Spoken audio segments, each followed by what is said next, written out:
so we might as well get started. Robin Quayle and I last year about this time, and Sherry McCord sitting over here with three of us, brought Bill in last February, had a real good turnout, and we decided to do it again this year. Robin and I have been talking with Bill for over the past several months, and we found out that he's got a lot of brand new material that you people, if you were through the one last year, it's going to be new material. And one of the things he said last year, he said he was going to touch from kindergarten to about the 4th grade last year. And it made some people mad, but yet made them mad enough to want him to come back. Now, this year, he told me the other night, he said we're going to hit from about the 7th grade to the 10th grade, so we're into junior high. So maybe in 2 more years, we'll be into high school or college. So this is some of the things. Bill spent about 7 years in naval intelligence, and he'll get into a little bit about what he did in there. And then he spent the last 17 years putting together what he is going to share with us this afternoon. And at this time, I'd like to introduce Bill Cooper. Bill?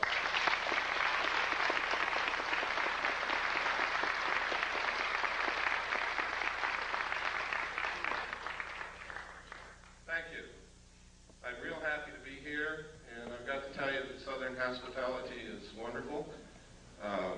When they talk about Georgia peaches, they're not kidding. And probably the best breakfasts that you can get anywhere are down south. My mother was from North Carolina, from Charlotte. I was raised on grits and all the good things. And it was funny, I didn't like it much when I was a kid, but now I can't get enough.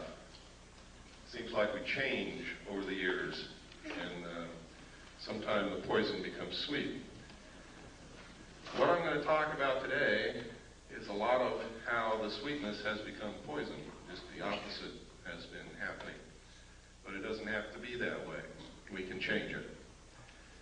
I'd like to know how many of you are here from out of state? Good, excellent. We try very hard to notify everybody that we have an address on anywhere around any state that I'm going to be in, and I see that people are appreciating that. So we're not wasting our money on the postage. How many of you are here to see what I have to present and hear what I have to say for the first time? My God. Something is working. That's incredible. That's wonderful. How many of you have never seen any tape or heard any audio presentation of mine or been to any of my personal appearances? Okay, that's good. Something is really working. One of the most difficult things about what I talk about is get people to drop their preconceived notions, their preconceived ideas, it can't be happening, this is impossible, Bill Cooper's a nut. Get them to drop those kinds of obstacles and just take a look at the evidence. Because I'm going to tell you right now, I don't want you to believe anything that I tell you today. I don't want you to believe anything that I present to you today. But I do want you to see it. And I do want you to listen, and maybe, just maybe, what I'm all about is just maybe you will see or hear something here today that's going to convince you that something is terribly wrong.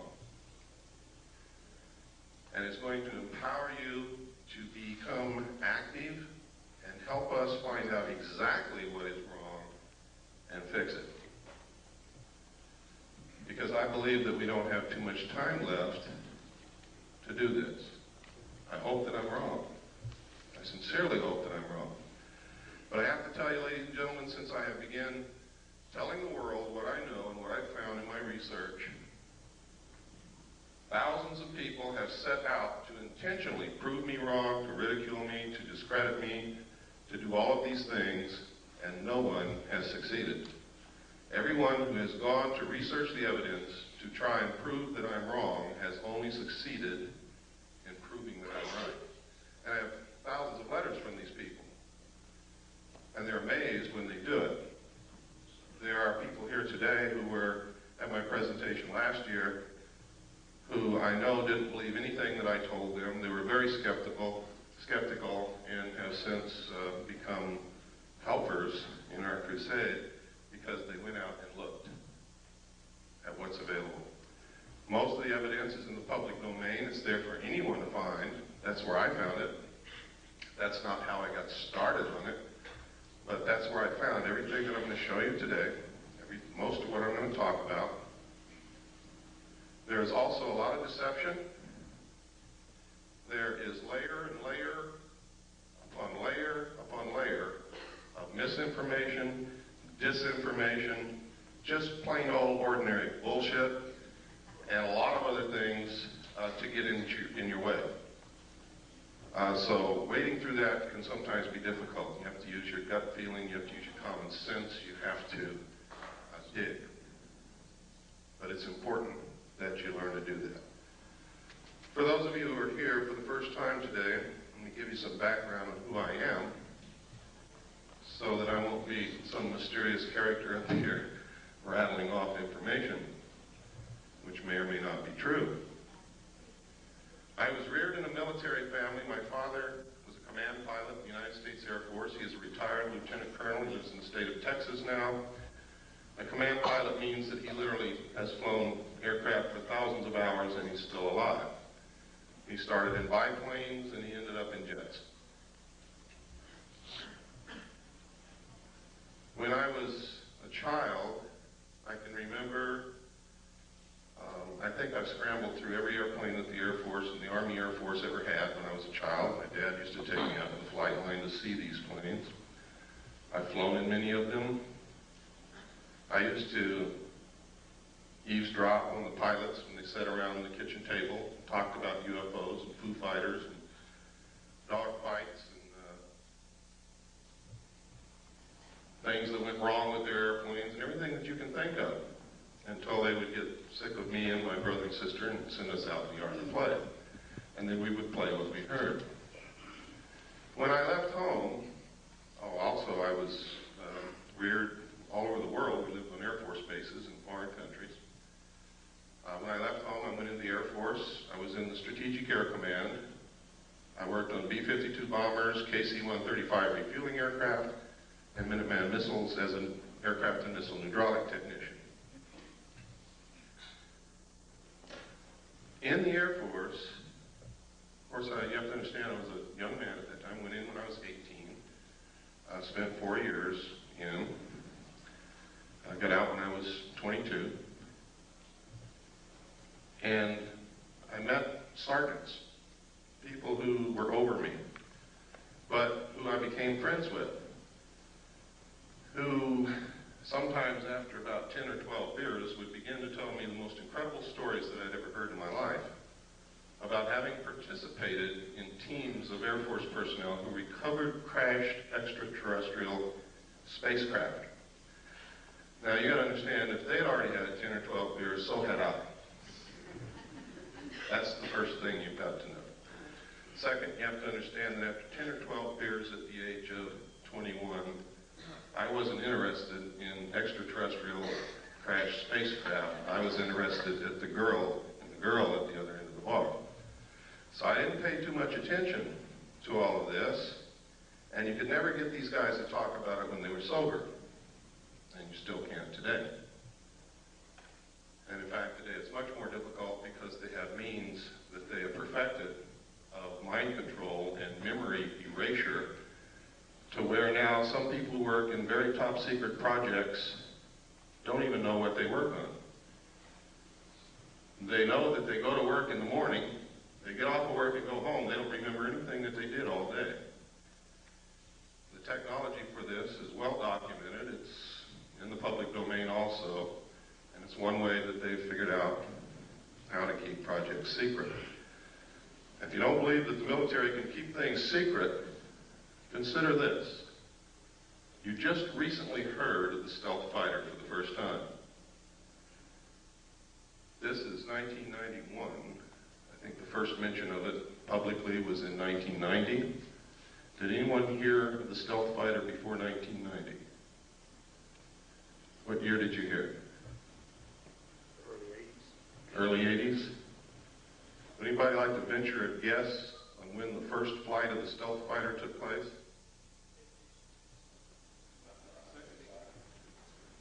That's close. It was in the early 70s, ladies and gentlemen, first stealth fighter flew. So that's pretty good secret keeping. They can and do keep secrets for many, many, many years, and nobody knows about it. Now, I can tell you this for sure. If they have revealed publicly the existence of the stealth fighter, they have something else that's secret that makes that look like a tinker toy. That's the way these things go. When I left the Air Force, I went into the United States Navy. I had originally wanted to go into the Navy. I love the ocean. I love ships. I love the water. I was a wonderful swimmer. I only had one problem. I got terribly seasick when I just looked at a boat. So that's why I really went into the Air Force. But when I left the Air Force, it had not satisfied my sense of adventure. I still love the ocean. I still wanted to go in the Navy, so I did. And I volunteered for submarines. I was stationed aboard the USS Tiger, SS-416, stationed at the Pearl Harbor submarine base. It was an old World War II diesel boat. When I reported aboard, it was in the shipyard and had been cut in half. And you could imagine my chagrin, being new to the Navy and standing on the edge of a dry dock looking at a submarine cut cleanly in half, knowing that I'm going to have to go underwater on this thing. I really didn't like the thought of that. Everything was rusty.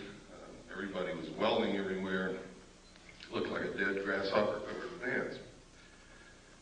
Well, what they did was they inserted a 12-foot section, which became a pretty sophisticated sonar facility, compartment, and put 3 domes on the deck so that we could triangulate targets.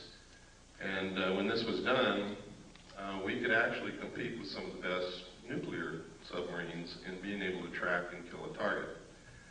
In fact, I remember thinking at times how easy it was to detect submarines and keep them from getting near an aircraft carrier, and then becoming a crew member on this submarine and surfacing within 100 yards of a carrier, not having been detected until we broke water.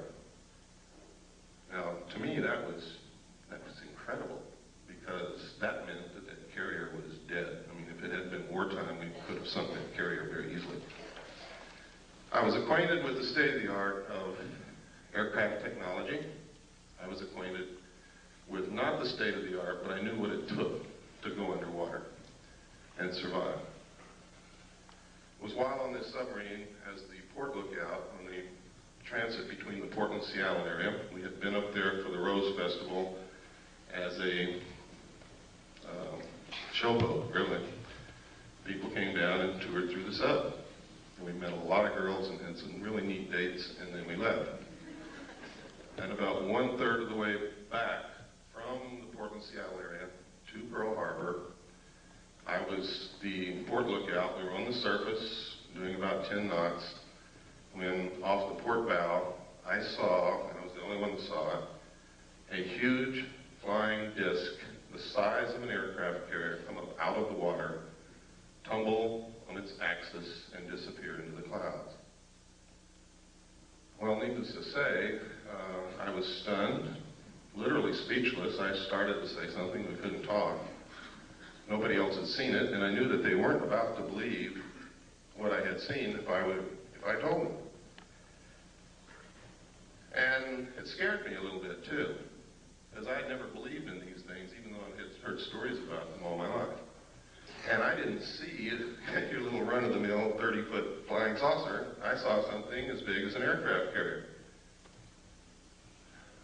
But I had a duty to report this because it could have meant a danger to the vessel. My duty was to the vessel and to the crew. But I wasn't about to tell the officer of the deck that I'd seen the flying saucer. So I told him, his name was Ensign Ball, I told him that I had seen something off the port bow at a relative bearing of approximately 15 degrees. Would he help me find it because I've lost it? And you work that way on the bridge of a ship. You work as a team. Everybody helps everybody else out. Since the lookout can't leave his station, officers very often bring them coffee. Well, he looked over there, and the starboard lookout had also heard what I said, and he looked over there too. And I was turning around to look back again, bringing my binoculars up, when the same craft, or another one exactly like it, I don't know which to this day, came back down out of the clouds, tumbled again on its axis, and the most incredible thing happened. There was no splash. It was as if the ocean opened up ahead of it, and then it went into the hole which closed behind it. Now this sounds incredible. And to tell you quite truthfully, it is incredible. And if somebody had told me that and I hadn't seen it, I wouldn't believe it. And I would blame any one of you for not believing it. But I hope before this day is over, you're going to at least consider the possibility that these things exist, because I'm going to show you some real film, pictures, and documents, government documentation. And we're going to talk about a lot of other things that are going on. It's extremely important that people get out of the stuck in the mud, narrow view frame of mind. I can tell you that over the last 17 to 18 years that I've been doing research, I have discovered that our normal, everyday concept of reality is an illusion. It is a manipulation in most instances of the power structure that really runs this country and the world to keep us ignorant so that we won't know what the truth is. I can tell you that when George Bush says, out of the Middle East crisis will come a new world order, he is not joking. And the new world order is not what you think it is. Friendly nations working together. It's going to be a one world, totalitarian, socialist government. Some of the reasons for this are good, some of them are not. I can tell you that there is a hidden secret technology that is astounding, resembles nothing less than sheer magic, would literally set us free, enable us to cure most diseases, if not all, give us probably a source of, if not free energy, very close to free energy, very inexpensive energy, which we need very badly. And I'm going to talk to you why these things are being hidden, when this all came about, and try to give you a basic understanding of what's going on. All of it is covered in my book, which you may or may not have seen. The name of the book is Behold a Pale Horse. This book has more suppressed information printed in it than any other book that's ever been printed in the history of the world, I can guarantee you. And if they don't succeed in suppressing it, a lot of people's eyes are going to be wide open when they read it. Everything that I have found, I document. So it's not a question of deciding whether or not to believe me, it's a question of whether or not you can accept those documents as proof. Someone once said you can put 10 tons of proof in front of people. If they're not ready to accept an idea, they will not accept the proof. No amount of evidence will suffice to prove anything. It is the jury that will decide. And you are the jury. Smart people know that.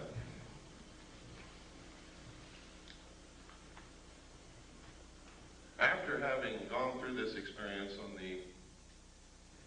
in the con, on the bridge of the submarine, I was later told by the captain that we were not to discuss this, not even amongst ourselves. I'd never been told that in the military. I'd never heard of anything like that. People who worked on projects together usually discussed them amongst themselves together. Now, when we reached Pearl Harbor, those of us who had been on the bridge, including the captain, were not allowed to go to shore. An officer, a commander from the Office of Naval Intelligence came on board, spoke with each one of us in the captain's stateroom individually, and literally what happened is he did not tell us what to say. But every time we said the wrong thing, we were threatened. We were yelled at. It didn't take me long to figure out, having been raised raised by an Air Force officer and having spent 4 years in the United States Air Force, what this man wanted to hear. So I told him what he wanted to hear. Sir, I didn't see anything. I want to get the hell out of here real quick. Please, let's get this over with. That pleased him. I then was given several pieces of paper to read, which literally all said basically the same thing using different words. They were different rules, regulations, and laws governing the safeguard of information pertaining to the national security. And then I had to sign a security oath saying that I would never talk about what it was that I had just told this gentleman that I had not seen.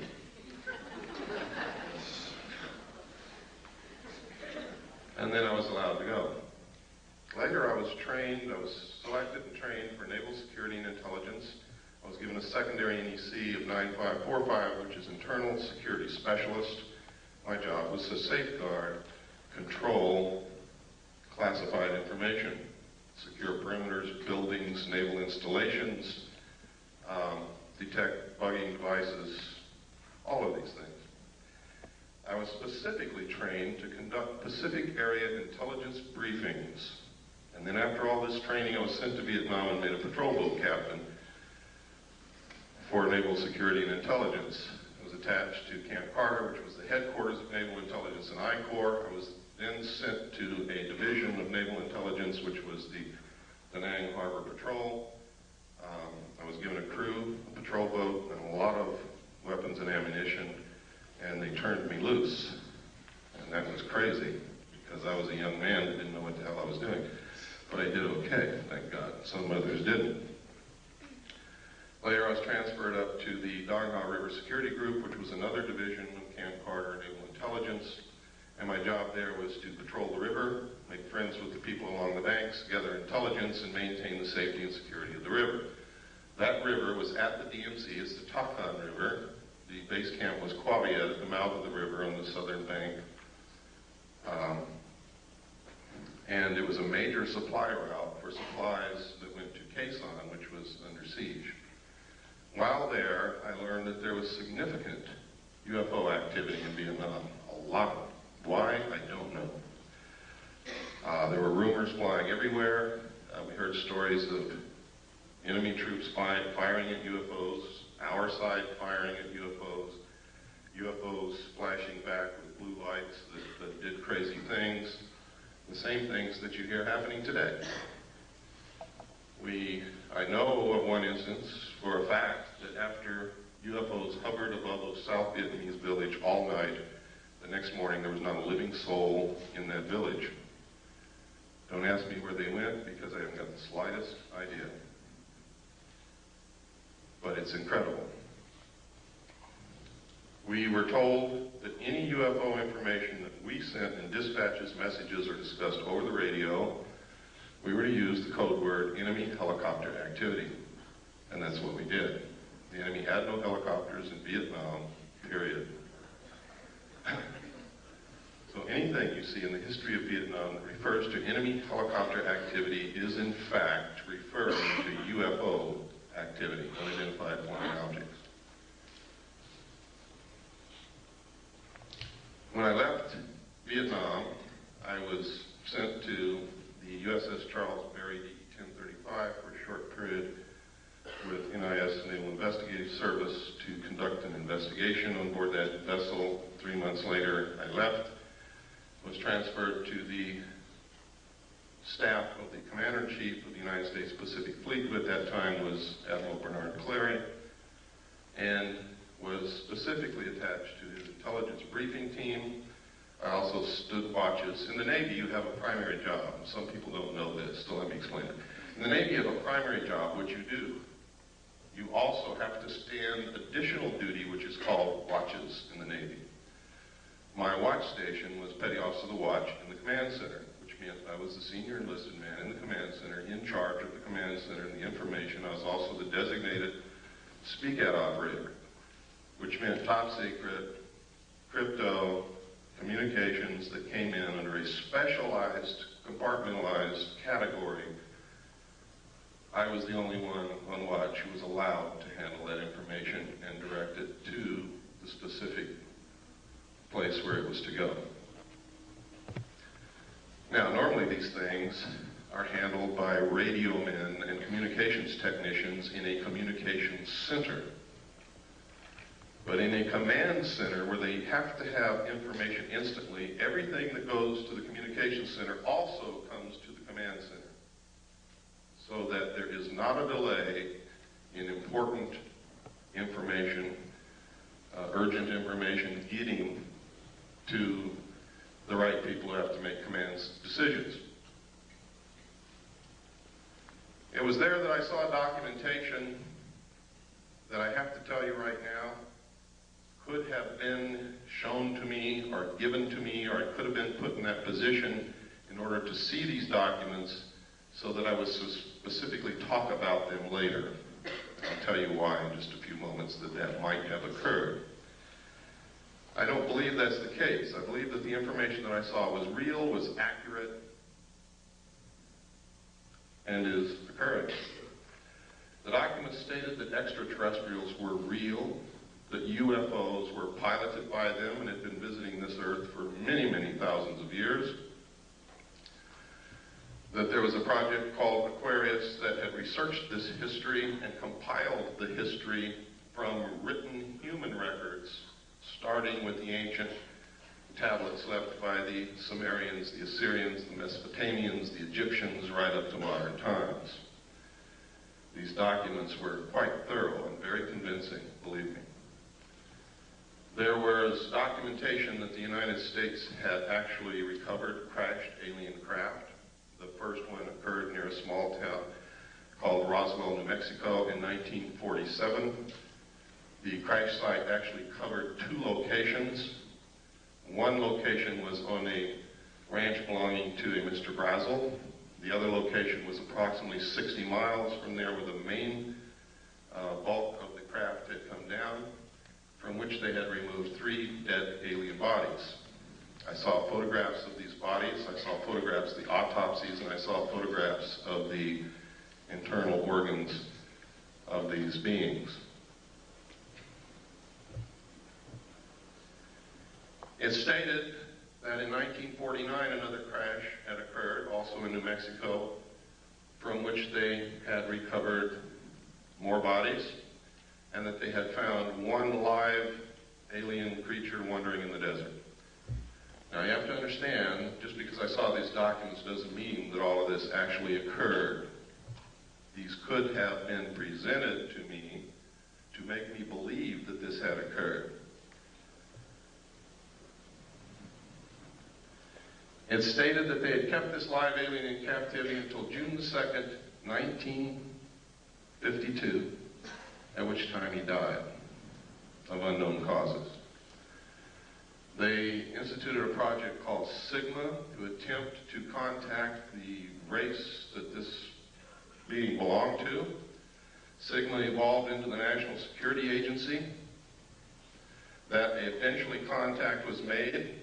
Landings occurred, communication took place, an alliance was agreed upon.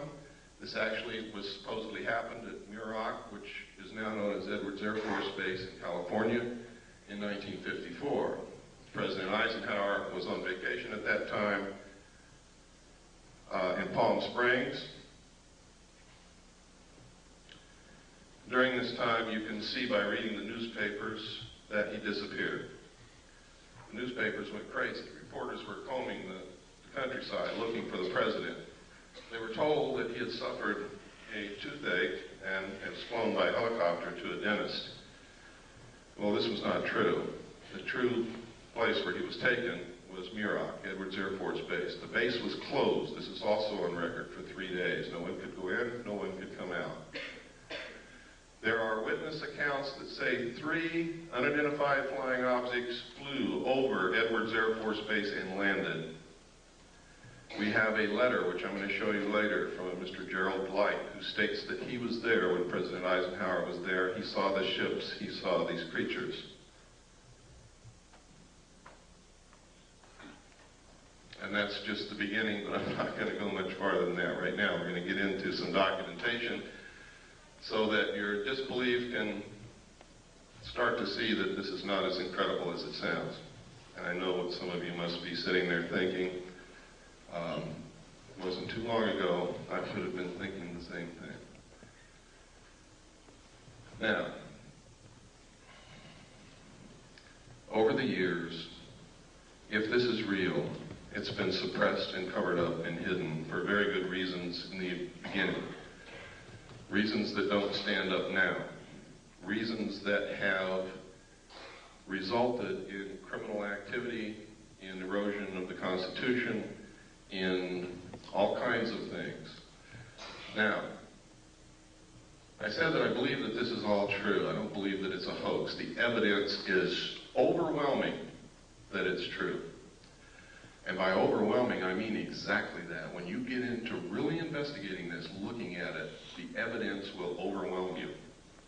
It is incredible that such a cover-up has been able to be maintained for so long. On the other hand, I have found references as far back as the beginning of this century by a secret group of very powerful people to create an artificial alien threat from some other planet to help unite all humanity into a one-world government with them at the head.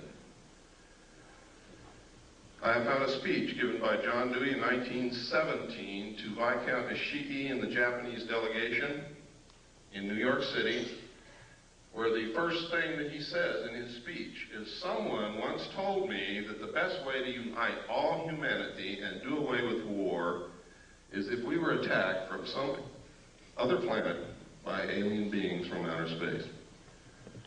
I have found reference in a report called the Report from Iron Mountain to the ultimate method of permanent peace on this earth and uniting humanity, doing away with nation states which cause wars, and substituting for war a tremendously wasteful space program that would unite humanity against an alien threat of an intelligent race from another planet.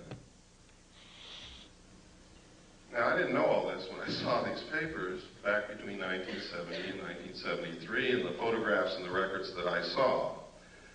This information came out during my research over the last 18 years. So it's something that has to be considered. I have to tell you that the intelligence communities, the powerful people in this world, have the capabilities to do this, to perpetrate such a hoax. They can do it. They have methods and ways to make us believe damn near anything they want to. But I will tell you this. The only question is whether extraterrestrials are real or not. There is no question whatsoever about the craft. The craft are real. They've been seen by millions of people all over the world. Credible people, military people, doctors, lawyers, bag ladies, elevator repairmen, people who work in grocery stores, heads of colleges, politicians, Jimmy Carter, Ronald Reagan, and many others. Now, Jimmy Carter said he saw a UFO before he was elected president. Now, if he's not credible, why did you elect him?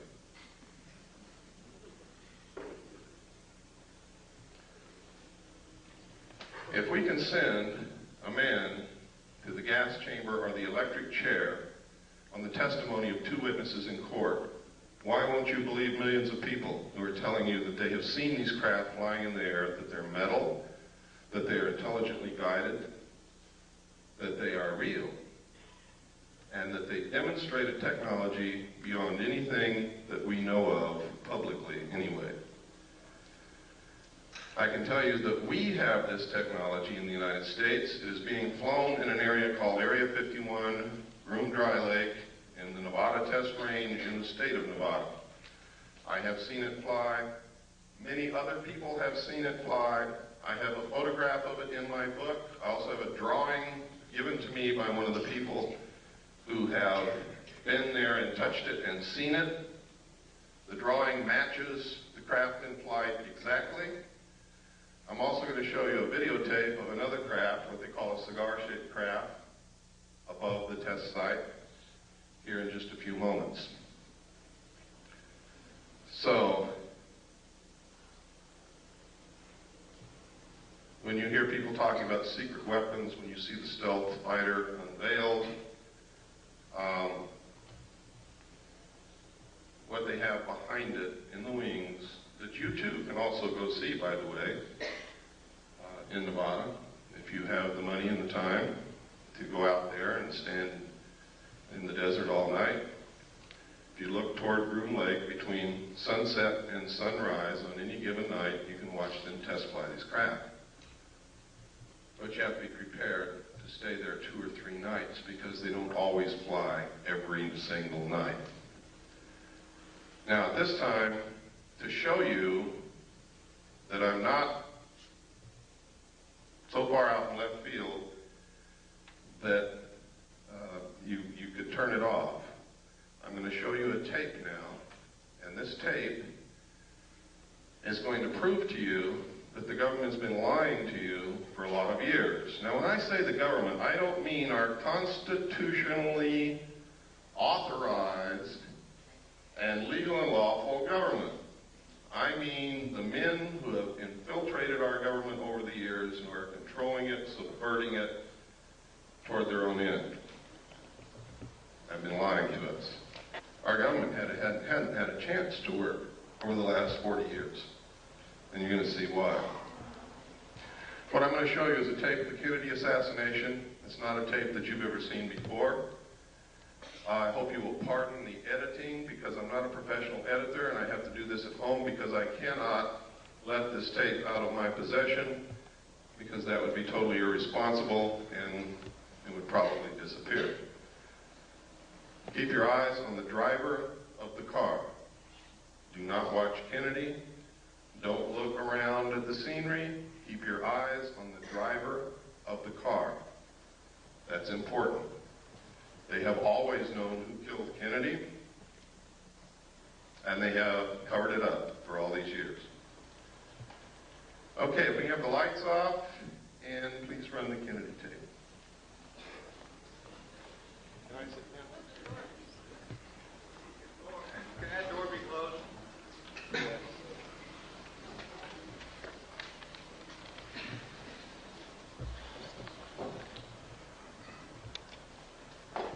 None.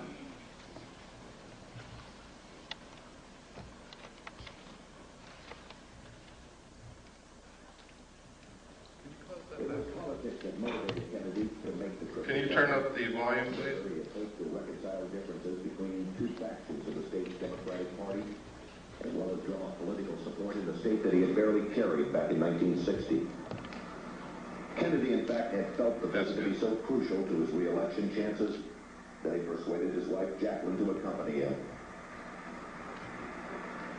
The first day of the trip, which included visits to Houston and San Antonio on November 21st, had been very successful.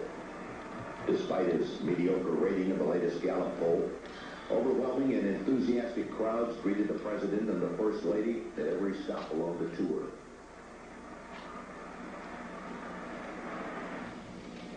Late in the morning of Friday, November 22nd, the presidential party arrived at Dallas's Love Field, where the president was again met by a large and exuberant crowd. After taking time out to shake hands, the Kennedys, along with Texas Governor John Connally and his wife Nellie, stepped into a waiting limousine which would take them through the downtown district on the way to the city's Trade Mart, where the president was to give a luncheon speech. As the motorcade made its way through the streets of Dallas, it was obvious that Kennedy's trip was a tremendous success.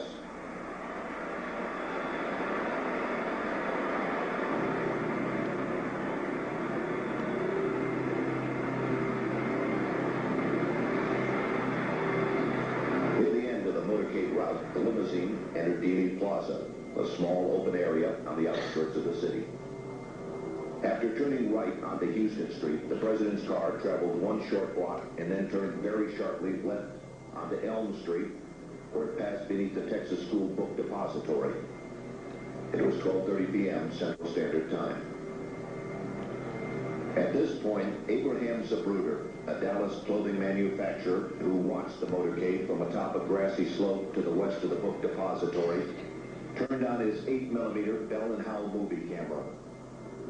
Focusing his telephoto lens on the president, Zapruder captured the most shocking and sensational piece of film in history.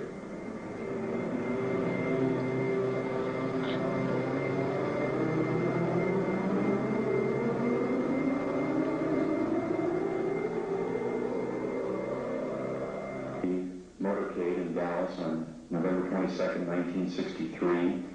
As the presidential car passes behind the freeway sign, President Kennedy is struck in the throat by a bullet that was fired from the grassy knoll. As he's grasping his throat to John Connally, turning around to his right, he at that point is struck.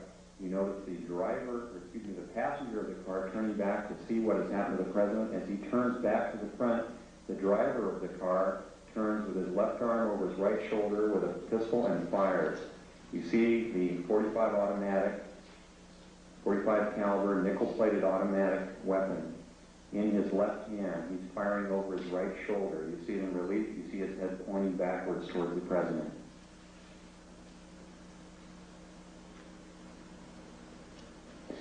In this enhanced close-up, you see the impact of the bullet upon the president. The force of the shot drives him violently backward against the back of the seat. You see Mrs. Kennedy react in horror.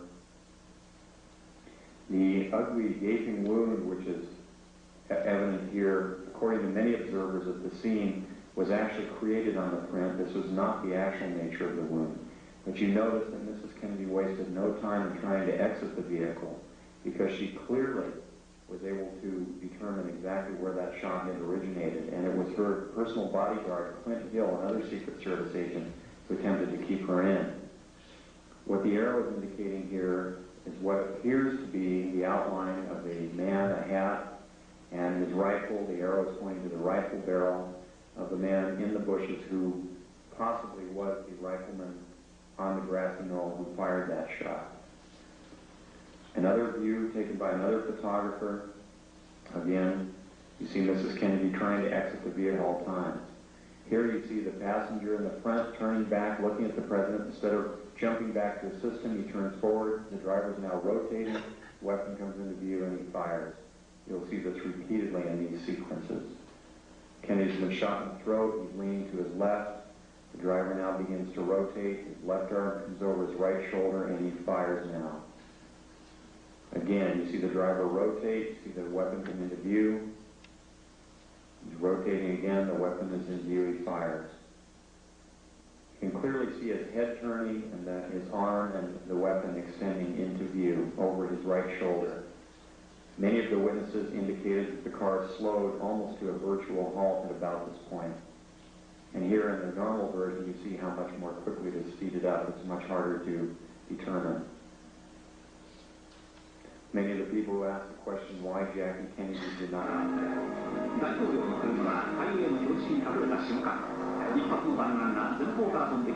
This is the same film that we sent to Japan to have a computer analyzed. The Japanese concurred. They said that I was absolutely right in the outline what they found from the computer analysis. They also gave us a very clear, beautiful color cut that you will see following it.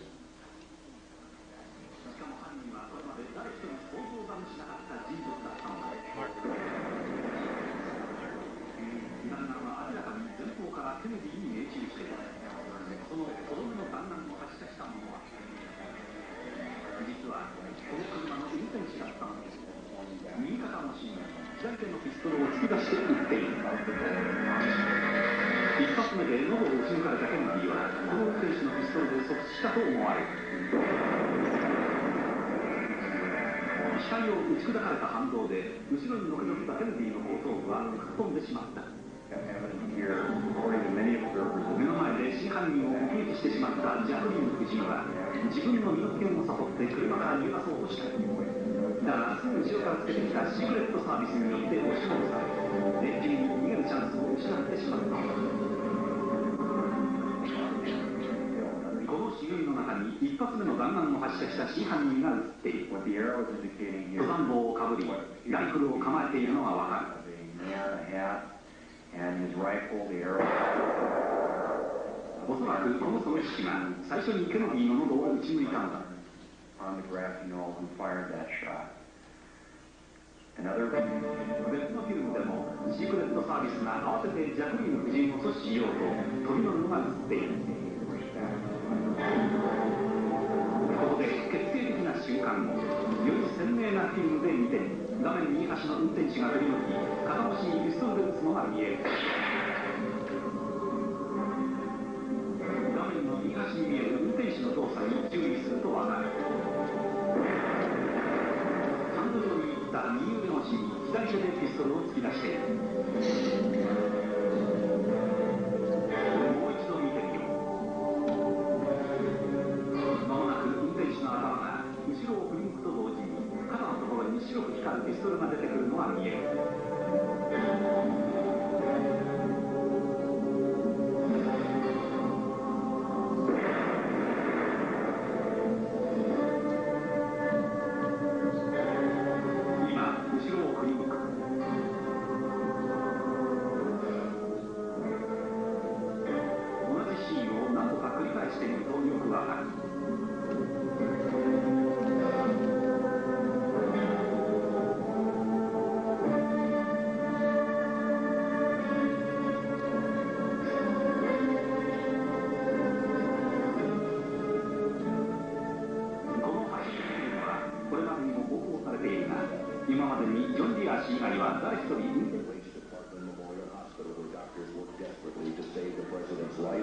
and to care for Governor Conley, who was also seriously injured in the shooting.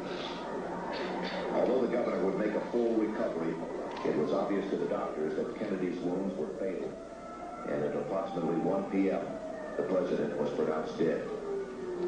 Forth from this time and place to friend and foe alike, that the torch has been passed to a new generation of Americans born in this century, tempered by war, disciplined by a hard and bitter peace, proud of our ancient heritage, and unwilling to witness or permit the slow undoing of those human rights to which this nation has always been committed and to which we are committed today at home and around the world. What began with such promise, however, would end less than 3 years later in tragedy.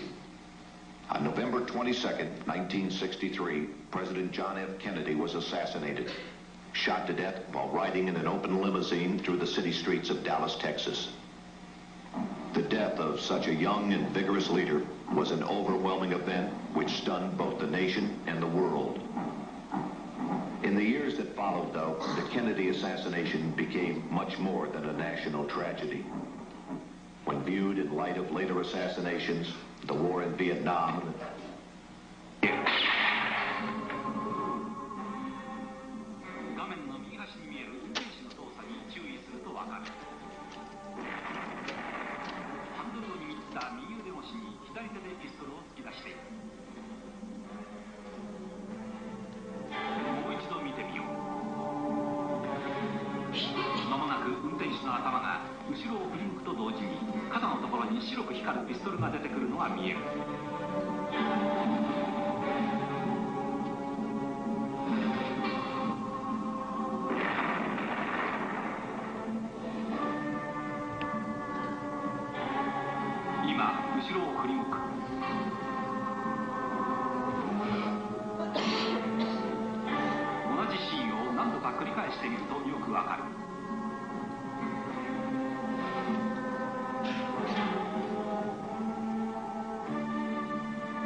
Lights, please.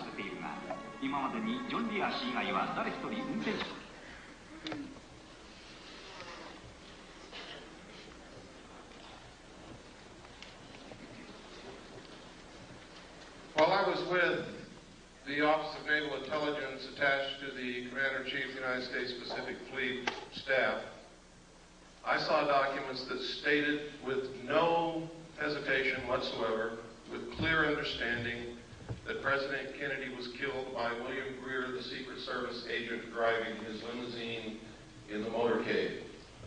These documents disclosed to me that the people involved in the assassination of the President were the Office of Naval Intelligence, the Secret Service, Division 5 of the FBI, and the Central Intelligence Agency.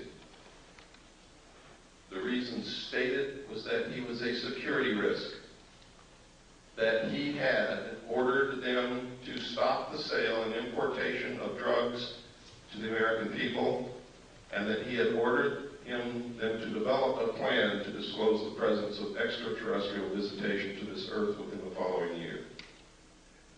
He had also ordered a printing of legally constitutional silver-backed money, which is not in the best interest of the world bankers or the power structure or the Federal Reserve, which is not an agency of the federal government, but is a private corporation run, and the stock is held and owned by bankers, most of whom are European bankers controlled by the House of Rothschild.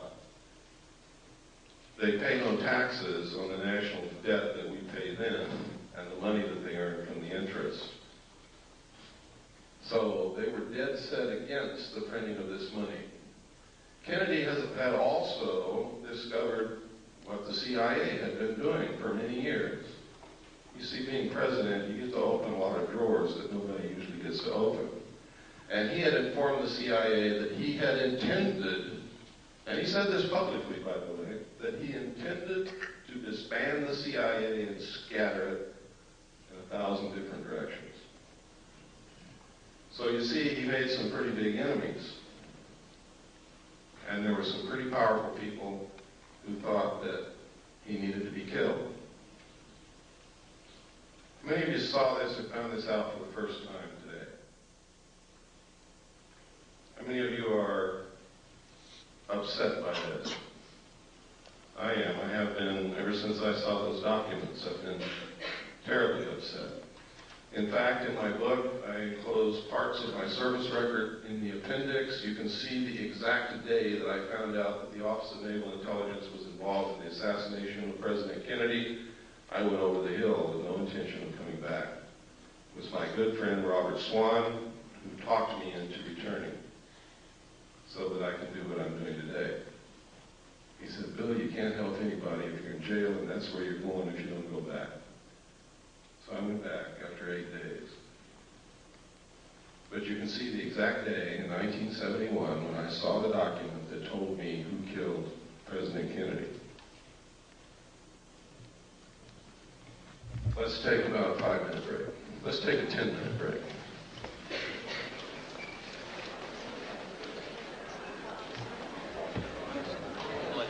Bobby, please, we're going to get started again. I'm going to show a videotape of a UFO. You're not going to want to miss this because it's extremely rare footage of what they call a mothership, a cigar-shaped craft.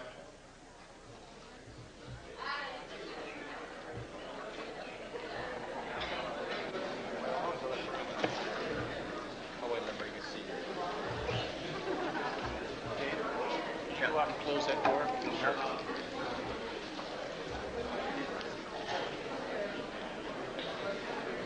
I meant to say this in the beginning, but forgot all about it. For those of you who have ordered my book, all the paperback books that were ordered have been sent. They've been sent for over a week. So if you ordered it and haven't got it, it's probably in your mailbox right this moment waiting for you to come home, or will be there in the next couple of days. The hardback books are printed, but they are not bound yet. They will not be sent for another 2 weeks.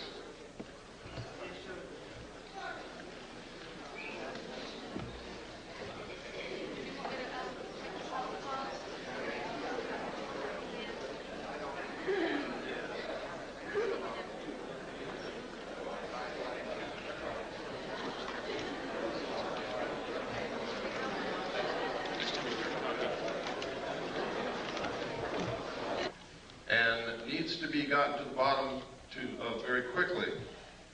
And that is that some people are coming forward and telling us that they're being abducted by alien beings and taken aboard their spacecraft. They're literally helpless. They can't move. Their clothes are taken off. They're given medical examinations. Some people are operated upon. Samples of their tissue is taken. Sometimes sperm and ova is harvested. Sometimes females are impregnated. It's all medical fact that these things are happening. It is not a joke. The only question is, was it really aliens and were they really taken into a spacecraft, or did something else happen and this is a planted story that's been put in their mind to disguise it? You see, this is a classic thing that they do in brainwashing. If they want to cover something up, they just put a different memory in your mind. Now that sounds difficult, sounds impossible, but if you go read the books that have been published by people who have participated in mind control experimentation, and the documents that have been released under the Freedom of Information Act, this is not a joke. They can do it, have done it, and will do it again in the future.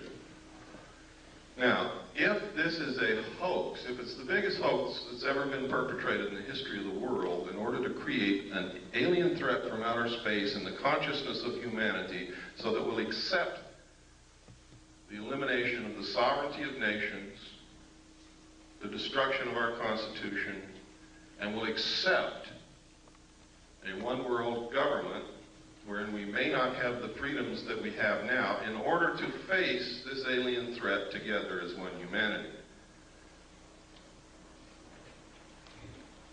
If it's a hoax, that means we're being manipulated on the grandest scale in history, that people are being hurt, that their minds are being screwed with.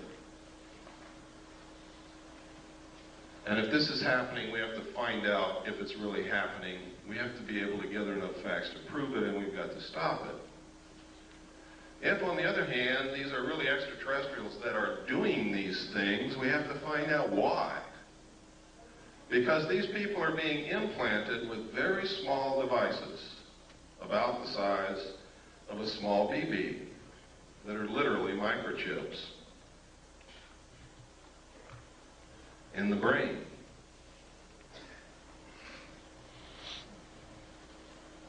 What is the purpose? I don't know.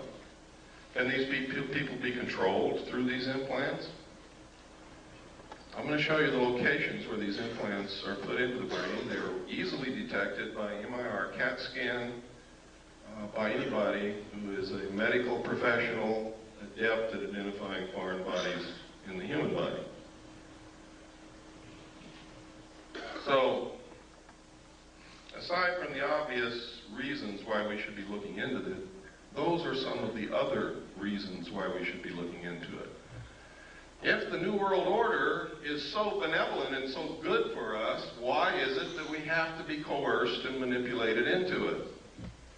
Because this isn't the only coercion that's going on, if that's what's happening.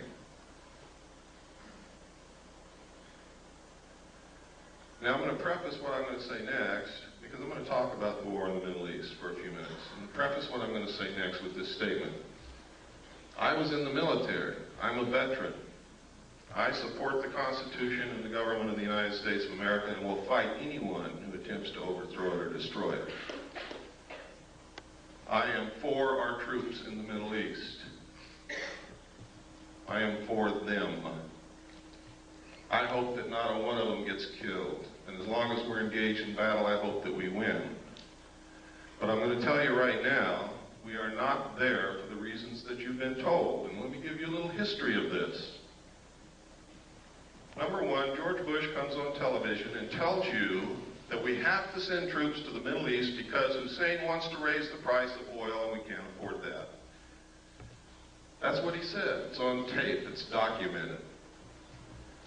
Next, he says, oh, it wasn't the oil that we sent the troops there for. It's because Hussein was not going to stop with Kuwait. He was going to go into Saudi Arabia. We're there for defensive purposes.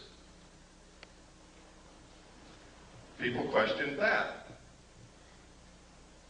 The next statement came from Baker, James Baker, the Secretary of State, who said, we're not there for oil, we're not there to defend Kuwait, it's jobs. We're there for jobs. Then at a press conference, Bush said, and I quote, some people just don't get the message. It's not oil.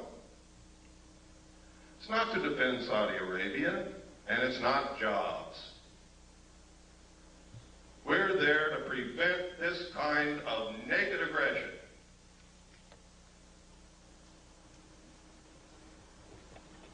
Now, I submit to you that if the President of the United States and the Secretary of State don't know why the hell we're there, and they change their mind every minute, that none of the above is true. The truth is, a legal precedent has to be established that says that the United Nations is the ruler of the world. It has to be a legal precedent that all nation states submit to the will of the United Nations and give up their sovereignty to the United Nations and submit to the rule of the law of the world, which is the United Nations Charter and the resolutions passed by the United Nations. And the United States military is acting as the police force for the United Nations to establish that legal precedent. And Bush has said on television, no nation can ever again stand against a world united. And if they try it, the same thing will happen to them. Margaret Thatcher was the last world leader who was opposed to the one world government. And she is no longer the Prime Minister of England because of that. I'm going to tell you now that the only obstacle to the New World Order coming together at this moment is the right of the American people to keep and bear arms. That is why there is such an effort to take your guns away from you. You see, the intent of the Second Amendment, the Second Article and Amendment to the Constitution, was not so that we could go hunting. It was not to protect the possessions in your home or to protect you from burglars. The intent of our forefathers in establishing the Second Article and Amendment to the Constitution was that as long as every American owned a weapon, whether they ever fired it or not, our government could never oppress us just with the knowledge that we all had that weapon in our closet. That's the reason. That's why every time you see a bill to take weapons away from the American people defeated in Congress, 4 more are introduced immediately. It's a never-ending battle. That's why they lie about the statistics. The truth is, in a town where everybody owns a weapon and everybody knows it, there is almost no crime.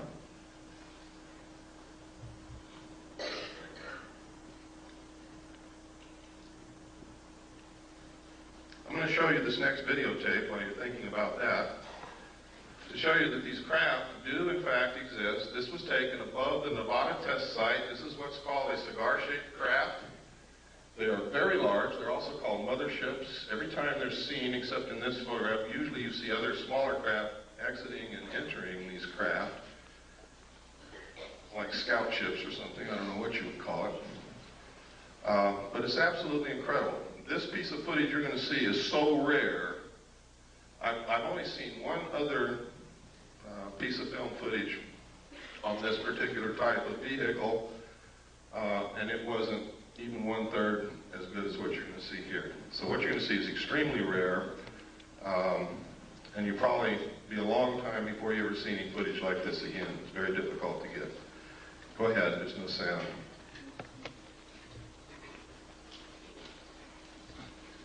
Kill the lights, please. Now you can see the craft just below the tip of the white cloud. And if you watch, it's going to move from right to left and then turn into the clouds and disappear.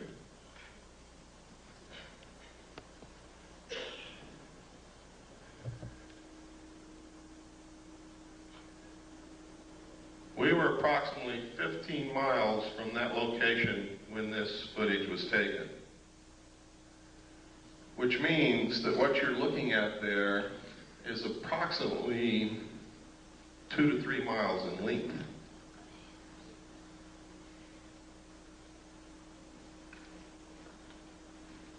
That's very impressive, and to me it's very exciting that someone can make something that flies in the air that's 2 to 3 miles in length. That is the actual time that you see there, those are the actual seconds passing.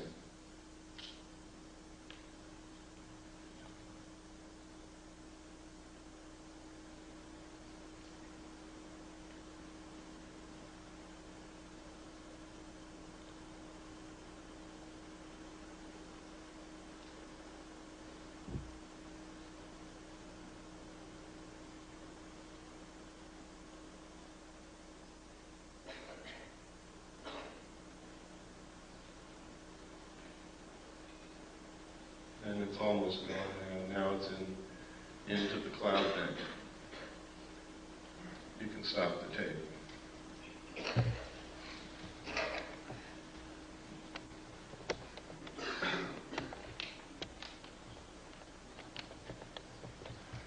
Okay, if you'll turn on the slide projector, we'll get into some of these slides. I'm going to be going very fast through these slides. Some of you have seen a lot of them before. You're going to see some very startling information here. You're going to see some documentation that's going to prove to you that the government's been lying to you for many years. You're going to see some documentation that proves who I am and what I'm all about. After I left the military, ladies and gentlemen, in December the 11th, 1975, I attempted to leak the material that I knew to the press. I was attacked twice. I lost my leg. I've had my skull caved in. I kept silent for 16 years, during which time I was the head of the Mixed Gas Deep Saturation Diving Department of the College of Oceaneering. I was the executive director of Delphi Business College. I was the executive director of Pacific Coast Technical Institute, the executive director of the National Technical College. I was the national marketing coordinator for United Education and Software. And I owned a gallery and studio of fine art in Long Beach, California.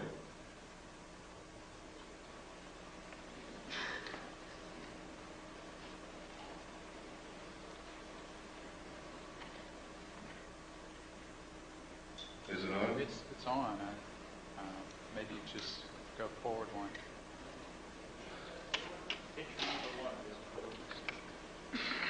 I'm hitting it. Something's wrong. There we go. You would go forward? That's the wrong. I want to go forward. There we go. Okay. This is a letter from Jim Joyner, who's the head of the Mixed Gas Deep Saturation Diving Department of the College of Oceaneering. And basically what he's saying in this letter is I worked for him, I was the head of the department, I was an instructor, and I'm a good guy.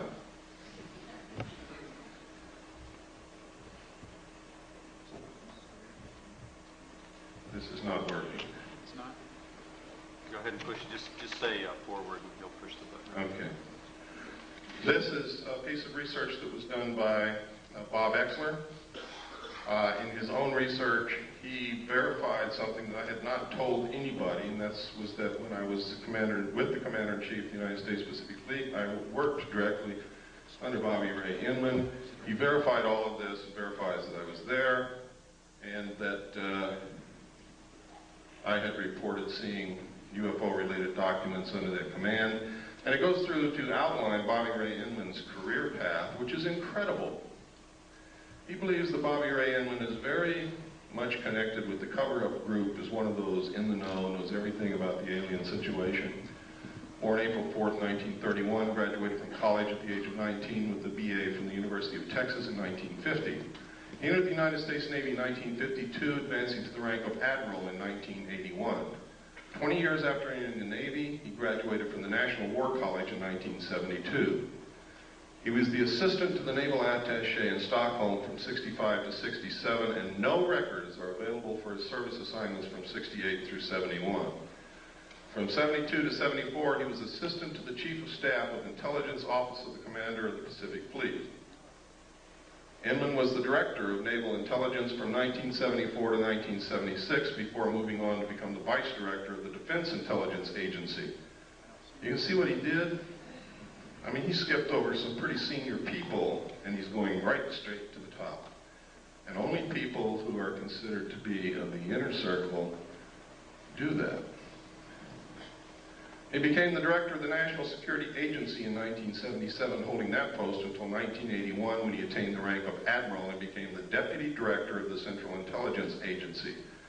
He retired from government service in 1982 and became the CEO for MCC. Remember what I was telling you about implants? Microelectronics and Computer Technology Corporation. MCC is a private sector joint venture supported by and share funded by the government and corporate shareholders. The venture was motivated by the Japanese fifth generation artificial intelligence computer project. Yes, next.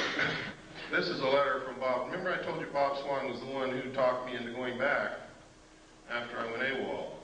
Later, I got married on June the 2nd, 1972. On June the 1st, 1972, I sat down with Bob and a bottle of scotch and I told him everything I knew and gave him a set of documents to prove it. Bob acknowledges that conversation in this letter. He acknowledges what I told him about alien installations on the moon, about the Kennedy assassination, about the fact that I gave him documents that were highly classified, and he says that he doesn't know what happened to them, he doesn't have them anymore, and it's exactly what he should say. Next.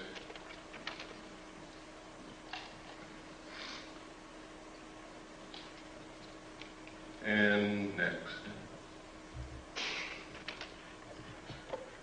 This is a document known as the Eisenhower Briefing Document. It was brought out by a research team of Moore, Chandray, and Friedman.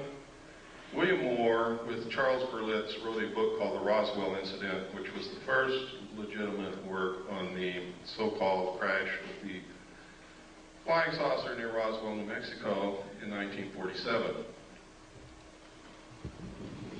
This document is a fraud, and I can prove it to you very easily. But it has a lot of truth in it. In fact, the document itself reads as if it were taken right out of Moore's book, The Roswell Incident.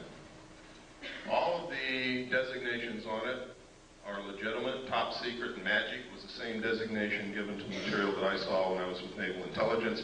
Magic means Magi controlled.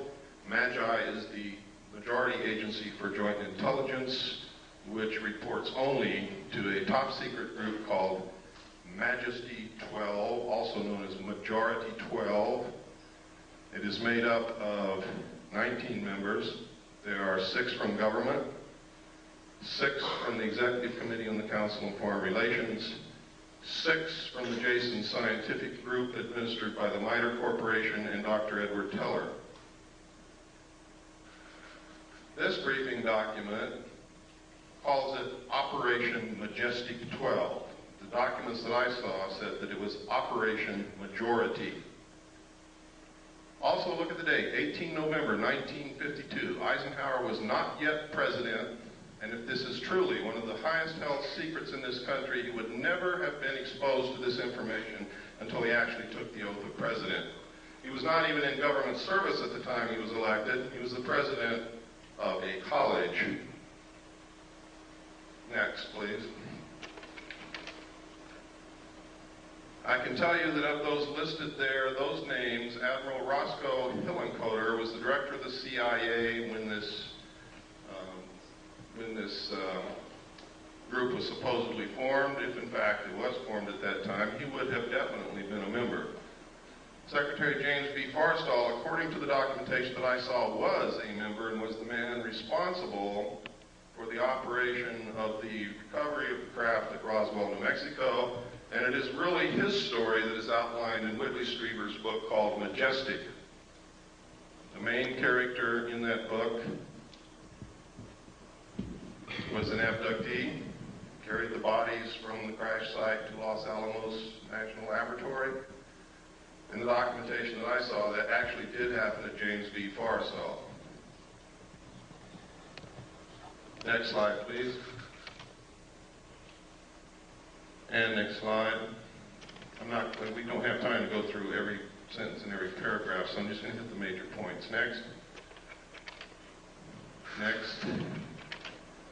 On this page, you can see, without any doubt, that this document is a fraud. In enumeration of attachments, you'll see attachment A, special classified executive order number 092447 TS/EO. TS is top secret, EO is executive order. Executive orders are numbered consecutively from president to president, from executive order to executive order, no matter who occupies the White House, for the purpose of continuity and record keeping. Truman wrote executive orders in the 9,000 range. Eisenhower wrote executive orders in the 10,000 range, and so on and so forth. President Nixon wrote in the 11,000 range, and some of the ones that he wrote were actually signed by Carter. This is 92,447. Any way that you look at it, it can only be a date. 09, which would be what month? September the 24th, 1947. Executive orders are not listed by date, they are listed by number. Next slide, please. This is a memorandum for the Secretary of Defense. This also is a fraud. Next slide, please. This is legitimate. This came directly from the National Archives. It is legitimate. One thing that makes it important is it does mention NSC, National Security Council, / MJ12 Special Studies Project. In the documentation that I saw, Majesty 12, also known as Majority 12 for security reasons, where it got the name Majority 12 is that they had to have a majority of 12 votes to carry on any motion or any operation or anything that they wanted to do. If they didn't have 12 votes, they couldn't do it. It was abbreviated MJ12. I also saw documents that there was a special studies group made up of scientists and prominent people belonging to a secret society called the Jason Society, which actually makes up the core of the Council on Foreign Relations, and under them is a Jason scientific group administered by the MITRE Corporation to study all the facts, lies, evidence, disinformation of the alien question and arrive at what the truth was. It was a 3-year study. Dr. Zbigniew Brzezinski headed the study group for the first 18 months. The second 18 months was headed by Dr. Henry Kissinger. During that time, Dr. Henry Kissinger, this is historical record, wouldn't even speak to anyone. He was gone, get up early, he'd leave, he'd come back very late at night, didn't talk to anybody, didn't care about anybody. He was so engrossed in whatever he was doing that it was like he was living in another world. His wife actually divorced him for this. So it fits. If he was really studying the alien question, I think that's the only thing that I can think of that would engross me so much that I would neglect my wife. Something of such historical and monumental consequence as that. Next slide, please.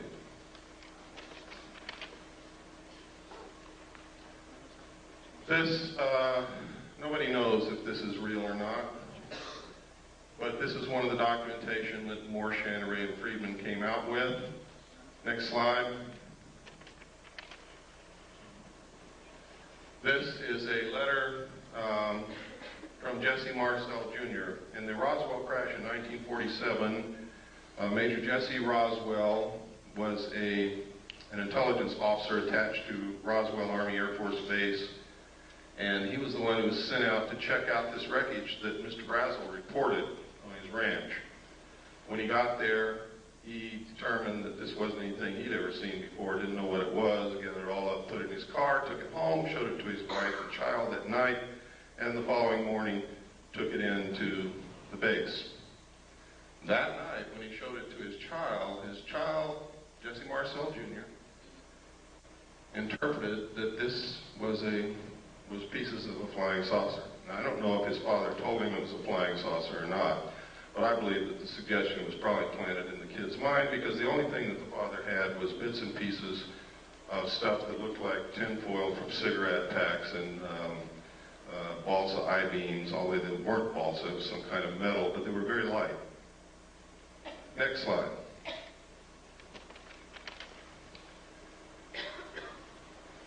In this letter, he recounts that he saw the pieces and it wasn't the remains of any kind of aircraft that he knew of and that he thought it was a flying saucer.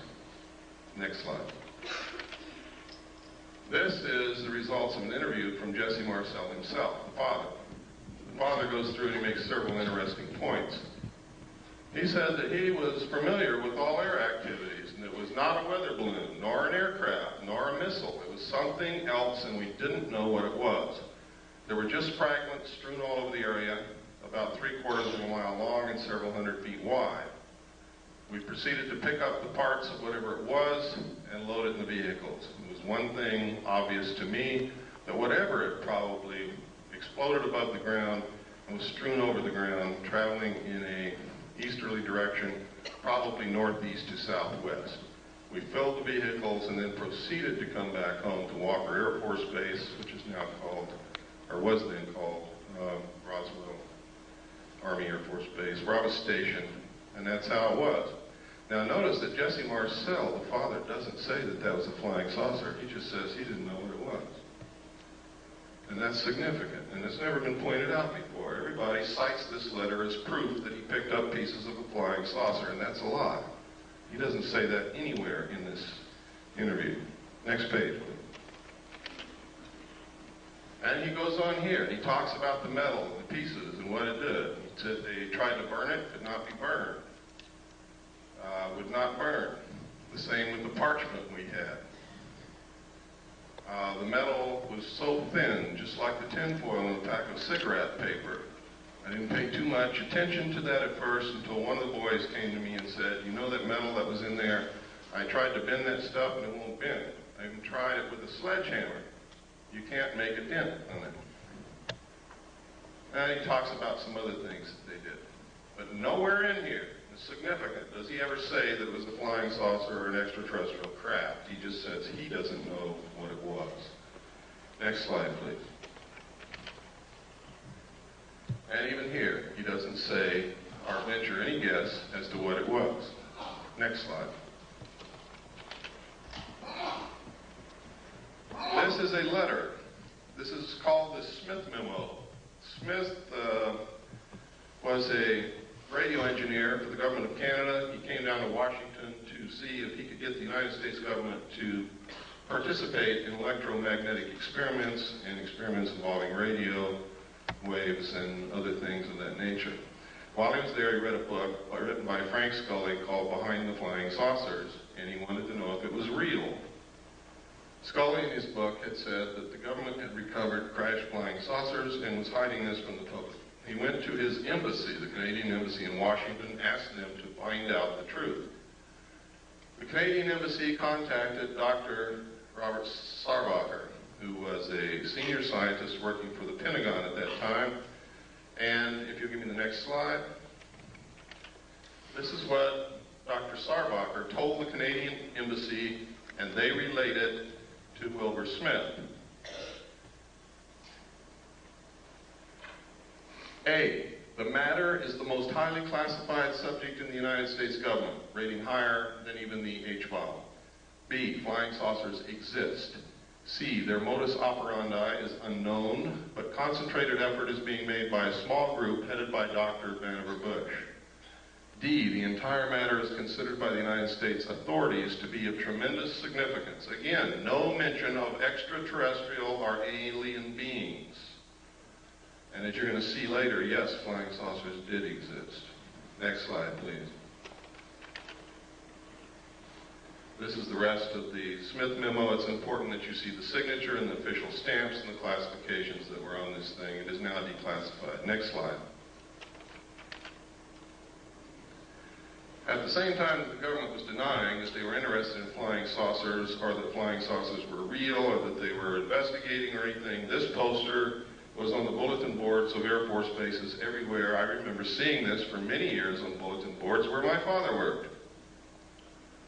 And it says, the first thing up there, UFOs, serious business, and outlines the fact that every base must have an officer designated to specifically investigate UFOs and report the evidence.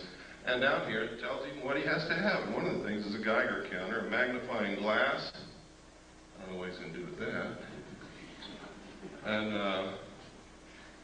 have a source for containers in which to store samples. Camera, binoculars, and other things. Next slide, please. This is a news release. At the same time that poster was on the bulletin boards at Air Force bases, the Air Force was issuing news releases saying that we're not investigating flying saucers, there are no such thing. What you're seeing is weather balloons, and we don't even want to know about it. Next slide. And next, that's the last of it. One of the things they did, though, in that last one, I should have held it there, but that's okay. They said that, you know, it's possible it could be a foreign country experimenting with some weird aircraft flying over our airspace, but of course, they couldn't possibly be doing that. Next.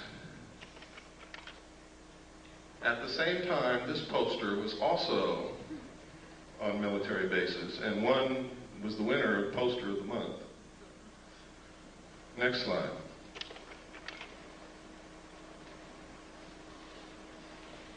These are cows.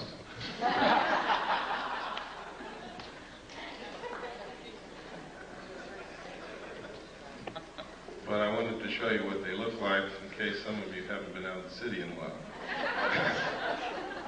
Next slide. You know, in some cities that I go to, there's really a reason for doing that. I wanted to show you this. There's something happening with this phenomenon that is absolutely incredible. Everywhere on this slide where you see an M, there has been a classic case of cattle mutilation. I'm going to describe to you what a classic case of cattle mutilation is so that you will know in your mind what I'm talking about. I'm talking about the lips on one side of the face gone. The jaw, the flesh and the muscle on the lower side of one of the jaw, lower jaw, gone, stripped to the bone. The tongue missing, one eye missing, one ear cored out and missing. Usually a 6-inch diameter patch of skin somewhere on the animal has been cut out. If it's a cow, either the entire udder or a portion of the udder is missing. The rectum is cored out in a perfect cone shape. These sexual organs are always missing. If the cow is pregnant, sometimes the fetus of the calf is gone, but the fetal bag is not opened or cut and has not been invaded in any manner. Now that's incredible. But the most significant thing is that all the blood is drained from the animal's body with no vascular collapse, and there's not a drop of blood anywhere. There are no cigarette butts on the ground, there are no tire tracks, there are no shoe prints, there are no footprints, there are no gum wrappers, there is nothing. The government says that coyotes did that.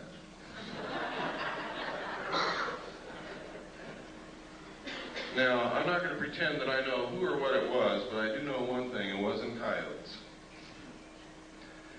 And I also know that our medical personnel, with the best surgical tools at their disposal, cannot make or duplicate the same cuts that are bloodless, that seem to be literally between the cells. There's no blood in any of the wounds.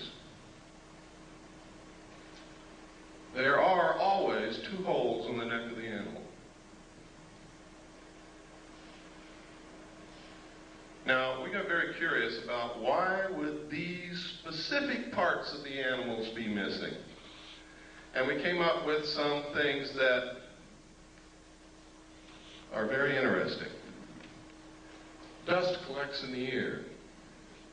Things that float around in the atmosphere collect in the ear. The lips touch the grass and the earth, so does the lower jaw.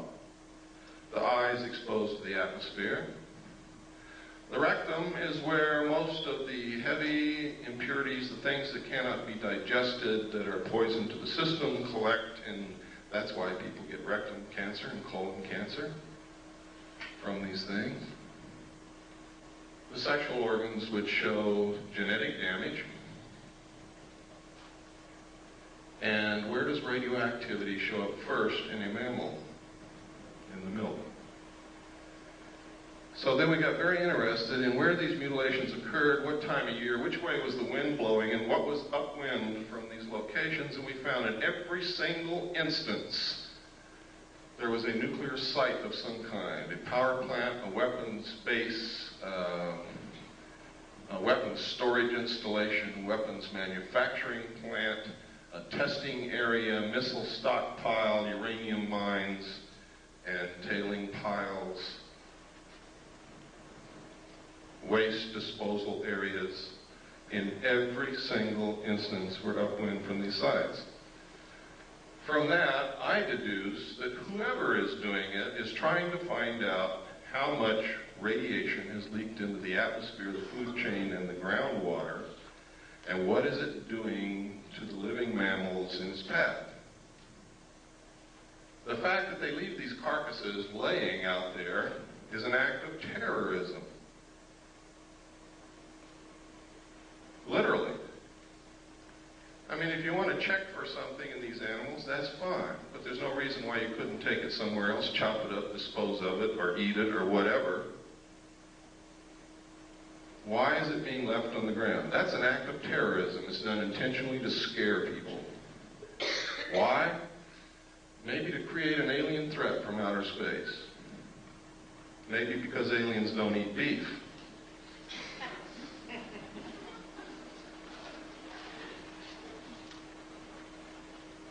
Next slide, please. Sometimes these are seen in the sky over the areas where these things occur. Next. Sometimes it's these things with something going up and down from them. Next. Sometimes these things are found, they're being found all over England. One of the incredible things about the crop circles in England is they are literally a vestige of some kind. There's a book called The Father of Lies. In the back of that book, it gives an example of the cipher that the secret societies used in ancient times to communicate with their members so that people who were not initiates would not learn the secrets of the society. The symbols of their cipher match exactly the crop circles found in the ground in England. Now, this was by accident that I ran across this. There's a woman in California who lives in Victorville, who is a wonderful woman, discovered this. She had been looking at pictures of crop circles. She had the book, Father of Lies, and she was reading the book, and it struck her all at once. These are the same. And so she let us know, and we have verified it. They are exactly the same. Secret societies have a lot to do with what's going on, believe me. Next slide. Sometimes these things are seen. Next slide. Always they find this. Next.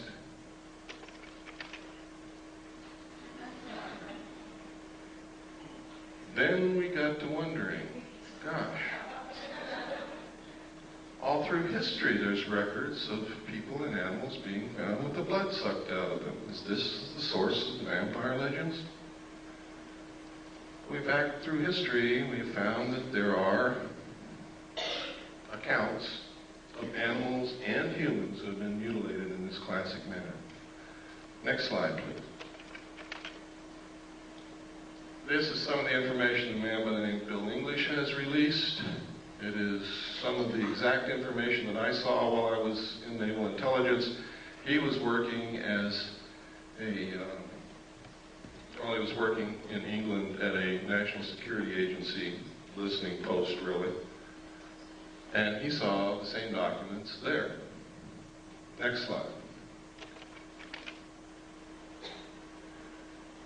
This is UFO observers' instruction from the Air Technical Intelligence Command, which tells you how to report UFOs at a time when the United States Air Force said they were not reporting UFOs, didn't care about UFOs, they didn't exist. Next.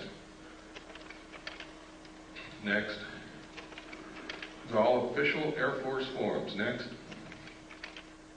Next. Next. Now this is part of Air Force Regulation number 200-2 Alpha, unidentified flying objects, intelligence. Now, this is significant. The Air Force is not supposed to lie to us, but they were telling us, no, UFOs do not exist. We're not interested in UFOs. There is no evidence of UFOs. Anybody who says they say a UFO is crazy. We don't care about UFOs. Yet they have written a U.S. Air Force regulation called 200-2. And this says on the cover sheet, direct communication is authorized between ATIC and other Air Force activities in matters pertaining to UFO investigation. Specifically, the ATIC may call upon the commander of the 1127th Field Activity Group, Fort Belvoir, Virginia, to conduct further field investigations if review of the initial report indicates such a requirement. In this event, the headquarters, 1127th U.S. Air Force Field Activity Group, will prepare the final report by order of the Secretary of the Air Force, Thomas D. White, Chief of Staff. Next page.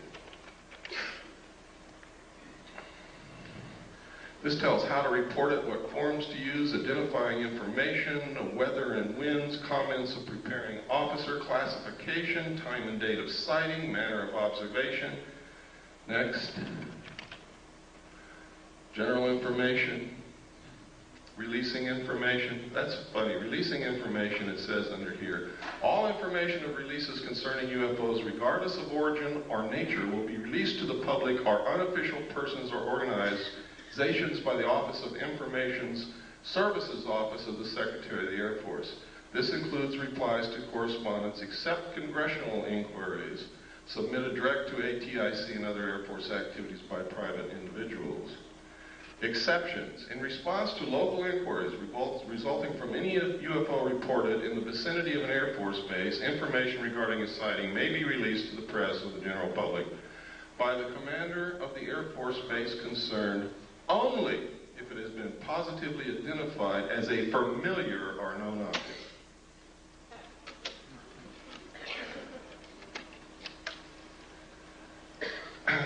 Next, please.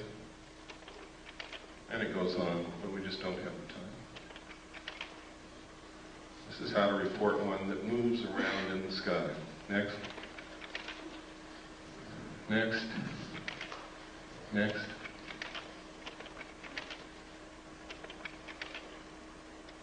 People always ask me, why don't they just fly around the White House?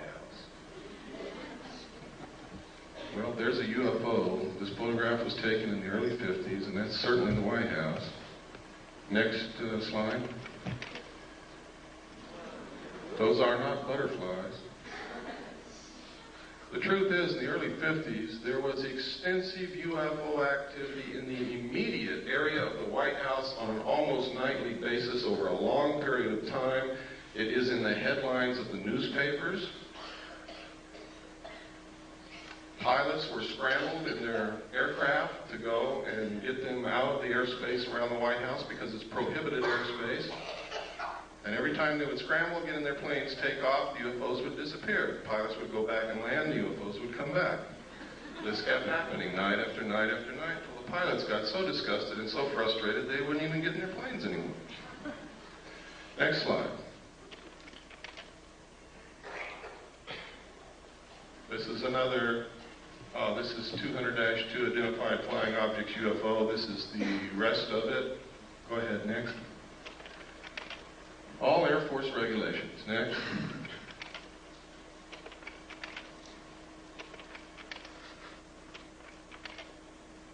Okay, I told you earlier about implants. Let me show you where these implants are being found in human beings. We don't know who's putting them there. The people who are being abducted are telling us that they are alien extraterrestrial beings from outer space. They all tell the same story. They all describe the craft exactly the same. They all describe the beings in the craft the same. They all have describes the same things that have not been made public knowledge, and they don't know each other. And these are people from all around the world. One of the best abductee researchers that I know is here in this room with us, Robin Quayle. One of the implants is inserted up through the nose and is lodged next to the optic nerve in this region. Another implant is inserted beneath the skull cap next to the medulla oblongata in this region. Another implant is found subcutaneously behind usually the right ear and can be seen and felt.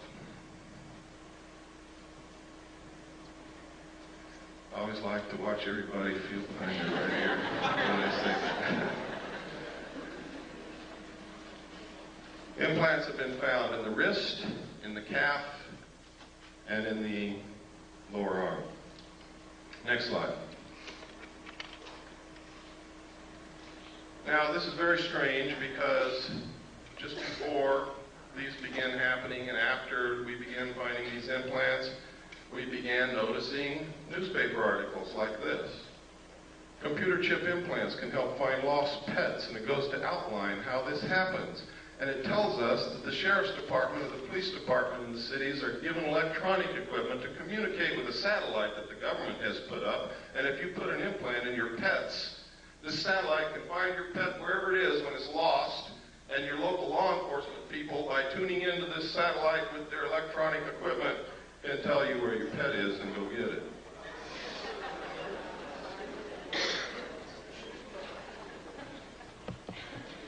Then, next slide, please. Then you hear Dan Rather on the 6 o'clock news say that the pet implant program has worked so well that 97% of all lost pets that have been implanted are being found and returned to their owners, that you should have your children implanted. He said this in 1989. Then you see in the Los Angeles Times, not the National Enquirer, ladies and gentlemen, the Los Angeles Times on 12/12/89, forecasts 10 changes for the coming decade. And one of those 10 changes, number 4 in fact, will become necessary in the future with the availability and widespread use of electrical and chemical implants that will allow 24-hour-a-day control of individuals' behavior.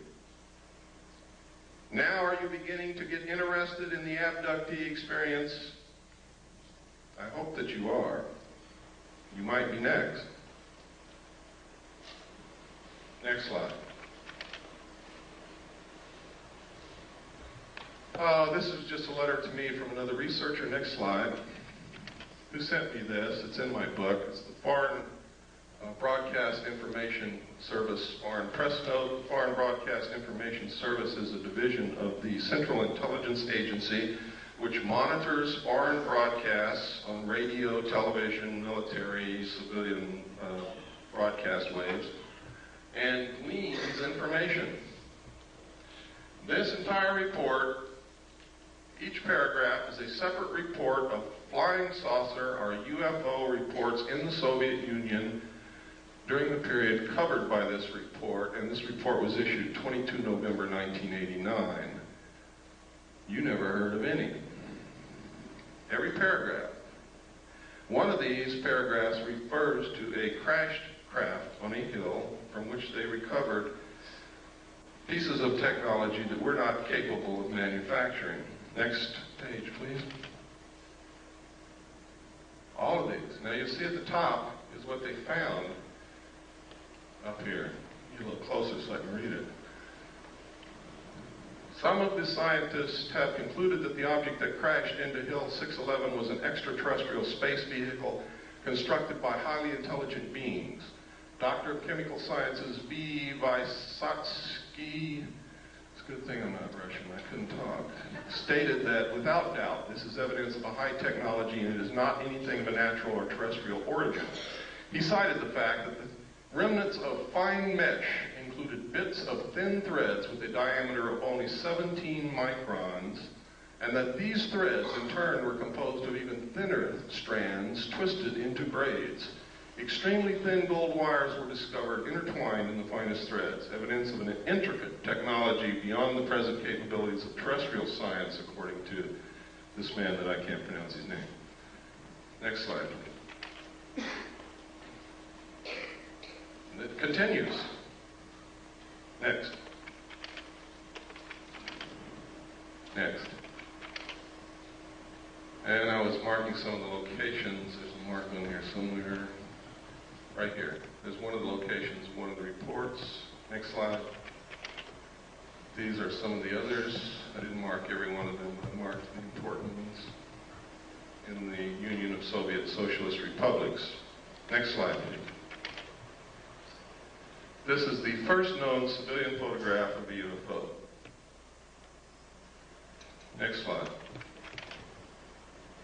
This is a letter, the Gerald Light letter. This letter is absolutely astounding. It confirms everything that I've been saying. Nobody knew that this letter even existed until Bob Exler presented it at the 1989 MUFON Symposium in Las Vegas. He presented this on July the 1st. I had already issued my information that this confirms on May the 23rd of the same year. In here, he says, "My dear friend, I've just returned from Muroc." Remember I told you Muroc is Edwards Air Force Base now. "The report is true, devastatingly true. I made the journey in company with Franklin Allen of the Hearst Papers and Edwin Norse of Brookings Institute, Truman's erstwhile financial advisor, and Bishop McIntyre of LA. Confidential names for the present, please. When we were allowed to enter the restricted section after about 6 hours, in which we were checked on every possible item, event, incident, and aspect of our personal and public lives, I had the distinct feeling that the world had come to an end with fantastic realism. For I have never seen so many human beings in a state of complete collapse and confusion as they realized that their own world had indeed ended with such finality as to beggar description." Can you get the sense of what this guy had gone through? The reality of other plane aeroforms is now and forever removed from the realms of speculation and made a rather painful part of the consciousness of every responsible scientific and political group. During my 2 days visit, I saw 5 separate distinct types of aircraft being studied and handled by our Air Force officials with the assistance and permission of the Etherians. Notice he calls them Etherians, which means that he attaches some spiritual significance to them. And notice also that he capitalizes Etherians, signifying that he may have viewed them as gods. I have no words to express my reactions. It has finally happened. It is now a matter of history. President Eisenhower, as you may already know, was spirited over to Muroc one night during his visit to Palm Springs recently. And it is my conviction that he will ignore the terrible conflict between the various authorities and go directly to the public via radio and television if the impasse continues much longer. Well, we know that he didn't do that. And it goes on. We don't have time to read it all. It's in my book in the appendix. Those of you who get the book, you can read it at your leisure. Next. This is the second page. Next. This is Bishop McIntyre. Next. There's old Ike. Remember the slogan, "We like Ike"? Ike started this crap. Next. There he is again. Remember what Ike said to us when he left office? Does anybody remember that? He tried to warn the American people against a group, a powerful group within the defense industrial complex, which might seize unwarranted power and destroy this country. And nobody listened to him. Next. I think he would have said a lot more, but he didn't want to die. Was this one of the little guys he met? Or is this for our entertainment? Next. Is this one of the little guys? Now, this is a very well-known photo that's been leaked out to the public. It's been thoroughly debunked by everybody in the world, but it's never been proven false. Never been proven to be a fraud. Nobody knows where it came from. Now, I hope you all know what debunked means. Let me show you what debunked means. What's your name, ma'am? No, it's not. What's your name? No, it's not. What's your name? No, it's not. That's what debunked means. Next slide. One of the things that I saw and I talked about earlier was that there was an elite group of scientists called the Jason Group, administered by a corporation which at that time was not the MITRE Corporation, but is the MITRE Corporation now. I talked about that all over the country. People said, you're crazy. Well, I found reference to them in the Pentagon papers that were leaked by Daniel Ellsberg. And in the Pentagon papers, it said that the Jason Group had invented and come up with the electronic barrier that was placed across the DMZ of Vietnam to detect and prevent the North Vietnamese regulars from coming across the border. I was there on the DMZ. It didn't work. So they're not as smart as they think they are. But they do exist. Some people submitted Freedom of Information Act requests and actually got the truth out of the Pentagon. The first official acknowledgement that they exist. We submitted one and got it, but what I'm going to show you is not what I got, because people always doubt what I get, so I'm going to show you what somebody else got. Richard Whitmire of the Gannett News Service published this in the Olympian in Washington, and this is what he found. Next slide. He found that these guys are incredible. They have the highest security clearances in the nation. There are several Nobel Prize winners in the group. They hold the protocol rank of Rear Admiral, which is 2 stars, whenever they visit any military installation, ship, airplane, Air Force base, or government facility. They are paid $500 a day consulting fee, and they are literally some of the best brains in this country. Next slide. Next. And these are some of the lists. These are some of them. There is only one woman among them. Her name is Claire Max. Let me see if I can find her. I think she's on the next slide. There she is, Claire E. Max. Institute of Geophysics and Planetary Physics, Lawrence Livermore National Laboratory. What do they need with a planetary physicist in a government consulting group? Next. Next. I always try to point out what's happening with women because I'm very sensitive to women's needs nowadays. I think, really, truthfully, if the world were run by women, we wouldn't be in this situation. Next.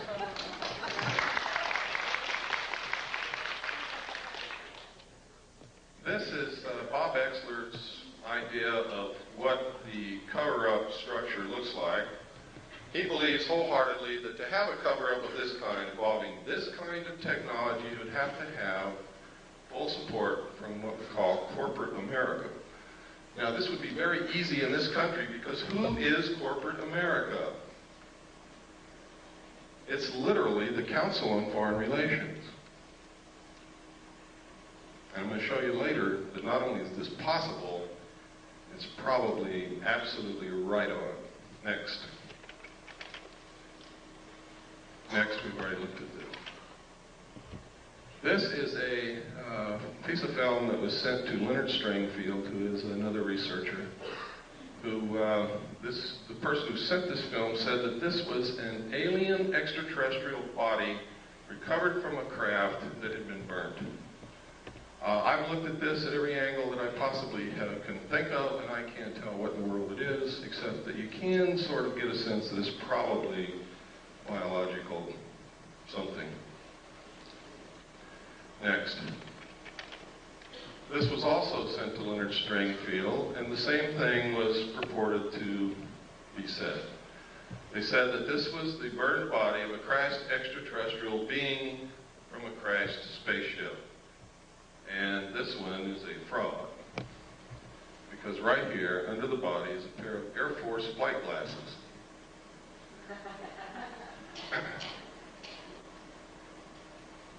I've seen enough of those in my life to know exactly what they are. Next.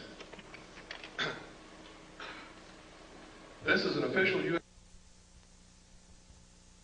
The newsreels captured it. We went down to watch Roy Rogers on Saturday morning, and they showed us this thing hopping around the flight line in front of a bunch of reporters in bleachers, and it never went anywhere.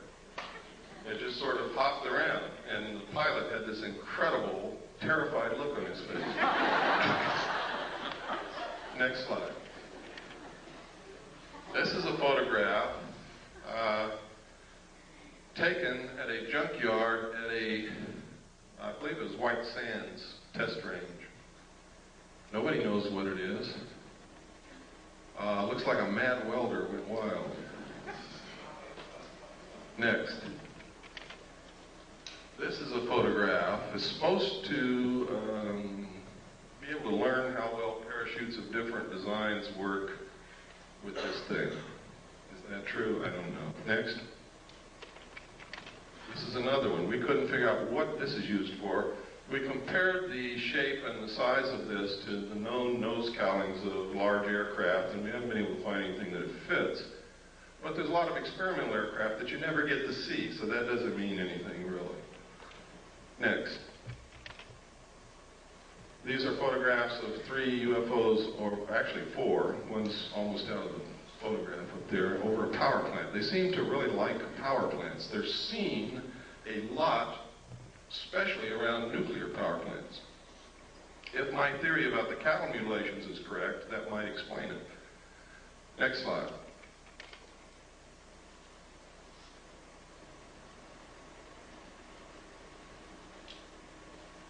February 27th, 1951.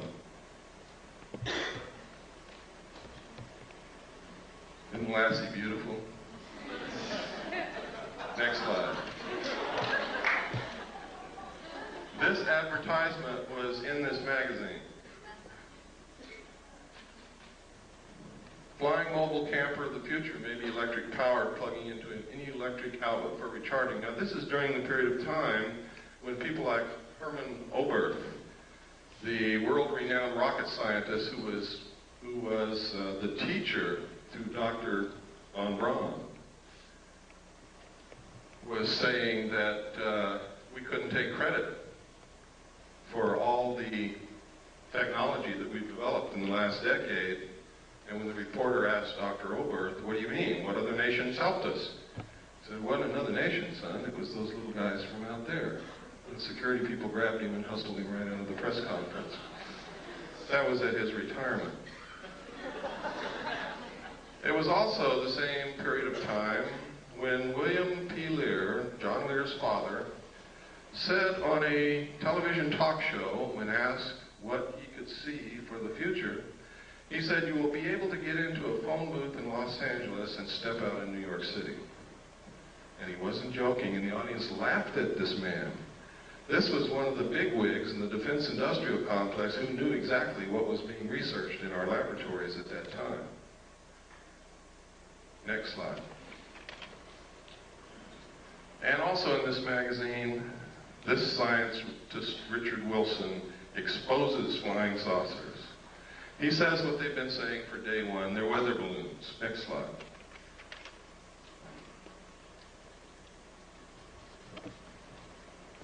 Albert Einstein. If, in fact, extraterrestrials were real and we had recovered that technology, I'm sure that Albert Einstein would have known about it, would have been in on it in one way or another. Next slide. And he may have known about things like this, the proceedings of the Lunar and Planetary Exploration Colloquium. May 13th, 1958. Look at that date because it's very significant when you look at what's in this book. And I'm going to show you a few pages. I've got this book at home. I guard it carefully because it's the only copy that's ever been able to be located, and I've got it. Introduction to the initiating group, scientific aspects of the lunar surface. How did they find that out? The physical characteristics of the lunar surface. The geological aspects of the interior of the moon. Evolution and nature of the lunar atmosphere. Didn't someone tell us that there was no lunar atmosphere? Isn't that correct? Or was I not paying attention that day? Next slide.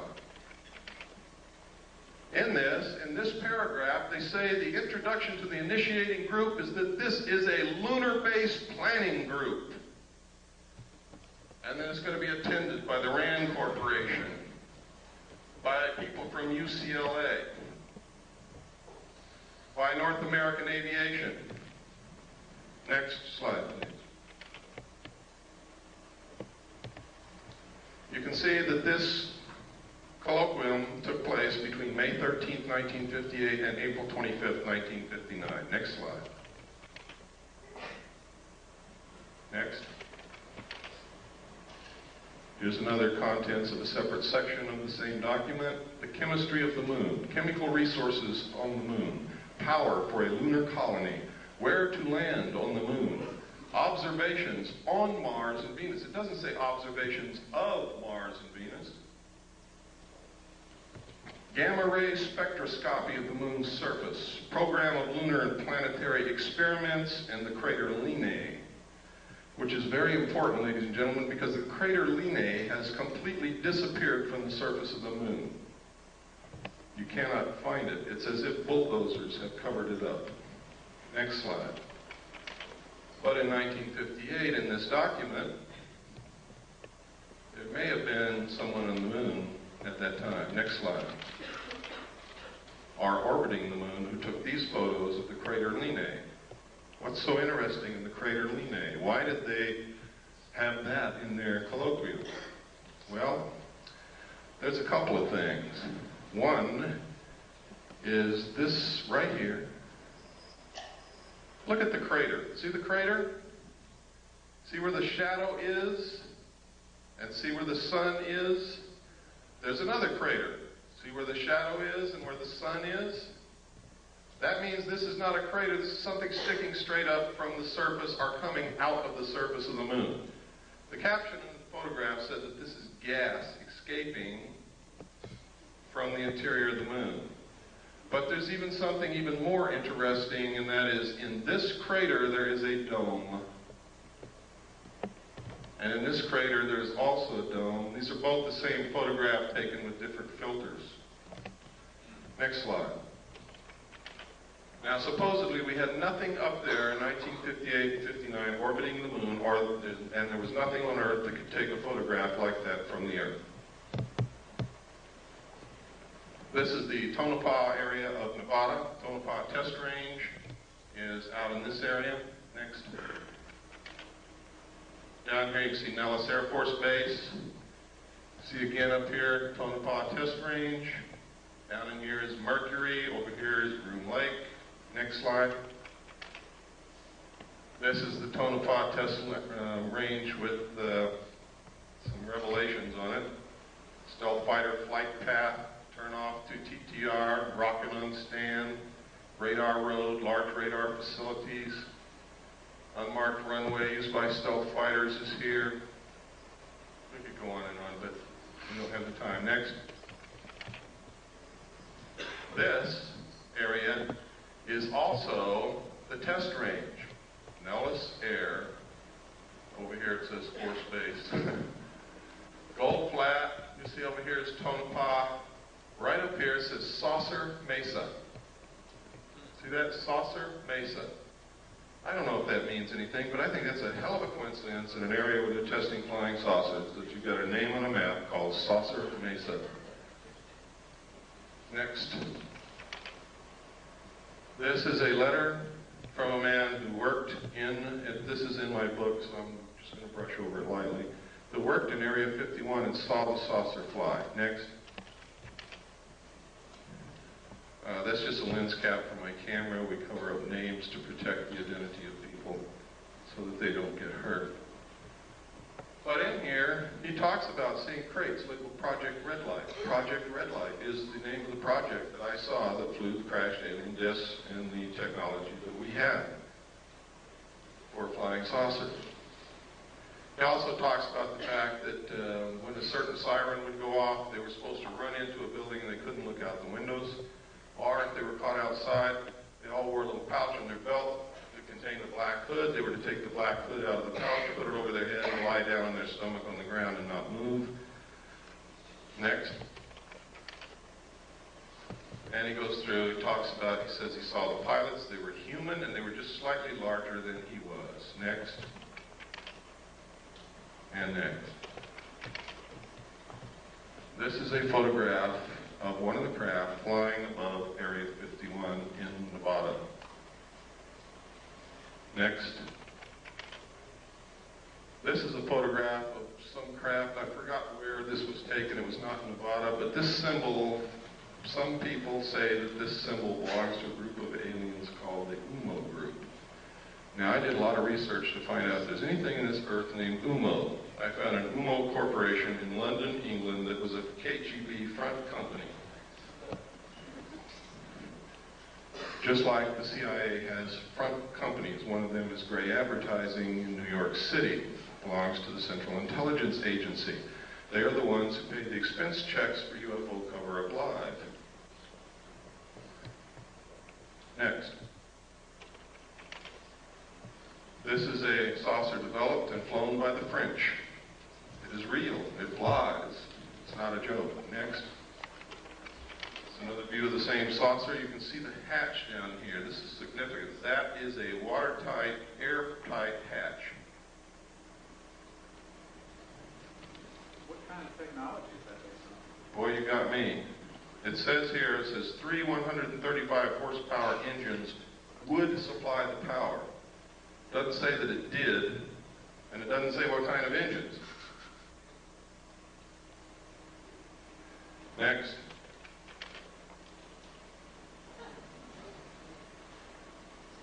Now, if you remember, not too long ago, Jackie Gleason's wife, after he died, released an unpublished manuscript, and in it she says that Jackie Gleason told her that he was asked to accompany President Nixon to Homestead Air Force Base, where President Nixon showed him dead alien bodies in a morgue.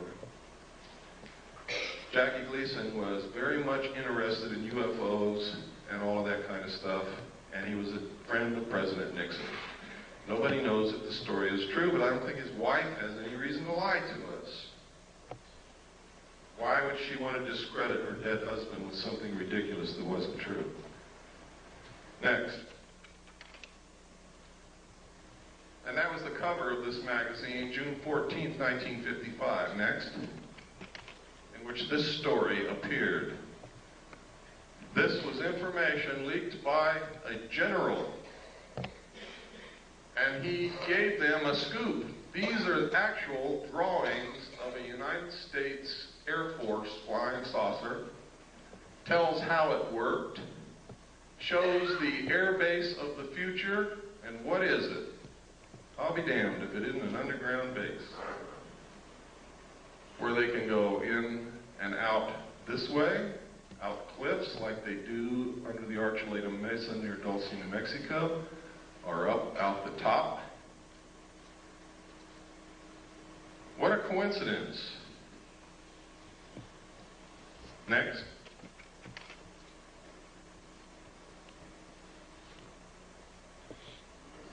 Next. As it evolved into this.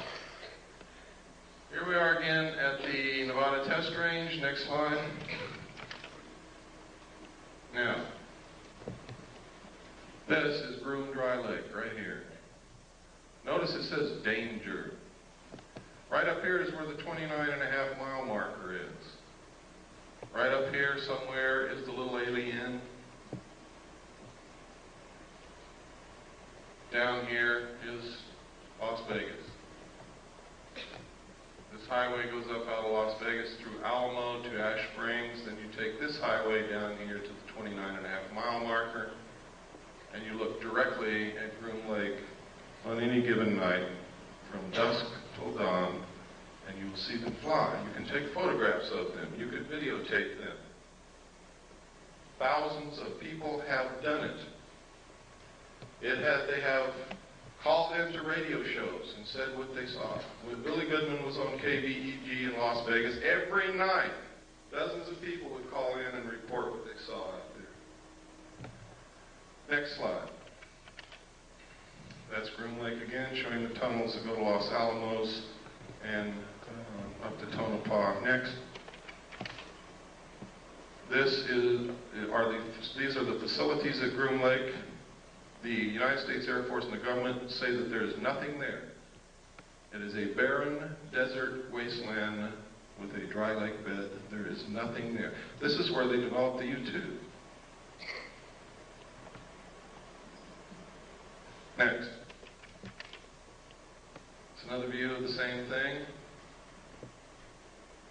Next. Here's another view. Same. Another view. Another view. Another view. I guess by now you all know there's something there. The runway is over 30,000 feet long. That's 6 miles. It's really closer to 7 miles from the people that I've talked to. This is a satellite,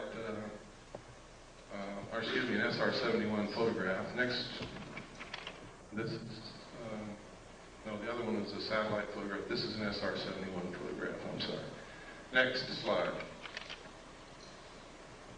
And this is what we've been able to identify as being there. The runway was built in 4 phases. They have a TACAN, which is a tactical navigation tower, navigational aids, access road, refueling ramp, tank farm. Tank farm is fuel tanks. Pipeline, road, housing, MiG haven. They have one of every kind of MiG that was ever built here. Power lines, water supply. This is a National Security Agency, CIA satellite intercepting dish antenna. Next.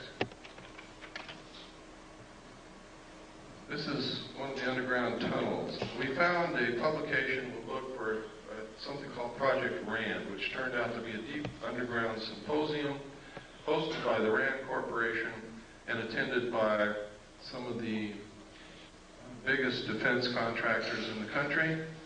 And in it were these photographs. Next. The date of this symposium in this publication was 1959. Next. Next. Look at that drill bit, ladies and gentlemen. In this, they said they had the technology to drill a tunnel 45 feet in diameter at the rate of 5 feet per hour. No one knew this technology existed at that time. We thought the Hughes drill bit that drilled for oil was the greatest thing since butter. Next. Look at that. Next. Now you know why Howard Hughes knew almost everything. These were developed by the Hughes Tool Company. Next. Next. Next. What kind of engine turned these things? In the symposium report, it says, just as airplanes, ships, and automobiles have given man mastery of the surface of the earth, tunnel boring machines and shaft sinkers will give him access to the subterranean world. What in the hell are they talking about? And construction of underground facilities. I also saw in the documents that there were underground bases all over this country, specifically in the Four Corners area of Utah, Colorado, Arizona, and New Mexico. Next. Next slide tray. You got to go back to the beginning. Okay, next slide tray. Everybody, stand up, take a stretch so you don't get kinks in your muscles. And we're just going to keep going right on through, and then we'll take a break in about 30 minutes.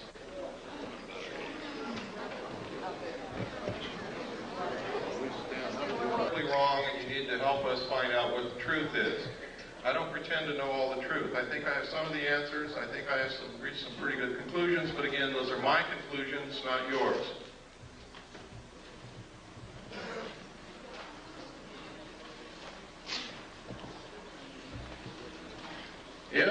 in your research or your activities you can prove something that I have said or done or shown you here wrong, I want to know about that so that I can verify your research and your conclusions and change it.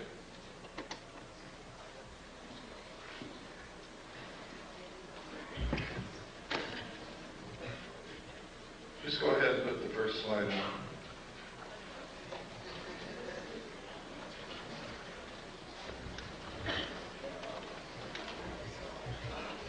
Is that the first one? That's backwards. That's backwards? I think so. Is it first? Forward button. Okay, go back to 0. Go back to 1. Is that 1? Okay, go to 1. That's the last one. Okay. Should be number 2. Okay, when we began to research this underground stuff and these tunnels, we found newspaper articles that stated, this is the Los Angeles Times, Wednesday, June 28, 1989, the secret of Moscow's underworld. Moscow also has tunnels under it, as does much of the Soviet Union. And next slide. Next. This is the Dulce, New Mexico area. Let me get my little wizard zip gun here. This is the small town of Dulce, New Mexico. Everybody is making a big mistake calling this the Dulce base, the Dulce underground base, the Dulce papers, the Dulce this, the Dulce that. It causes confusion. I don't know how many people have gone to Dulce, New Mexico, walked all day around that little town, and have come back and said to me, there's nothing in Dulce, New Mexico.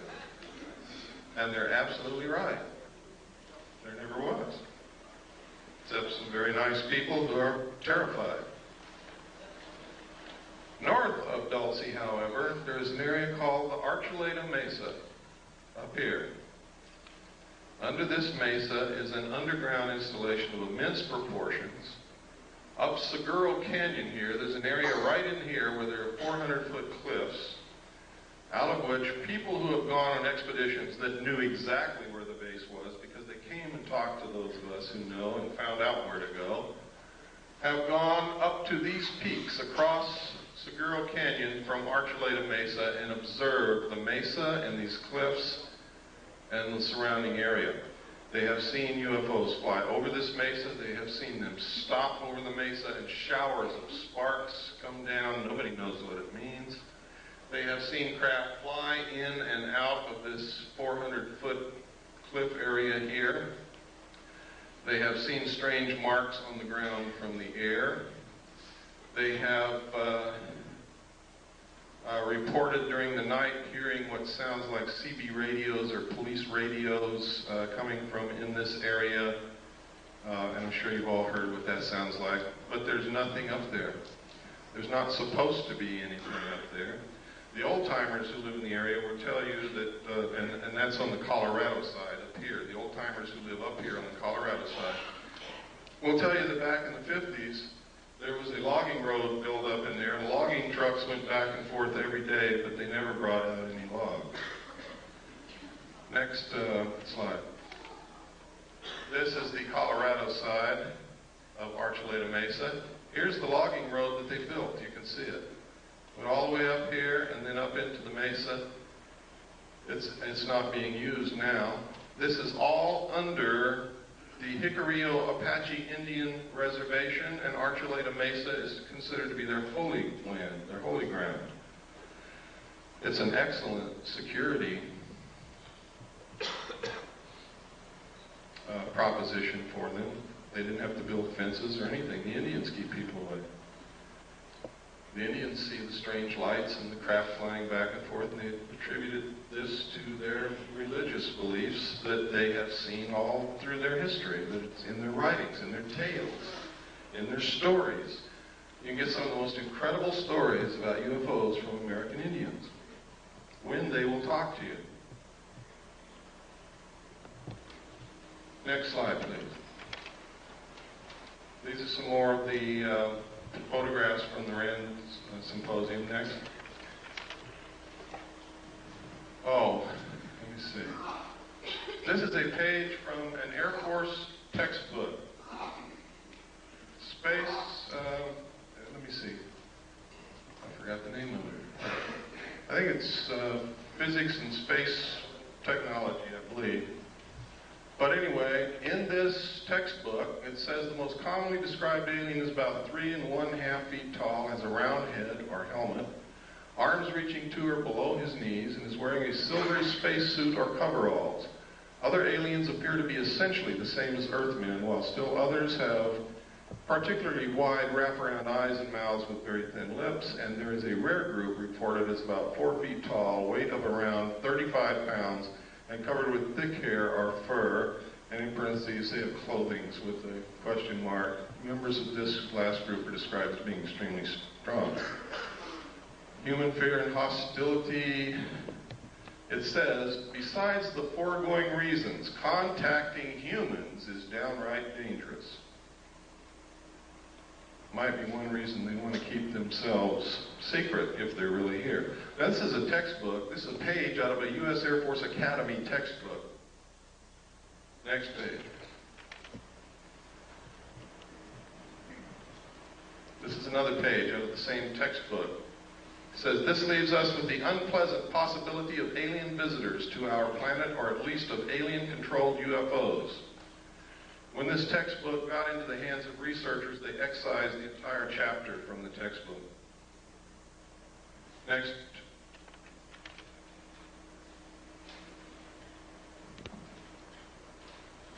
See if the name of it's on here. Nope. Okay, next.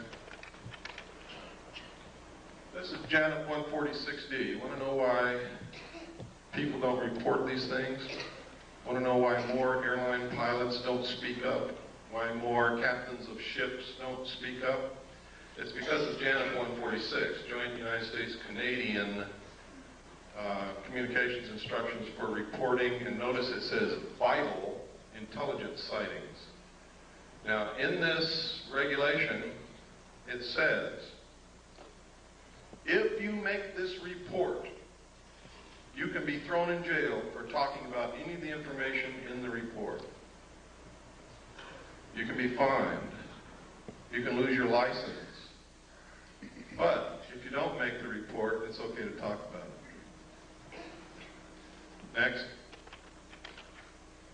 And this just goes through telling you what's in here. Next.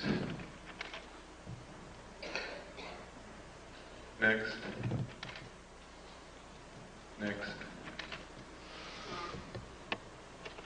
Wait a minute, go back to the last. Oh, here we go. Stay on that. Unidentified flying objects. Just want to make sure that you know that this specifically stated in this report that they're to be reported. Next. Okay, let's go through this. Go ahead. And go ahead.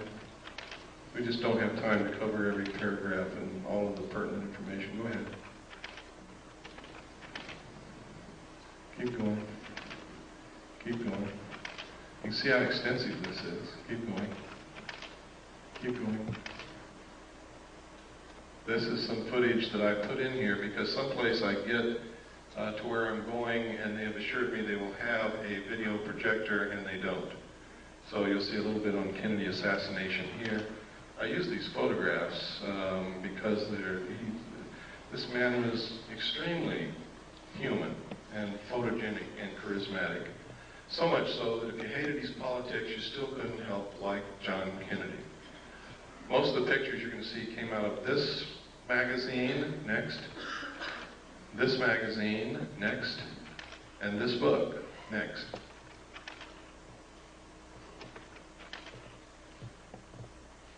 Go ahead. Can you imagine pictures like this of Richard Nixon?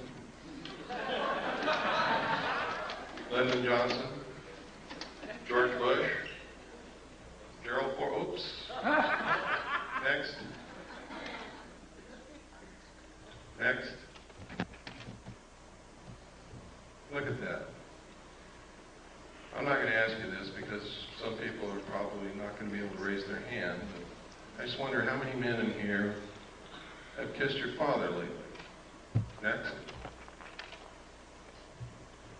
This is a photograph of Kennedy after he'd been shot in the throat. Jacqueline is looking at him in horror. He's clutching his throat. Next. This is William Greer beginning to turn around. You can see his hand here, his arm. You can see the end of the gun barrel right there. Next. Now you can see him. Here's his hand, his arm. The gun is right behind this flash of reflection here. You can see him looking directly back at the president. Next slide. Next. Now, you can see the top of Kellerman's head right here. People argue that that's a reflection off the top of Kellerman's head. It is not. You can also see Kellerman's hand is on the wheel. Kellerman, that's his arm and hand, is actually driving the car at that point. Kellerman is a Secret Service agent who was the passenger in the front seat. Pardon? No. No.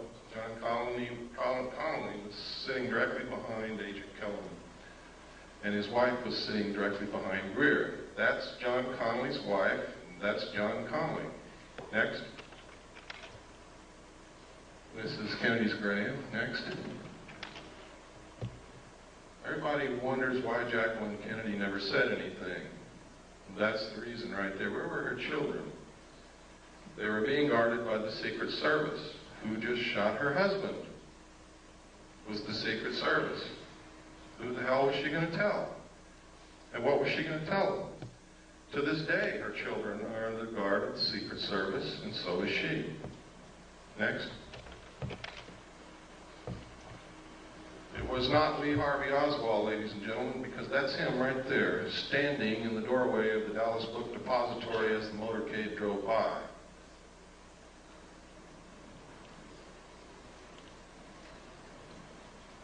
The Central Intelligence Agency has agents in the civilian community writing books and making statements to keep you confused.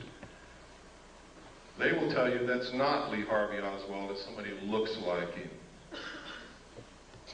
What was Jack Ruby's part? I don't know, but he certainly had a part. Next. There he is again. Lee Harvey Oswald. We have done body proportion measurement comparison. We have studied the clothing.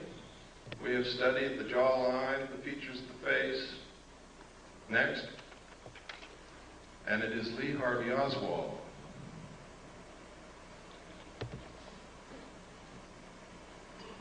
Next. And that's us if we don't do something quick. Next. Now, everybody wants to know, why do we have to have a one-world government? Why is it that they won't let us have these things that we know will cure disease? Why are they so hard on homeopathic medicine? Why this, why that, why this, why that? It's simple, folks. Once you really get into it, there is no doubt about it, there is a serious population problem. At the end of World War II, or actually during the war, they did a study to try to determine the effect of the returning soldiers from the war upon the economy. What the people who made the study projected was that there was going to be a whole bunch of babies born. They did a study again in 1957, which stated that the exponential increase of the population would ensure that the population would double between 1957 and 1990, and it did. They said that if something wasn't done, the increase in the use of insecticides, toxic chemical waste, effluent sewage, the pollution of the air, the use of fossil fuels, the use of timber, the increased need for raw materials was going to put us in a crisis, because they said that if something wasn't done to stop the growth of the population would double again 28 years from 1990. And it will. And then we will need twice as many trees, twice as many homes, twice as many cars, twice as much oil, twice as much food, twice as much everything. We will be putting twice as much sewage into the earth, twice as much pollution into the atmosphere, twice as much toxic waste material.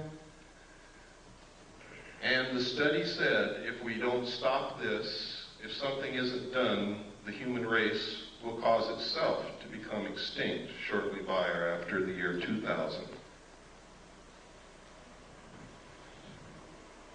Some people still didn't believe it. So the Club of Rome was formed secretly by Dr. Aurelio Pacheco in Rome, Italy.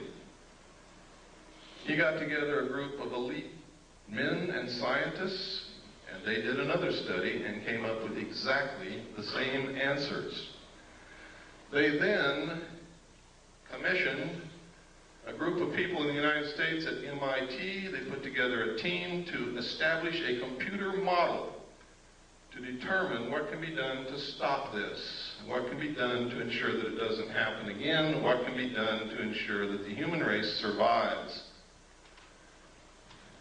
And the answer is some of the things that I'm going to show you.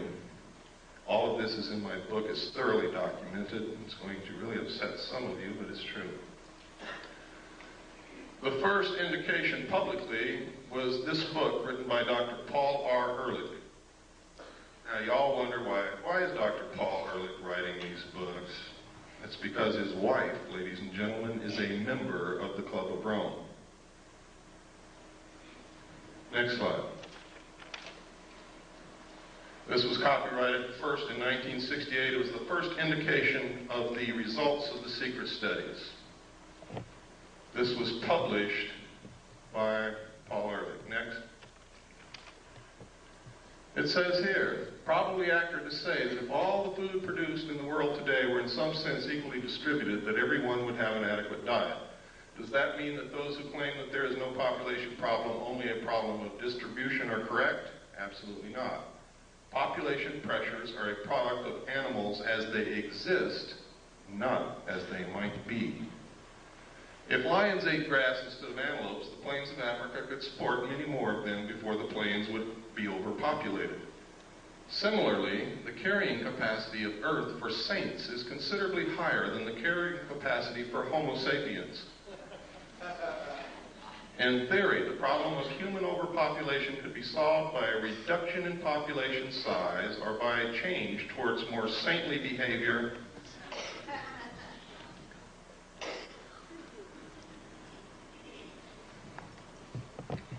The current situation of global overpopulation is so serious, and the built-in potential for further population increase is so great, that the only sensible strategy for humanity today is to end population growth and start a population decline as rapidly as is humanly possible, simultaneously striving to achieve a more equitable distribution of the food and other goods of this planet. Limiting births and increasing social justice are not alternative strategies to preserving society. They are, ladies and gentlemen, necessary complements. Next slide.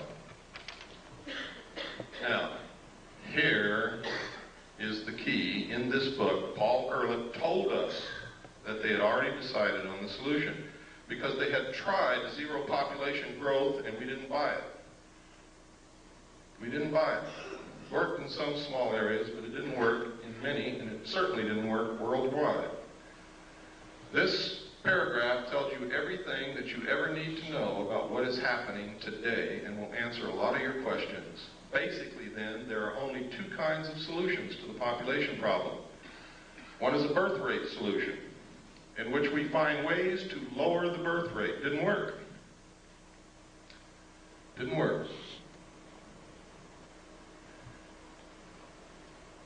The other is a death rate solution, in which ways to raise the death rate, war. You asked me about the Middle East.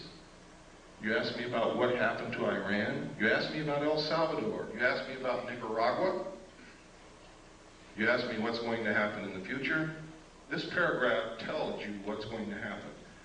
Famine, pestilence, find us. They have just shut off the water to all the farmers in the San Joaquin Valley. They produce 50% of all the vegetables that are consumed in this country. Do you believe that's an accident after reading this?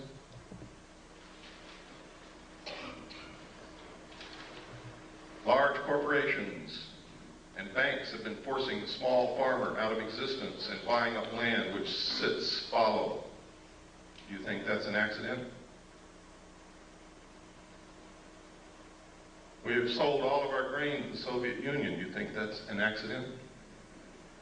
There's not 20 days supply of grain in this country if we needed it in an emergency.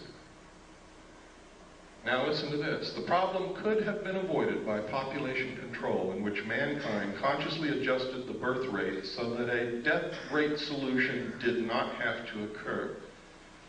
He's telling us, ladies and gentlemen, that they have already decided upon it and that it is in effect. Next. The next warning was the limits to growth. This was published by the Club of Rome. Next. The conclusions are, and this is only what they've revealed to the public, what they told to the power elite of the world is an entirely different story and is much more radical. If the present growth trends in world population, industrialization, pollution, food production, and resource depletion continue unchanged, the limit to growth on this planet will be reached sometime within the next 100 years. The most probable result will be a rather sudden and uncontrollable decline in both population and industrial capacity. And what they don't say here that they said in the secret report is that the masses of people in the world will result to the overthrow of their government and anarchy will reign as they try to feed themselves and their families and find jobs. It is possible to alter these growth trends and to establish a condition of ecological and economic stability that is sustainable far into the future. The state of global equilibrium could be designed so that the basic material needs of each person on Earth are satisfied and each person has an equal opportunity to realize his individual human potential. Who would suffer the most under such a plan? Not the rich, ladies and gentlemen. They are in control. It's going to be us. Americans consume most of the raw materials in the world. 50% of the energy supply is consumed in this country. We pollute the earth more than any other nation. It is us who are going to have to go back and live like our ancestors did, and they're going to make us if we don't learn how to do it on our own. I'd rather be a volunteer than a slave. I don't know about you. If the world's people decide to strive for the second outcome rather than the first, the sooner they begin working to attain it, the greater will be their chances of success. And down in the last paragraph, something really important. These conclusions are so far-reaching and raise so many questions for further study that we are quite frankly overwhelmed by the enormity of the job that must be done. We hope that this book will serve to interest other people in many fields of study and in many countries of the world to raise the space and time horizons of their concerns and to join us in an understanding and preparing for a period, and listen to this because they're not kidding, it's coming very soon, for a period of great transition, the transition from global equilibrium. Henry Kissinger said when asked what he foresaw for the coming decade, he said, everything will be different. There will be a new world order. Many will suffer. For those who survive, the world will be better. And the last thing he said, we will have the world we have always wanted. Now, if you know anything about Henry Kissinger, he never wastes words, and he knows what's going on. Next.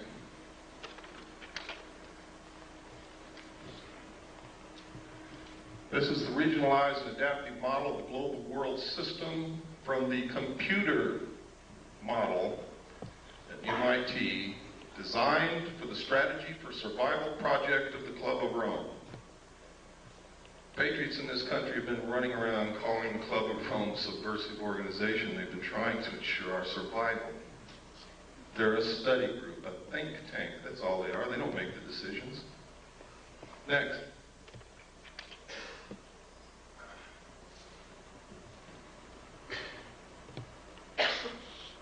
We don't have time to go through all of this, but it's in my book. That chapter is going to be the most interesting chapter that you're going to read in my book. And everything that I say in there and here is thoroughly documented. Next. And next. And next. These are the New World regions. There is already a new constitution has been made for the United States of America. It's called the New States Constitution. It was paid for by your tax dollars over a 10-year period. It was developed by the Center for Democratic Studies in Santa Barbara, California, and it cost $25 million. The entire Constitution is also in my book. Next. You could see by there, Region 1 was the combination of the United States and Canada, and that's the real reason for the lowering of the trade restrictions between the United States and Canada. We are fixing to be merged. Next. And next. There are 10 regions in the New World Order, and you are looking at them now. Next. Next. What's one of the answers? Alternative 3. I also saw documentation, and I've already shown you documentation on slides, that there may have been somebody in the moon in 1958, and I can tell you right now, there is a base on the moon. We are attempting to colonize space because if their attempts to control our greed and our wastefulness and our destruction of this earth do not work, the only hope for the survival of the human race is colonization of other planets.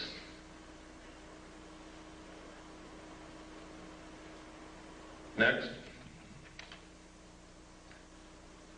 This is verification. I can't tell you who wrote this letter, but it is a letter that was delivered into our hands from, well, I can't tell you that, but this confirms that as far back as 1962, working for the Jet Propulsion Labs in Pasadena, she was working on photography taken of the moon and Mars from objects that went there.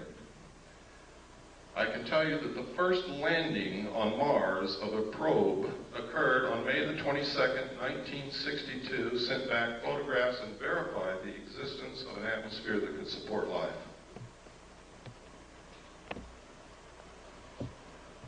This woman was married to a man. She says in this letter, his function was to design domed modular living facilities, next slide please, for colonies of Earth scientists to be stationed on the moon and then Mars.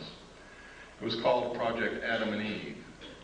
We didn't get this letter, ladies and gentlemen, until August of 1989. I had already revealed the presence of a colony on the moon and Mars on July the 2nd, 1989. Okay, next. Next. Next. Report from Iron Mountain on the possibility and desirability of peace. Next. This is really important. Though not yet expressly put forth as the development of a long-range sequence of space research projects with largely unattainable goals, this kind of program offers several advantages lacking in the social welfare model. First, it is unlikely to phase itself out regardless of the predictable surprises science has in store for us. The universe is too big.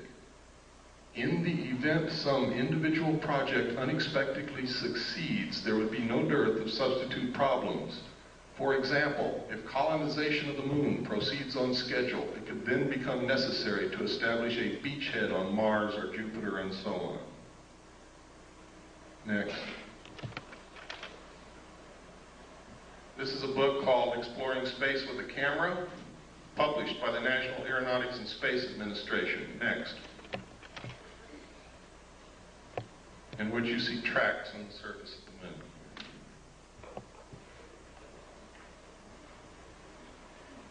Now I want you to notice where these tracks go. They start way up here.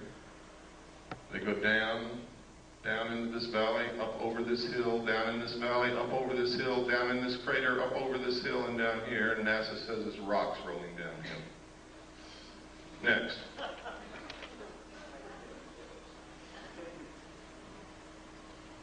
Next. Here's another one. Look at this. It goes way down in this crater, up here, over here, down in this little crater, up, down again, and stops right there and makes a long shadow. Next. Here's another one. So whatever was making those tracks was still there. Yes. Next. Look here. Look at those tracks. Look at that object and look how big the shadow is. Here's another small set of tracks here. Goes out into the washout and the light. And here's another one. It comes up out of the crater and down here. And there's the object casting a shadow. Rocks rolling downhill. Next. These are official NASA photographs taken right out of a NASA publication. I didn't fake them. You can go get the same book and look at them yourself. They told us there's no water on the moon. I guess that doesn't call for any comment, does it? Next. This is another book that we had to get because they had pulled it off the shelves when they found out what was in it, and another one also. Also printed by NASA. Next. There's the title page. Next. And this is the other one, Atlas and Gazetteer at the Near Side of the Moon. We have located one in the library of the Jet Propulsion Laboratory, which the title is The Lunar Base, and we are trying to get someone in there to photograph it now. Next. Next. Next.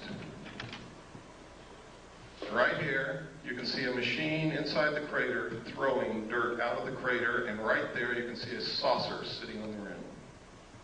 Over here you can see a crater that's already been artificially mined and is just left vacant.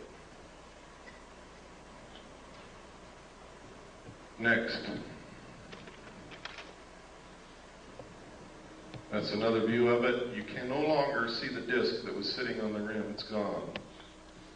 Next. Pardon? I don't remember. We've already passed that page. Does everybody want to go back to it? Got to be quick. Go ahead. Next. Down in this crater, you see all kinds of artificial objects. We have no idea what they are. They are not natural. It's really strange. You can see here a building with a ramp coming this way and then up to the top, and then a flattened off top here and square corners all around it. You never find anything like that in nature anywhere. There are other objects, I won't go into them. That is the most obvious. It has square corners all the way around. Next. Here you can see the antenna from the lunar orbiter here. Look at these weird things in this crater over here. These are the ones we just looked at, and that's where the mining is going on, or what appears to be mining up there. And this is the artificial crater that we looked at. All of the other photographs that you saw were macro photography taken from this photograph out of the book. Next. Anybody see anything strange there? It's right out of the book, folks. Don't see anything strange? What's that? Next. I don't know, what is it? Give me the next slide. What is that? Give me the next slide. Okay, go back one. This looks exactly like a B-24 Liberator bomber. Is it? I don't know. Look over here. Here's another one. There's a wing, there's a body, there's a tail section. Small plane. Next. Look here. See this mountain that has been shaved off the top is flat and there are 4 domes on it. Can you see it? Give me the next slide. I know there's somebody out there that's faking. They don't see it yet. Okay, give me another slide. Now can you see it? Right out of the book. Look at this dome here on this flattened off area. It looks like a piece of pie. There's a dome. 4 domes on this mountain. And we're talking from way, way up. Those domes are big, even though they look small to you. Next. This is the crater Kepler. Anything unusual there? Right out of the book. Look at this. You see those 4 domes lined up in a row right there? You see where the side of the crater has been cut out? Do you see where somebody's built it's either a road or a wall beside a road that goes from here down into the crater?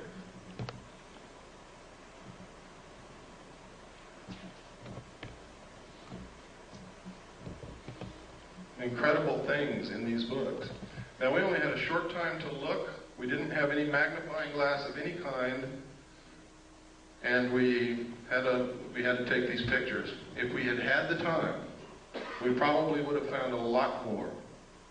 But we had to do what we had to do and get out of there because of the restrictions put upon us. Next. There's a close-up again. You can see the 4 domes right in a row. You can see the crater's been artificially cut out. Next. Look at this. What is this? This is the weirdest thing I've ever seen. We don't know what it is, but it resembles the freeway interchange in Los Angeles, doesn't it? We don't know what it is. We didn't know what it is. But look what's in this crater right here, and you see it all over the moon. If you look real good in these craters, it's a big, giant, T-shaped object that can bend itself to conform to whatever it's sitting on, and you see them in all of these photographs. Next.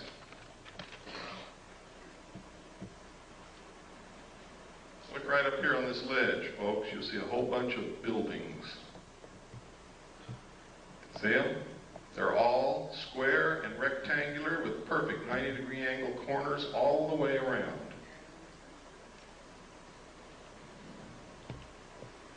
Next. This is what we were looking at, the freeway interchange. I don't know what it is. I just call it that because... Next. Oh, go back. I'm sorry. There's something I want you to see. What is this? Next. And you can see that a little bit better there. Next. This is one of my favorite photographs. Something crawled over this lip of that crater, gouged out the lip, crawled down, gouging the earth away, made a turn here, came back, crossed its own path, and went back over the lip of that crater. I guess it could have been a rock rolling downhill. Next. There's a close-up of it. There is no doubt about this, ladies and gentlemen. You can see it as plain as day. It came up over this rim, came down, made a turn, went back over its own path and out. Next. Look at this. Experts that we have taken this to say that that resembles the crater made by a very large artificial explosion, such as a nuclear weapon. Next. That's Kepler again, just to show you that it did come out of the book. Next. Next. Next.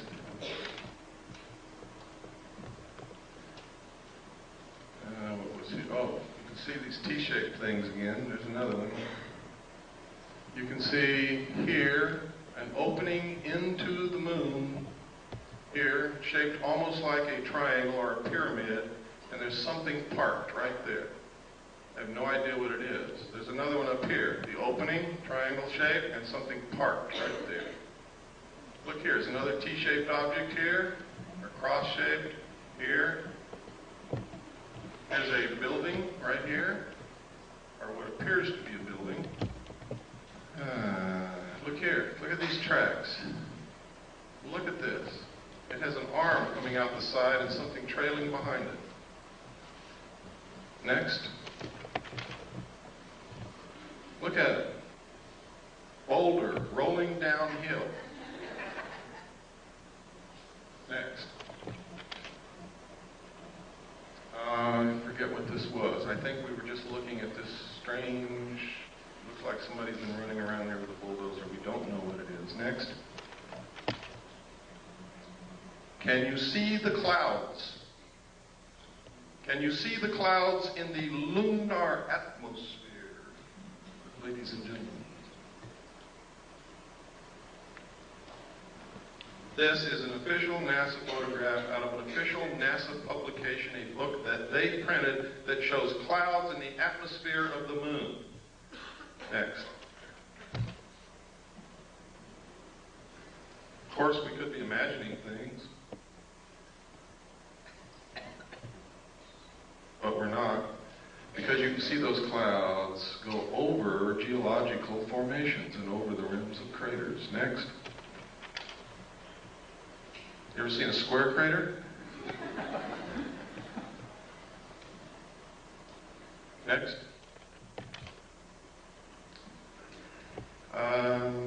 Oh, look here, folks. What is that? Doesn't that look like a triangular-shaped lake or reservoir with an island in the middle? Is it? I don't know. Next. That's the same picture a while ago. I kept trying to get a better picture of this object because you can sure see that thing sticking out with an arm trailing behind it. Next.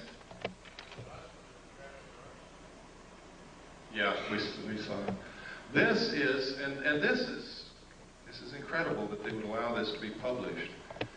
It says here, they resemble many steep terrestrial slopes, including those of some man-made craters produced by explosives. Next. Here are again 2 triangular-shaped openings into the moon. They are not the same location as the other ones, and they have a platform at the lip, but there's nothing sitting on these as there was on the other ones. Next. Anybody see anything unusual here? What we're looking at is across the entire crater Copernicus. What I'm looking at is a page of the book in which, in a very small portion of that photograph, I have taken this with macro photography, and in this you can see a base in that crater across on the far side of the crater, and you can see towers, you can see buildings, you can see tanks, you can see another tank or tower over here, and you can see it even better. Next slide. Check it out. Next slide. Look at this. Look at this big Christian cross right here. Look at these buildings here. Look over here. It looks like what's a building up under this ledge. These are all perfectly square corners. They do not occur in nature. Any expert will tell you that. Next. This right here is a pyramid, exactly to the same scale of the Pyramid of Cheops. This is a Christian cross. Now, this is so far away that this cross has to be hundreds of feet high. A rock. Next.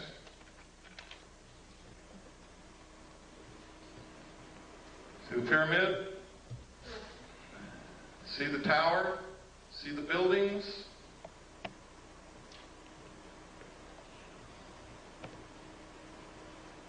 Next. Again, there's the cross. It is huge. You can see tanks right along here. They look like oil tanks. Here's another tower over here. See it? Next. Again, you can see the pyramid, you can see this tower, you can see the cross, you can see looks like a city here. These are buildings. All have perfect 90-degree angles, all over the place. Again, here's the tanks, look like oil tanks. Next. What was this? Sometimes if I don't look at these all the time, I lose what the heck I was even looking at to begin with. Oh, right here.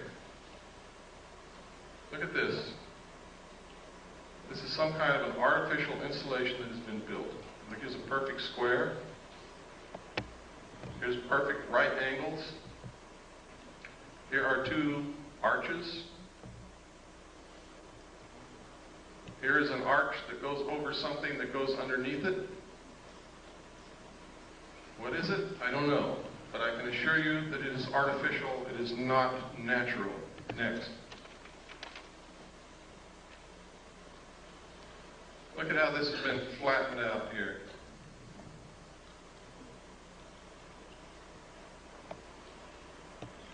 And I think there were some domes or something here, if I remember correctly.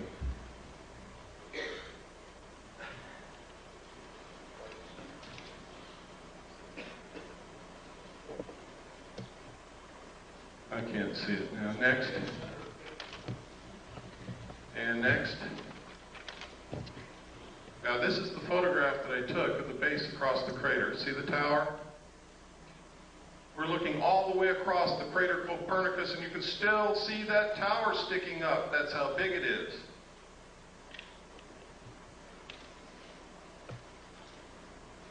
That's what caught my eye. And then I began to take macro photographs. It wasn't until we really developed the film that we knew that we had anything from that, because this is the photograph that I was photographing. That's why NASA put it in the book. They overlooked it. Next. That's Kepler again. Next. That's the crater Copernicus. That's the one. This is the photograph that I took the pictures over there. The last one you looked at was a close-up of about this area. And the close-ups that you saw where the base was were right in here. Next. That's the one, remember, we talked about, we didn't know what it was. It looked like a bulldozer had run back and forth inside the crater. Next. Next.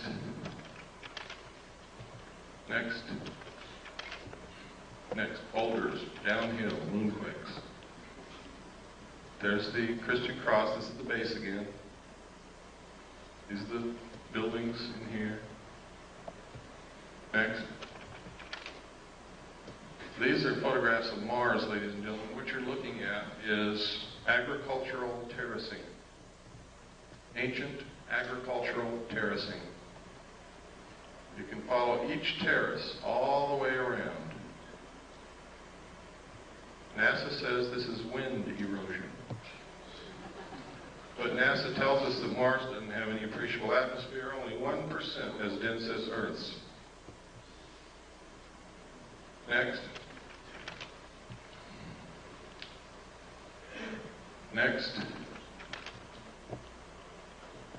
These lines are exactly like the lines on Nazca, and you can see that each line carves into the lip of that crater.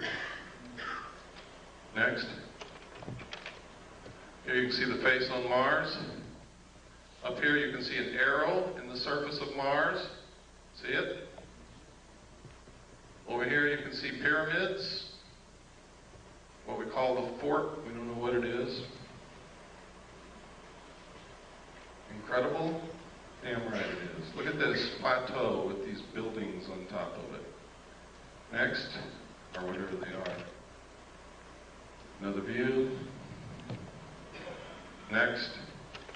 Under computer enhancement, the face has eyeballs and also has teeth.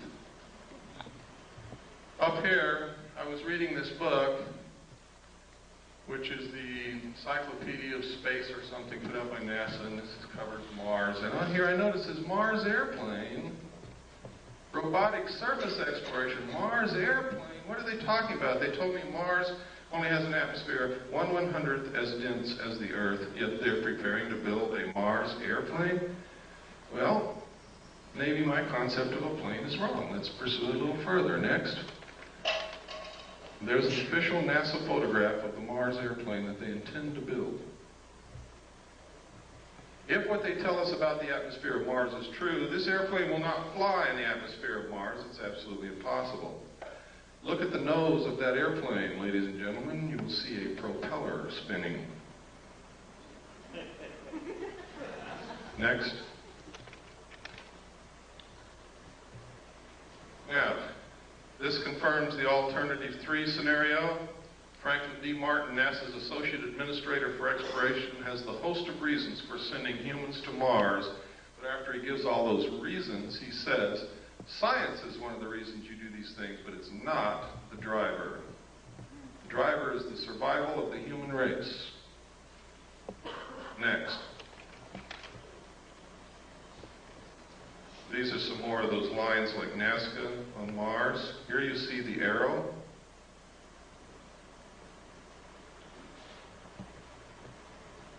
Next.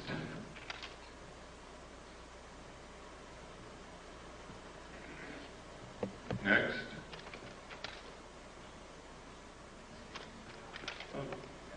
Okay, let's go back one and change slide trays. We're almost through the slides, and we can get into some serious stuff.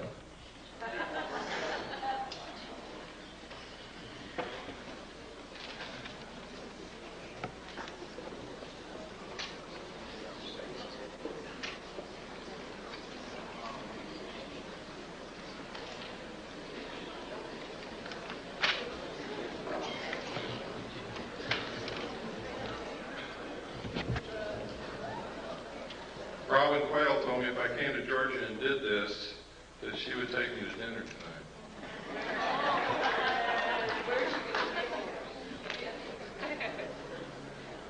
But I think she left already. This is the face on Mars again. Look at that square crater right next to the arrow. We measured the arms of this arrow and the length across it. It's a perfect triangle in here, and these arms are exactly the same length. The chances of that being a natural occurrence are almost zero. I imagine there's some remote chance, but I certainly wouldn't give that much credence. Next.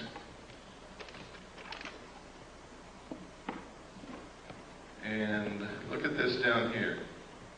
It's almost boat-shaped, with what appear to be buildings on top. They may not be buildings. We can't get perfect 90-degree angles on it, but that could have been eroded away over who knows how many centuries. Next. The black dots. Those are places where the spacecraft was sending back the information and it didn't make it to Earth. They're not freckles, they're not painted dots on Mars, they're just where the bits of information didn't make it from the spacecraft to the Earth. Yeah, the face is approximately 1 mile across. Next. I really don't know, ma'am. I try not to guess at things, especially if it doesn't even remotely look like what we might guess it might be. You have to understand, when we're trying to interpret something totally alien to this Earth, we have to understand the concept of what the word alien means. What we might perceive as a landing strip might be a carnival to them. Who knows? Look at this. This is the Martian probe that we landed in 1976, I believe. And it took this picture of something flowing from up here down to here. Could be sand. Sand does flow under the right circumstances, or it could be water. If that's flowing water, then that's significant. If it's sand, it means nothing. Next. Government scientists call newly discovered heavenly object a stray asteroid. Sounds kind of interesting, doesn't it? Until you read the subhead. Astronomers worldwide in disagreement with official explanation call phenomenon an intelligently guided object. London Evening Standard. I think that's 7/10/60, page 3. Next. Now, if you won't believe all this other stuff, how many people in here believe that Gordon Cooper, the astronaut, is a credible individual? Can I see a show of hands? He's an astronaut. He's also a colonel in the United States Air Force. Now he's retired. He wrote this letter to the United Nations, and in the first paragraph he says, "I wanted to convey to you my views on our extraterrestrial visitors, popularly referred to as UFOs, and suggest what might be done to properly deal with them."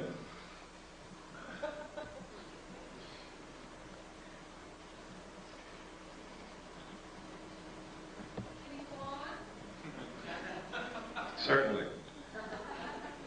I was waiting for the gasps to die away.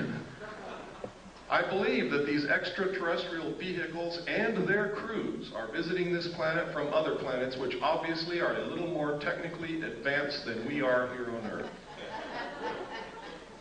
I feel that we need to have a top-level coordinated program to scientifically collect and analyze data from all over the Earth concerning any type of encounter and determine how best to interface with these visitors in a friendly fashion.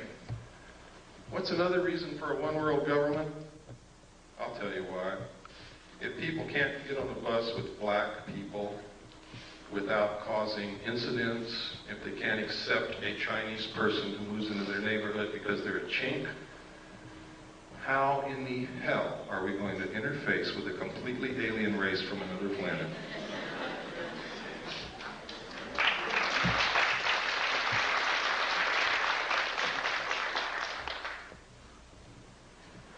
Okay, next slide.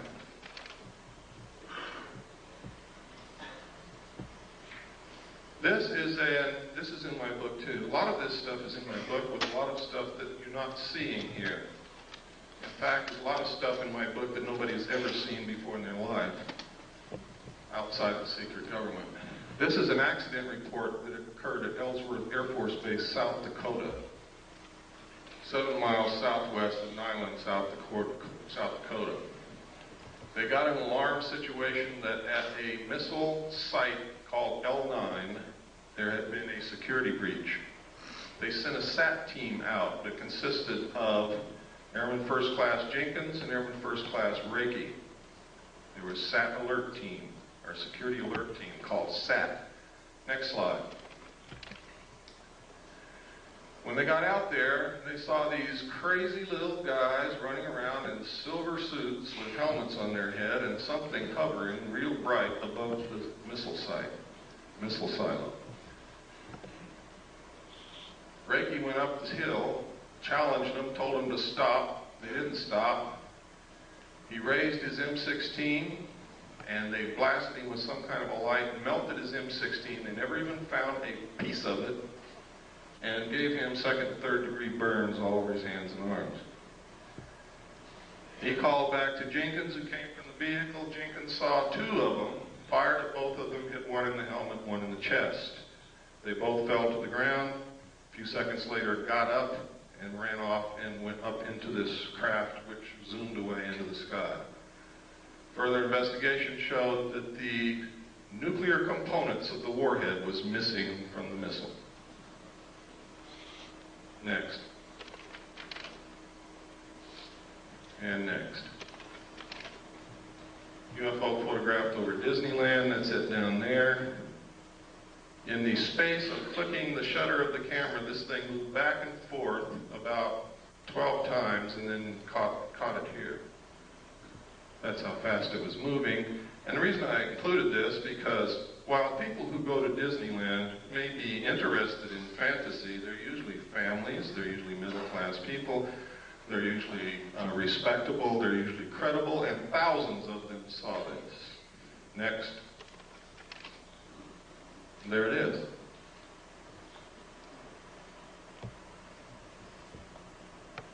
That's incredibly fast when you figure that during the time the shutter snapped, it moved back and forth that many times.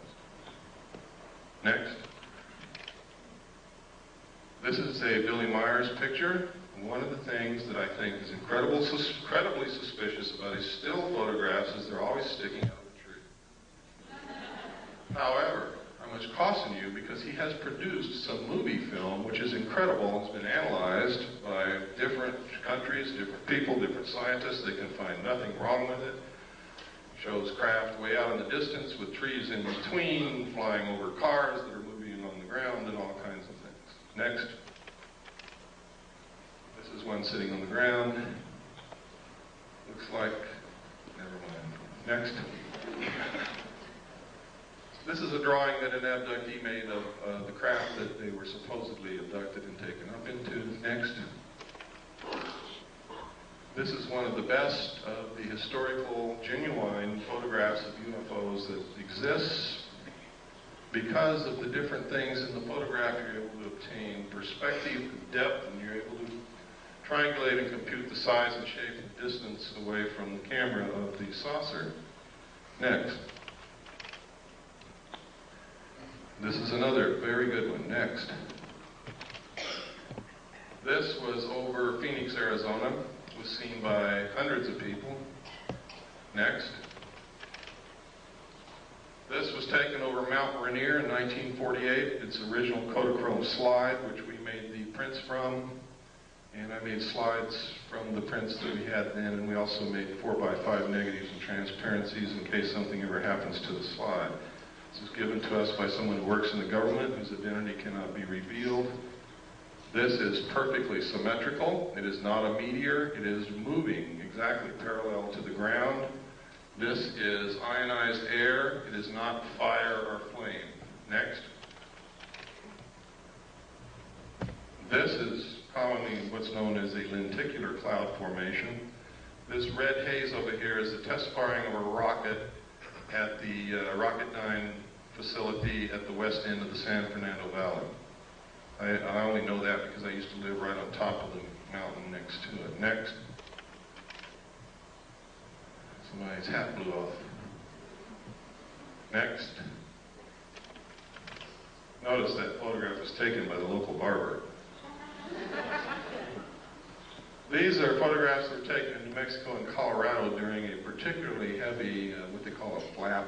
There's a lot of sightings by a lot of people in one area. And there were a lot of photographs came out of that. These are some out of the newspaper. I tried to photograph them so that they can be identified as not something that I made up. I have been accused of being the most rotten bastard that ever lived, making up everything, phoning photographs. So I have to be very careful. Next. This photograph was taken over London. It's one of my favorite. I have a degree in photography, and this is a very artistic photograph. It's a very rare photograph, and it is a very unusual subject, and I have to like it. Next. This is another part of what I call Project Snowbird, to make the public think that what they're seeing can be explained away by technology like this.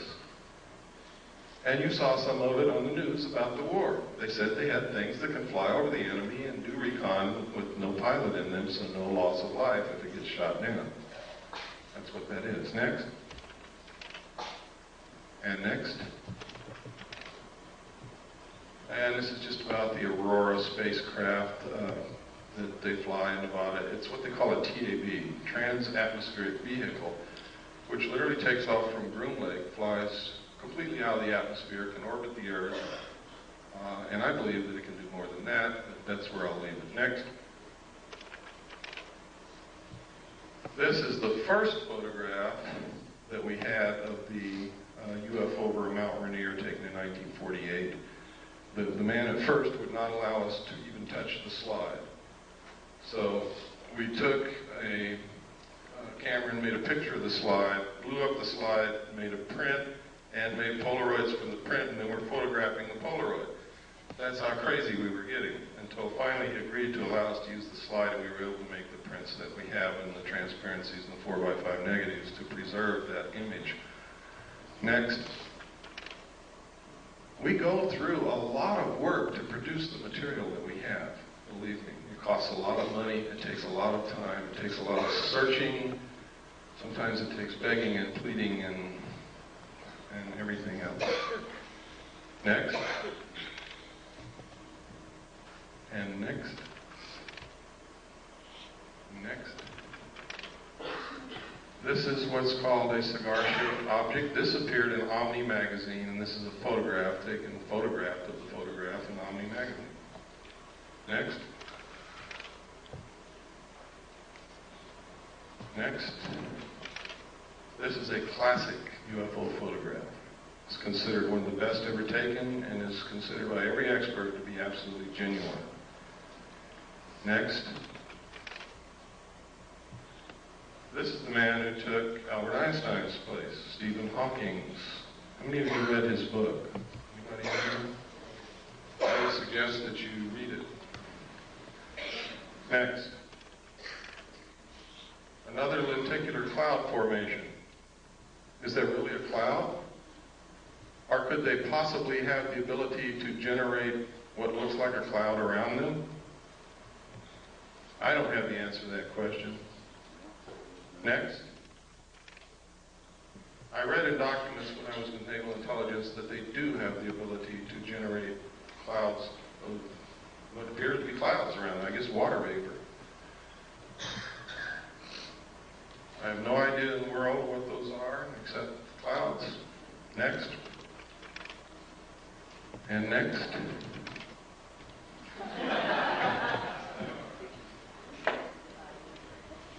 Is this what they're trying to make us believe is happening? So that we'll accept a one-world government, give up our freedoms, submit to totalitarian control? Is that the easiest way to control us so that we won't destroy the earth? Is that what this is all about? That, by the way, is from The Creature from the Black Lagoon, which was a classic horror film for the buffs. Next. And next. They do exist, folks. For those of you who thought they didn't, never saw any, they exist. This was taken from an airplane window. So you know that nobody threw a hubcap into the air. It's above the clouds. Next. This was taken by a tourist in Hawaii. He didn't even know that it was in the sky. He was taking a picture of these beautiful women, and it wasn't until he got the pictures back and he was showing his vacation photographs to a friend, or at least this is the story, that his friend said, "What's that?" And he said, "What?" I never saw that. And this is a close-up. Next slide.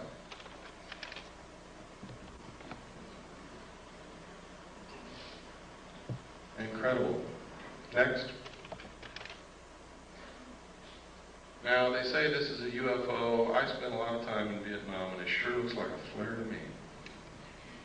Next. Anybody know what this is? This is the Russian space shuttle. What's it look like? Looks like the U.S. space shuttle. Now, I'm going to tell you something that for some of you is just going to shatter your whole world. The United States and the Soviet Union have been secret allies ever since World War II. And the guise of antagonism between us has been artificially produced to create large sums of money from the populations of both countries for experimental methods of controlling populations and to fund and carry on a joint space program to colonize the moon and Mars. Please don't hang me. But it's the truth. Every bit of technology that the Soviets have ever obtained has been given to them covertly by the United States of America. This is no accident. That is our space shuttle that we gave to them. The only thing is theirs has a little bit better technology in it because we experimented with ours first. We gave them the atomic bomb, and then we fried the Rosenbergs as scapegoats. Next. Next. These are a series of photographs put together from the Venus orbiter. The United States maintains that the atmosphere of Venus is so thick that we cannot take pictures of the surface of Venus, and cameras and film will not last, our cameras and TV cameras will not last on the surface of Venus to send back pictures. So they do what's called cloud-penetrating radar mapping, and that's what this is. For you Hollow Earth folks, there's a hole up there. I don't know what it means. Next. If any of you see this happening, please call me immediately.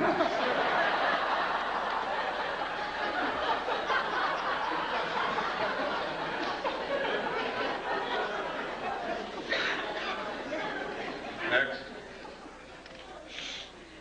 This is a photograph of the Russian Venusian lander sitting on the surface of Venus, sending back pictures of a sun-drenched desert landscape. Somebody's lying. Immediately after the Russians released this photograph, officials and government people from Washington called a high-level meeting with the Russian space program people, and you never saw it again. Next. These are comparisons of the two, the Russian photographs and the photographs that we get. Now, I want to give you some food for thought. Recently, they had a flyby of Uranus. Remember that? And most of us were glued in the middle of the night to our TV set, hoping to see something strange that we'd never seen before and get a little bit of illumination from what was happening out in space. The target of the probe was the planet. Does anybody remember that? The target was the planet. The main interest for the flyby was the planet. What did we see? Anybody know? Did anybody stay up like I did and watch? We saw the moons of Uranus. We saw one long-range shot of the planet, and we never saw it again. But we saw the most incredible close-ups of the moons of Uranus that you could possibly hope for. Why? Why wouldn't they show us the planet? And it happened elsewhere also. Next. This is a book after its kind. In the documentation I saw, that symbol there was said to be the trilateral signal, or the trilateral symbol used by the aliens as their symbol. It literally means, in ancient writing, I found it finally. The first place I ever saw it, outside of the official documents, was on this book. The second place was in a Bible that contained a page of old ancient Christian symbols. And another one, I found a book in the library, I forget the book, but it was about symbology and symbols. And this is an ancient symbol that means mother and father with the children. See, these are two old symbols. You take this apart and you have a mother symbol and a father symbol, or a man and a woman symbol. Put them together, it's mother and father. It could also mean the process of reproduction. With a circle on one side, it means one child. With a circle on the other, it means two. This literally means mother and father with the children. The thesis for this book is a scientifically dependable yet popular analysis of the theory of evolution. In it, he asserts that there must have been some outside interbreeding or influence or genetic insertion into the human race to produce modern man. Next slide. This book was first written in 1927.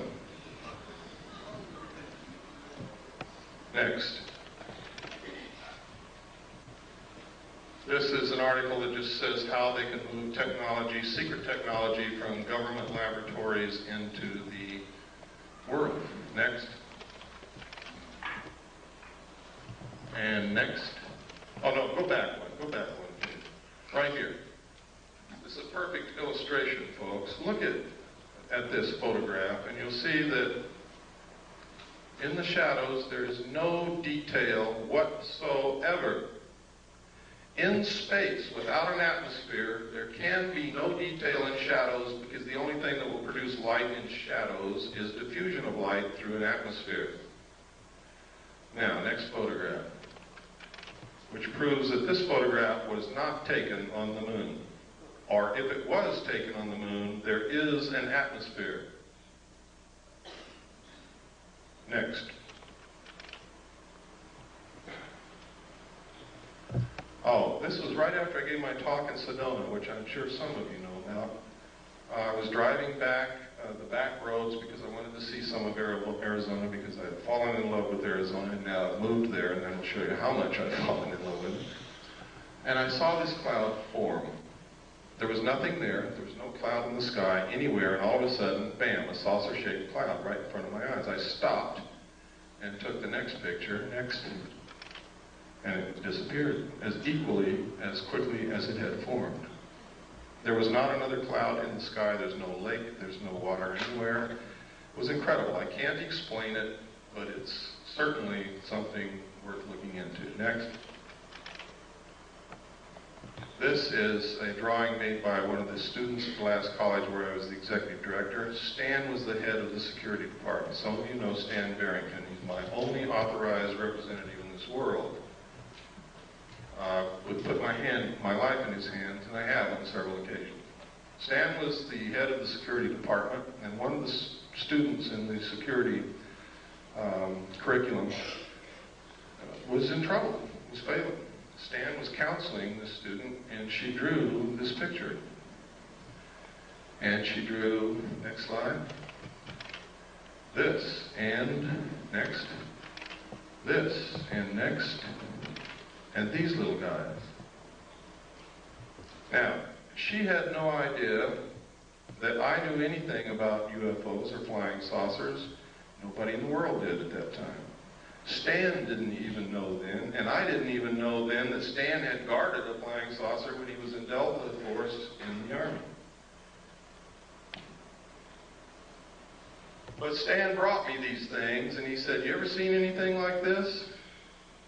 And I said, "I don't know, Stan, where'd you get it?" And he told me, and we brought the girl into my office and set her down, and I began to try to find out why she was failing and where this stuff came from, and it turns out she had a year of missing time. A whole year out of her life she could not account for, and she couldn't concentrate on anything, and that's why she was failing. Next. This was drawn by Krista Tilton. Notice the similarity. My student had never seen Krista Tilton in her life, had never read a UFO book, didn't know anything about any of this. Next. Next. Next. This is Aviation Week in Space Technology, November 21st, 1988. Write that down because somebody's going to ask me. November 21st, 1988. You can find it in used bookstores and libraries. Next picture. In which this ad appeared, talking about technology so advanced it will help answer some big question, and on the facing page, what's there? This picture. On the side of the neck, there's hair growing. We did extensive analysis of this photograph. We rephotographed it, we relit it, we blew it up. We tracked down the photographer who would not tell us what it was he photographed. We asked originally through Amico for the name of the artist who drew the picture. They said, "I'm sorry, we can't reveal the name of the photographer."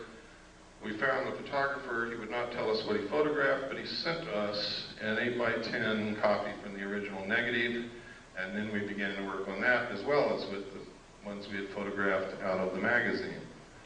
And this is what Amico told us. They told us several different things. First, they told us that it was a 9-foot-tall bronze statue. Second, they told us it was a 12-foot-tall bronze statue. And third, they told us it was a 9-inch clay statue. When we pressed for more information and became literally obnoxious on the phone, not accepting what they were telling us and wanting to see the original artwork, they refused and hung up on us. So, whereas I cannot say definitely that this is a live alien, I can tell you one thing: it is not a bronze statue. I can also tell you it's not a clay statue. and hair don't grow on the necks of statues. Next. You can see the moisture in the eye and the incredibly small detail in the texture of the skin and whatever this is, and in the eye. Look at the lip. You ever kissed anything like that before? I know a guy that did in the back seat of a Chevy. Next.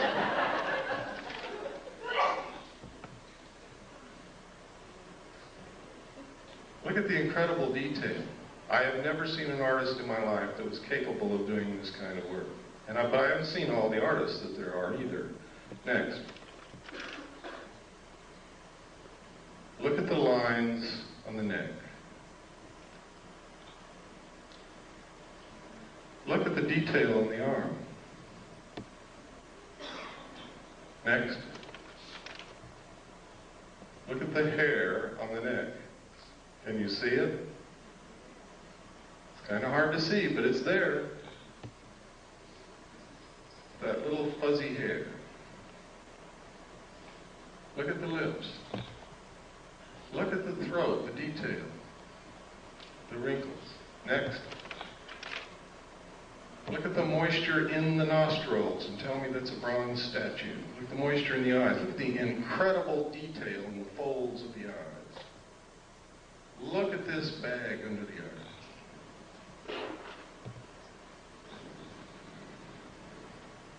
Next. I think they're trying to tell us something. Next. Next. These are letters from England that was a big hoax. Next. It reports that a alien craft crashed in the Kalahari Desert of South Africa is perpetrated by one guy named James Van Grunen. It's a total hoax. Don't believe it. If you want proof, write to me. If you think you're going to waste your time pursuing this, I'll give you the proof. Next. Next. Next. Next. Next. Next. Next. Next. Just keep on going right on through.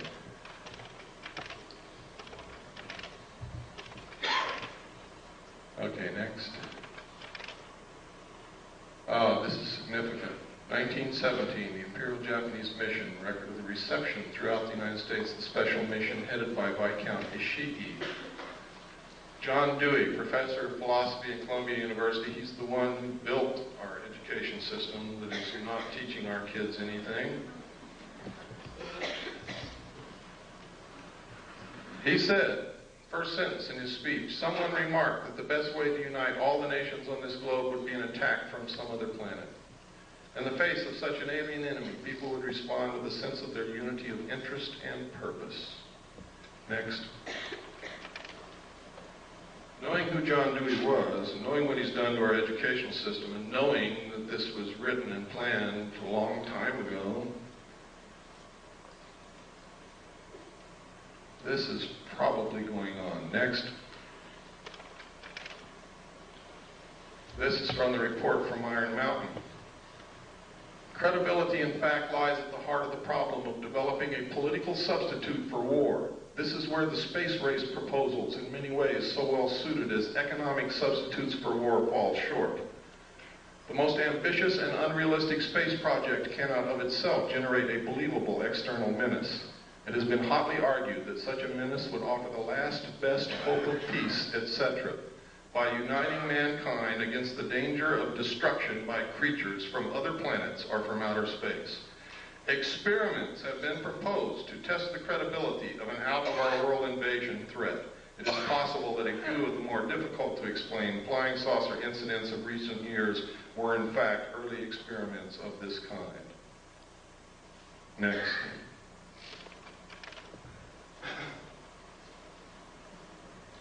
By guys like this. Next. Or this. Anybody know who this is? It's John Lilly. one of the fathers of the CIA mind control methods. Next.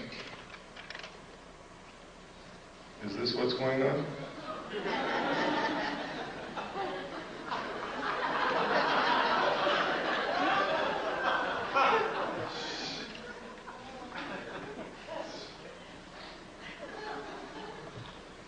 Next. Silent Weapons for Quiet Wars is the first chapter in my book. Once you read that, you will have a complete understanding of what's happening in one very important area. And you will get an understanding what the elite think of us, the common man, the mass of ordinary, everyday people, which is what most of us really are. We're all special in our own way, but we are a part of the masses of people. They believe that we are cattle, that we do not use our intellect, that we are easily manipulated, that we will not solve the problems of the world because we are greedy scumbags. And because of that, we are nothing but stakes on the table for those who will use their intellect. And until we change that, they're going to treat us like cattle. And I've got to tell you right now, on a daily basis, we prove them right. Next.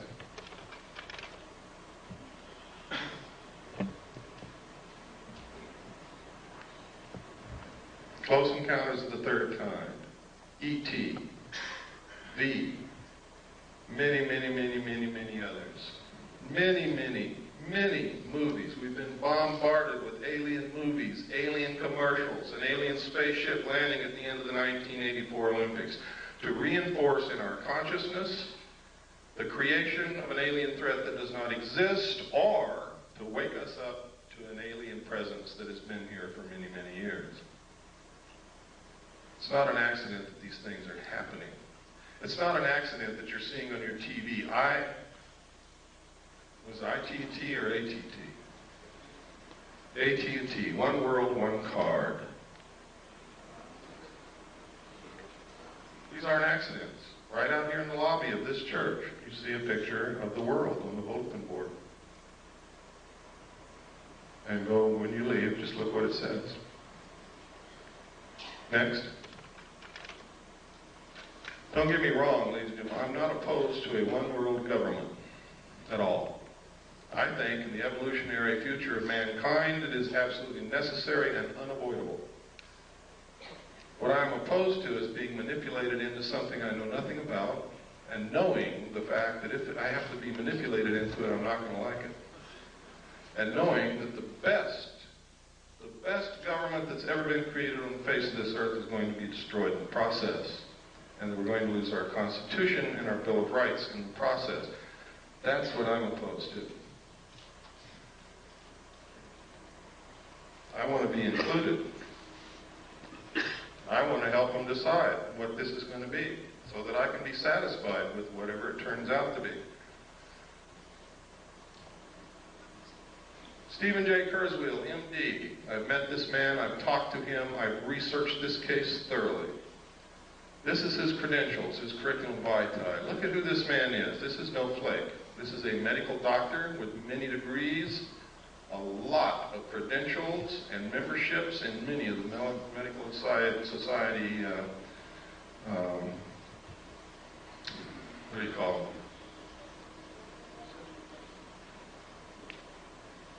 Associations, I guess. He's also Phi Beta Kappa and an Alpha Omega Alpha Honor Medical Society.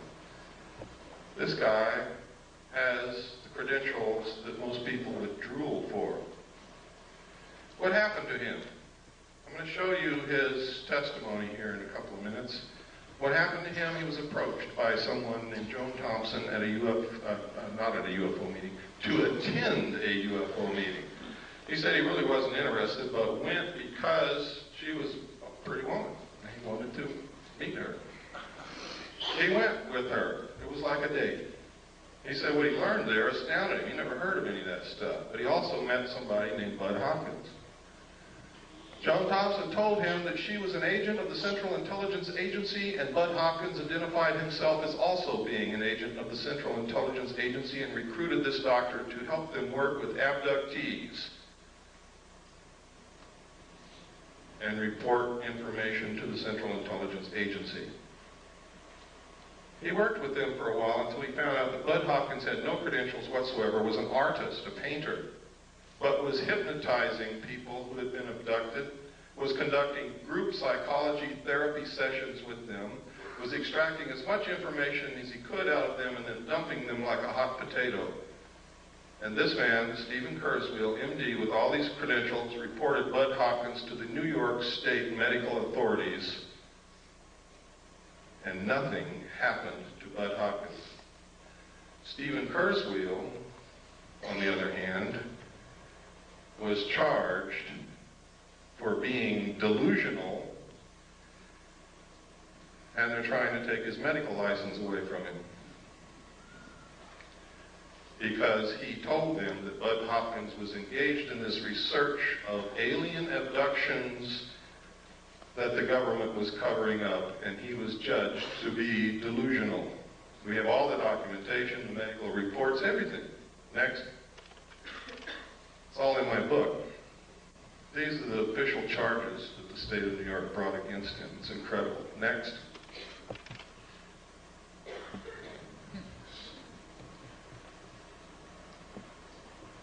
Schizoid personality disorder.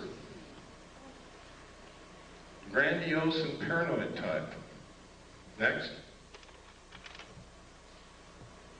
This is his testimony, sworn under penalty of perjury, signed and notarized. It's in my book. It proves the assertion that I've been saying all along, that most of the people that you ever see on the stage of a UFO symposium are working for the government. When they have a show on TV like UFO Cover-Up Live, which William Moore participates in, who is an admitted government agent, with all the others, and then they give a phone number at the end for you to call in to tell if you've ever had an abduction experience, and you go to your phone and call the CIA and tell them that you have had one.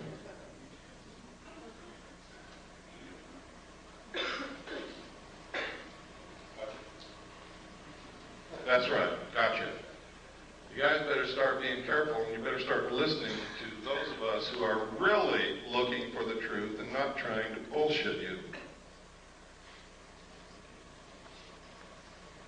We are being manipulated on a grand scale by people who know what the hell they're doing. And if we don't wake up, we're going to be wherever they want us to be, and only we're going to discover that that's not where we want to be. Next. This. Oh. In my original paper, The Secret Government, which I published May the 23rd, 1989, I said that there had been a military coup in the United States. I documented in my book. 3 other people have confirmed that they saw the same message that I did, and the message was, before Nixon resigned. Nixon was not going to resign. He didn't think that they could impeach him. And I don't know whether he could or not. Nobody will ever know because no trial occurred. But the Joint Chiefs of Staff sent a message to all military commanders of all the military forces, and the message said, upon receipt of this message, you will no longer accept any orders from the White House. Acknowledge receipt. That's unconstitutional. That is a military coup. Nixon was forced to resign because they yanked the military out from under him. They cut off his communications to his commands because those communication centers are under control of the military. In my book, it's documented. You no longer have to take my word for it. Nobody believed me when I published that at first. But now 3 other people have come forward and stated that they saw exactly the same message that I saw. And that's in my book. Their names, everything. Their statements, sworn statements. This is the sworn statement of David Race. It is notarized on the original. You can see the notary seal, which didn't photograph very well. Next. He also named 4 other witnesses that saw it with him.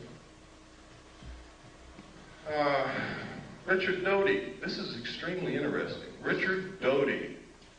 Richard Doty was the agent in shadow called Falcon on UFO Cover-Up Live. I also found reference to a project called Project Mogul, which you have to remember that it was in July 1947 that the Roswell crash supposedly took place. You have to remember, it's William Moore, a confessed government agent who researched and wrote the Roswell incident. It's Richard Doty Falcon who's been working with Moore for years to supply him information. Richard Doty is the counterintelligence agent for the Air Force Office of Special Investigation at Kirtland Air Force Base. These are the notes of an interview that Barry Greenwood did with Richard Doty. It's funny that Project Mogul, a project that released balloons on July the 3rd from Holloman Air Force Base, which floated in the direction of Roswell Air Force Base, on July the 3rd, 1947, and these balloons were coated with thin aluminum sheathing. Now go back and remember the description that Jesse Marcel gave of what he found in the field on Brazel's Ranch. And the man in charge of that Project Mogul was Richard Doty's father. That's significant. We are now in the process of getting documentation through the Freedom of Information Act to prove this. Next.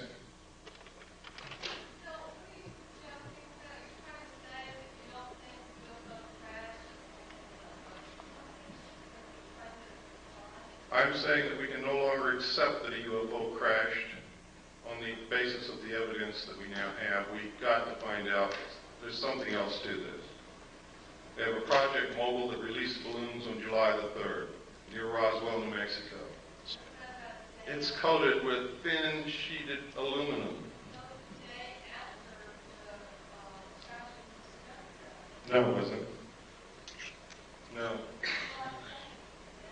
No. They also released balloons from Project Mogul also in June, on several dates in June of 1947. What I'm saying is that Richard Doty is participating in putting out phony flying saucer information to the world, and his father was in charge of Project Mogul, that we need to look at this more closely. That's what I'm saying.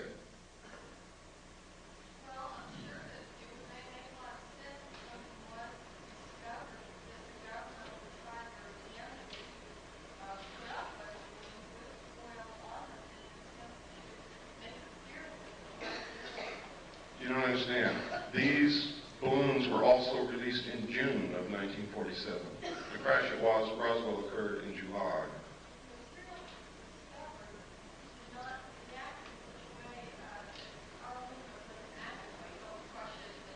Well, you have to also understand that you're taking the word, you have no evidence, you're taking the word of an intelligence officer who may be participating in creating something for you to believe that doesn't exist.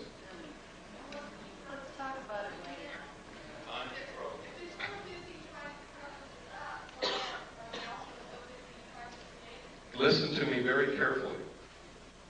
One of the best ways to bring about a one-world government and get you to accept the destruction of your Constitution and the loss of the sovereignty of this nation is to create an artificial alien threat from outer space so that all humanity will give up whatever they have to and band together to face this threat.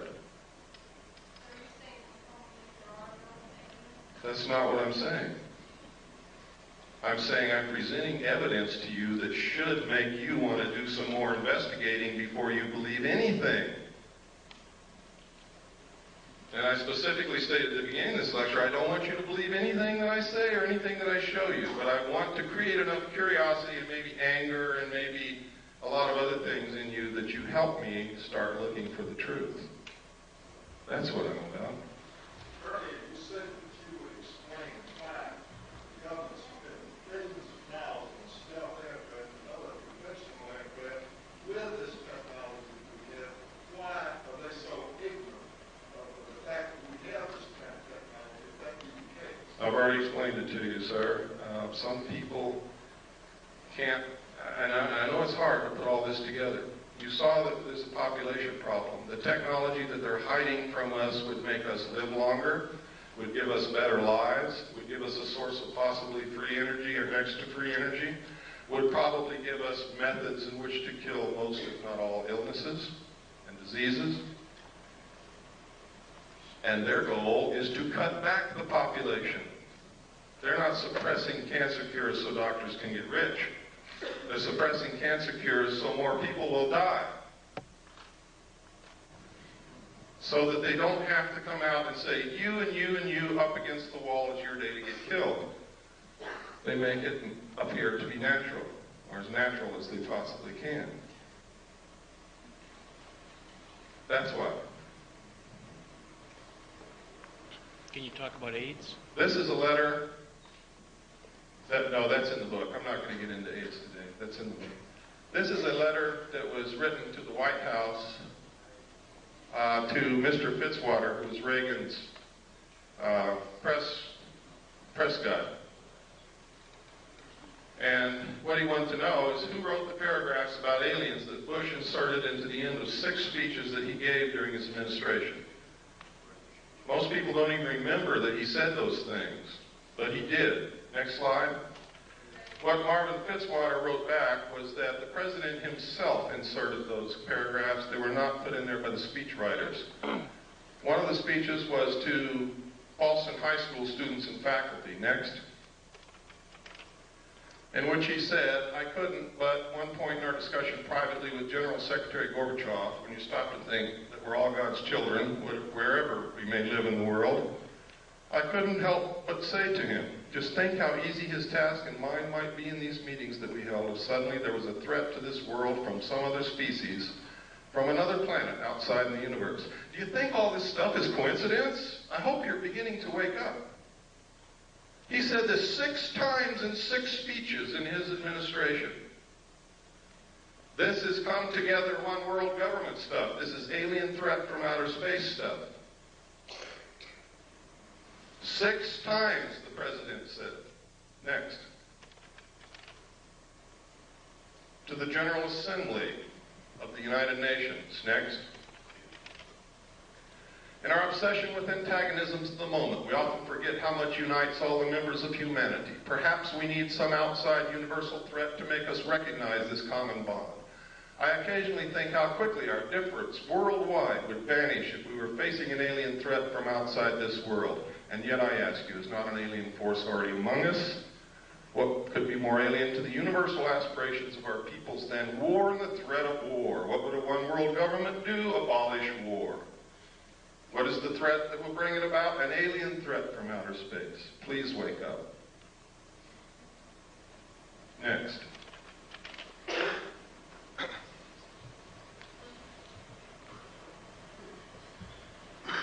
In my book, I document the things our own Congress and our own people have been doing to destroy the Bill of Rights, the Constitution, and join the one world order. Document it. I don't just say it, I document it.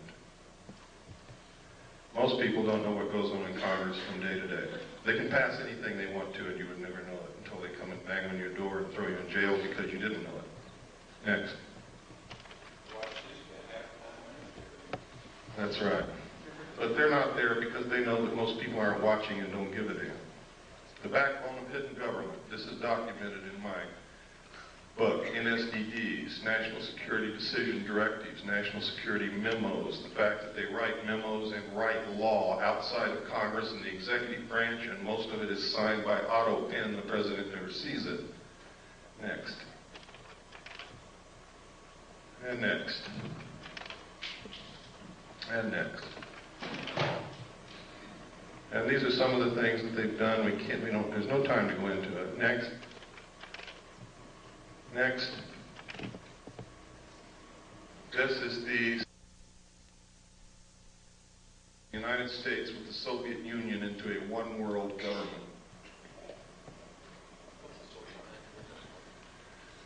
That's from an organization called Free, put out by Johnny Stewart. The address over there, it's in my book. You want to know why you can't get the truth off of television, radio, or the newspapers? CFR owns, controls them. Barbara Walters, all of them are members of the CFR. Next slide. This is the super world government. I have the Bush administration. It's updated in the book. of all the membership in the Bush organization. Next. This is George Bush. Notice Dan Quayle's not a member.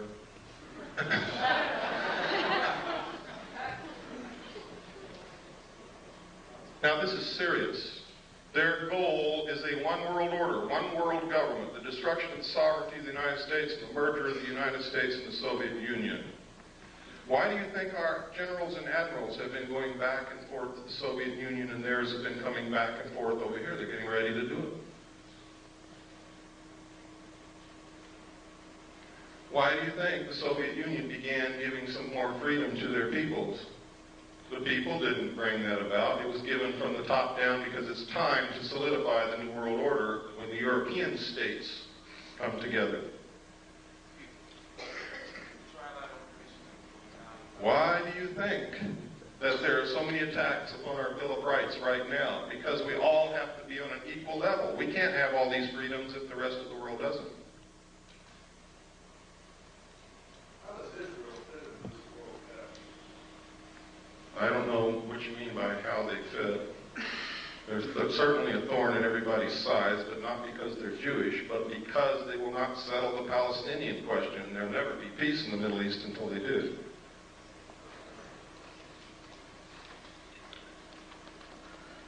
This is not a Jewish plot. This is not a communist plot. This is not the Nazis plotting this. This is a secret group of men who've been around for a long time called the Illuminati. They are made up of all different religions, all different political viewpoints. They believe in reason. They believe in solving problems. They believe in controlling the populace if the populace won't control themselves. What's wrong with it? Do you like being a free person? I'm being serious. Who's the person who asked that question? Where at?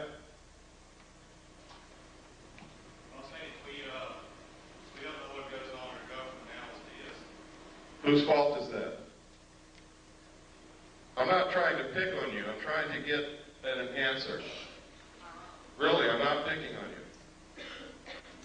But I have to... I don't know, I'm just questioning. Okay. The reason that this is happening is because we've all abdicated our roles as responsible citizens in this country. We bought a business. Here's what we did. We bought a business.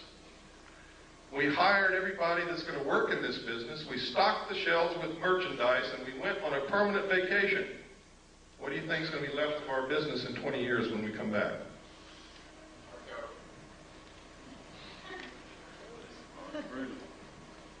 Nothing is going to be left. Because as soon as all those people who are working for you find out you're gone, everything's going to go, too. Oh, yes. Well, let me get through this because I've got a time limit and I've got to get through all this information. It's important that you know it. The United States was set up so that each individual citizen is a sovereign king. It's the first time in history that's ever happened. A king. Can you imagine that? A king. The government, for the first time in the history of the world, worked for the citizens. We sent representatives to represent our will in our state government and in our federal government. And while they were gone, we took care of their family and their business for them, and we sent them along a little stipend to live on. And they really represented us up until a certain point in time when all of a sudden somebody created professional politicians. And we quit watching what they are doing. How can we tell our politician what we want out of him if we don't even know what the hell he's doing in Washington, what bill he voted on, even what's coming up in front of him, and we never read the bills anyway. H.R. 5210 was introduced as the omnibus drug bill of 1988 to help get drugs off the streets, and everybody said, yeah, support it.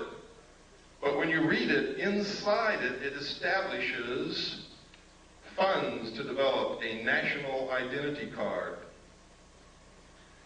It establishes military installations as mental treatment centers. that legalized concentration camps.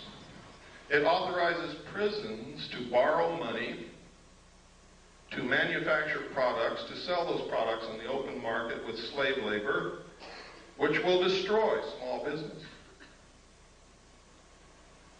I can go on and on and on.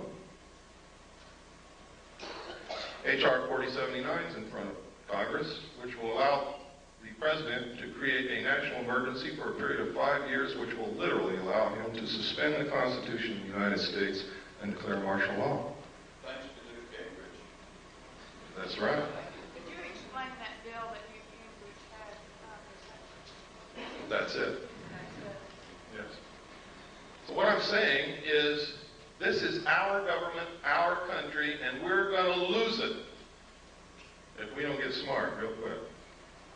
And we're going to find ourselves a part of a one-world totalitarian socialist state, merged with the Soviet Union and the other countries of the world in a cashless economic system. Bankers already know it.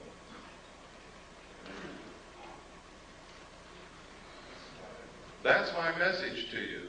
My message is to you that all of this extraterrestrial stuff may be phony.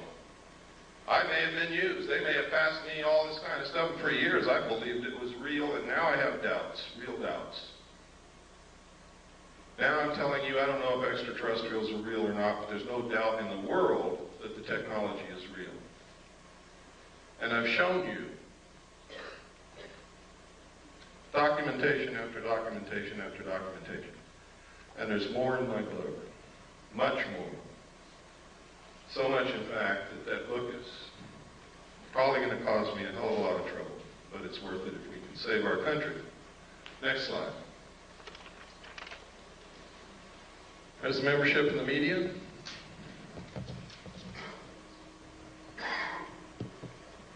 The only one that's relatively free is Cable News Network. Daniel Shore is the only member. And that might be why you see a little bit more on CNN than you see in any other network or station in this country. Next. But you only see it when Daniel Shore is off that day. Military. They have been teaching interdependence, one world order, one world government as the solution to war in the Naval Academy, the Military Academy at West Point, and the War College since the end of World War II. I'm a little confused. I thought the war was one of the things they were trying to promote solve conflict. No, war has traditionally been used to solve the problems. They want to bring about a one-world government that will eliminate war altogether, but they have to have a replacement for war. The replacement would be a tremendously wasteful space program to repel an enemy from outer space that may or may not exist. What we got to do is find out what the truth is. How would that reduce the population?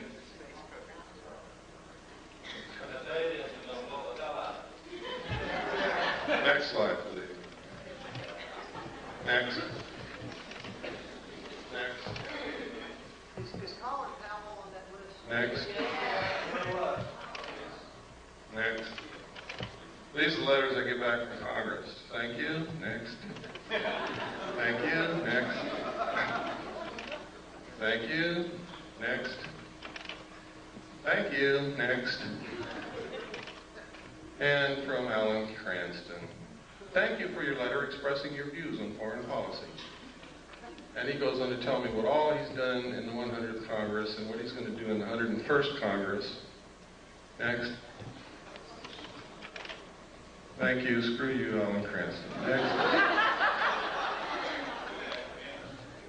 Out of 500 and I forget how many letters, sent a letter to every senator, every congressman. Those were the only replies that I ever got. Ever. I sent one to the president. I sent one to the vice president. I sent one to the attorney general and each of the Supreme Court justices. I never received replies from any of them. This is one reason why I never received replies from congressmen. This is a person who is a staff member of a congressman from Capitol Hill. She's actually the office manager. She says she sympathizes with everything that I sent, but the reason that the congressman isn't going to answer my letter, my inquiries, is that she threw it all in the trash can. Next. This is George Bush and the secret team.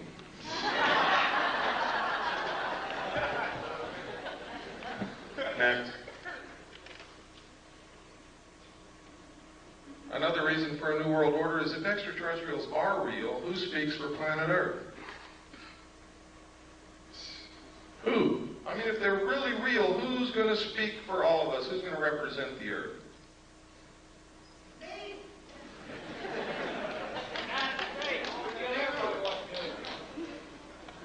Next.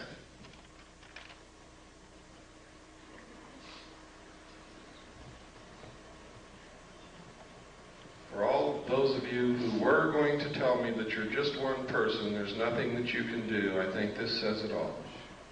That young man stopped 17 of the most dangerous killing weapons of war that have ever existed right in their tracks, and they didn't move again until he walked away.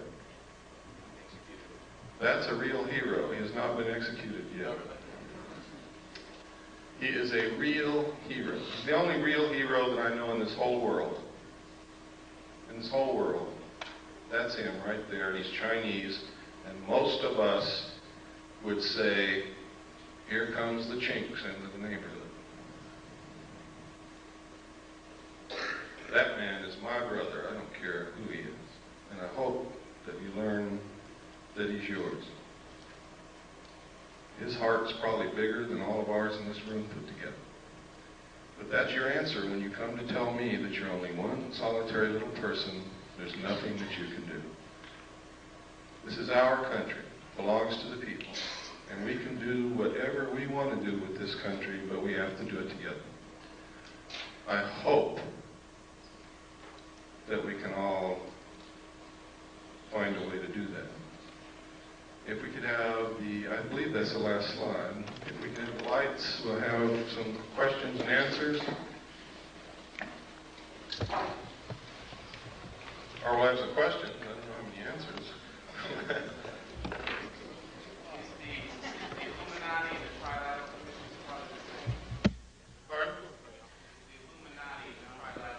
The core of the Trilateral Commission is certainly Illuminati. The core of the Council on Foreign Relations is also, in many other groups, one of the tenets of the Illuminati is that they would not use their real name. They would never appear under their real name, but under different names and different occupations.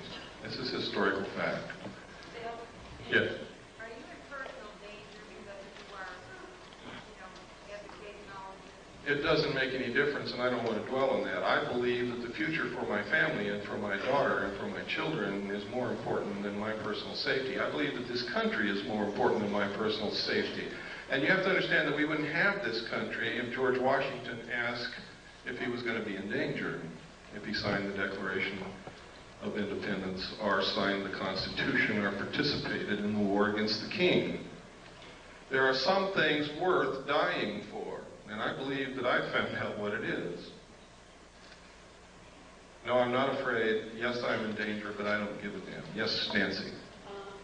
I came to your talk 2 years ago, last year, and I'm curious to know what political organizations have organized or what kind of activists. I mean, it seems wonderful to sit here and listen to all this stuff, and then everybody goes home and they don't do anything about it. Yeah, we need to talk about that. One of the things that is bad about this country are political organizations. Because you tend to label yourselves and square off against each other instead of against the real enemies. For instance, I know many people in this room consider themselves to be right-wing conservatives. I also know many people in this room who consider themselves to be left-wing liberals. But I also know that in their heart, every one of those people believes in this country, believes in the Constitution of the United States, would never consent willingly to give up any of our rights under the Bill of Rights or under the Constitution. So therefore, this right-wing conservative, left-wing liberal is bullshit. They're really Americans, but they don't know it. They don't realize that they're just really Americans. Why label yourself something other than that? I'm an American, I'm a constitutionalist because that's what this country represents. The Constitution is this country. Destroy it and this country ceases to exist instantly. Therefore, I have no other political viewpoints, period. None other whatsoever. If it's allowed in the Constitution, I'm for it. If it's not, I'm against it, period. That's my political viewpoint. I would hope that it would be yours, because any other viewpoint is anti-American, anti-constitutional, anti-United States. I hope that if you think you're a right-wing conservative, that you'll stop doing that. I hope that if you think you're a left-wing liberal, I hope that you will stop doing that. I hope that you will become an American again, because that's what we all started out as, Americans, and all of a sudden we became something else. I'm black, whitey's out to get me. I don't want them blacks in my neighborhood. They're scumbags. They're Americans, folks. Pardon?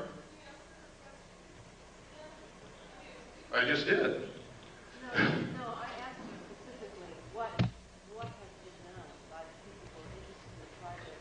Have the senators, been contacted on that? The only thing that you can do is throw the people in Congress out. People, we've been telling you this over and over and over again for years. Somebody's not listening.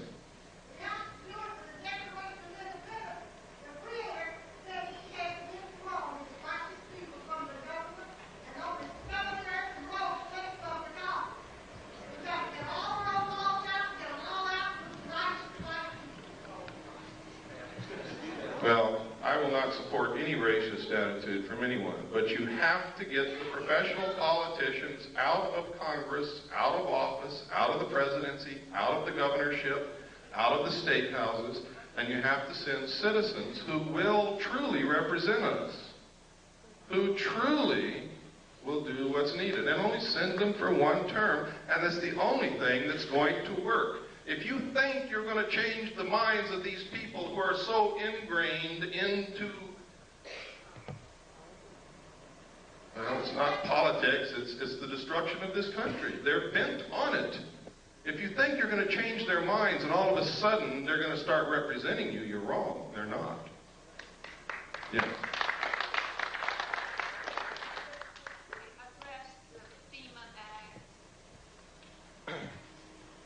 I don't think I have time to go into it. The problem with the things that I talk about is there's never enough time to really talk about it. And I know that some of you are sitting there and you have questions and you want answers. And I can tell you that the answers are out there. Part of what needs to be done is you have to quit relying on people like me and others and help us. You have to become one of us who search and dig and educate. If all of you could go out of here and educate 10 people, each one of you, and then they could go educate 10 people, and it doesn't have to be in one day. You could take 6 months to educate those 10 people, and they could take 6 months to educate 10 people in a very short period of time. Everybody in this country would understand what our real problems are. The real problems are we're not paying attention. We're not running this country. We don't know what the problems are. We don't know what's going on. We've left our business and gone on vacation. We are fighting amongst each other while the real enemy is destroying the country. That's the real problem. That's correct. Yes. May I suggest that everybody get a little copy of the Constitution? It takes about 20 minutes to read. And if you don't have one, if you write to me and send me a self-addressed stamped envelope with 50 cents on it, I will send you a copy free. Come up to me in the parking lot, I'll give you a copy of it. Excellent. Yes, sir. In your book, you stated there's a lot of tax effects. When we went to press, I thought Oklahoma was the only state. It's actually in 22 states. Oklahoma is the only one I have the documentation on at this time. Is that, the outcome? Have they actually started doing that? They have until March 15th to register all their property, everything, down to the VCR, their knives, forks, and spoons, everything. If they don't, A tax man will be sent to their door with a warrant and will take inventory of everything in their home.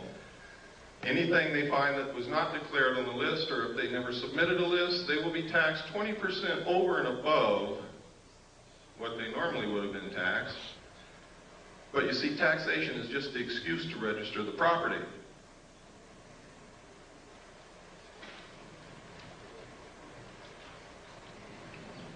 For those of you who want to order a copy of my book, I'm not a salesman. I didn't bring books with me. I never do that. I don't bring tapes with me, but we have them. Part of what I want you to do is get active. To get active, I'm not going to bring you the books or the tapes. If you want them, the order form is outside on the table. Pick one up, write to us. We'll send you a packet of information. If you order the book, send for the book, we'll send you the book. We'll do whatever we can to help you. Yes? I wanted to ask you first, there's been a lot of literature in terms of the alien the animal mutilations, Yes. the mutilations, the genetic things. Do you feel that probably this is a fabrication in terms of creating a fear in which, like you're saying, would come as an attitude of one planet against an alien? It's exactly what I believe. Now, you have to know that when Hitler got ready to go into Europe, to invade France and the other countries of Europe, he began broadcasting Nostradamus' predictions. What did you see on television last night? Why do they use these predictions and prophecies? Why all of a sudden are you hearing that the book of Revelations is coming true in front of your eyes? To get you to give up. If it's been prophesied and it's going to come true, you're not going to fight it. To neutralize the Christian community so that they won't fight the new one world government. Hitler dropped the prophecies which said Hitler was going to win and was going to be the ruler of a 1,000-year time of peace. So the French dropped their weapons and ran. Pay attention to what's happening. AT&T, one world, one car.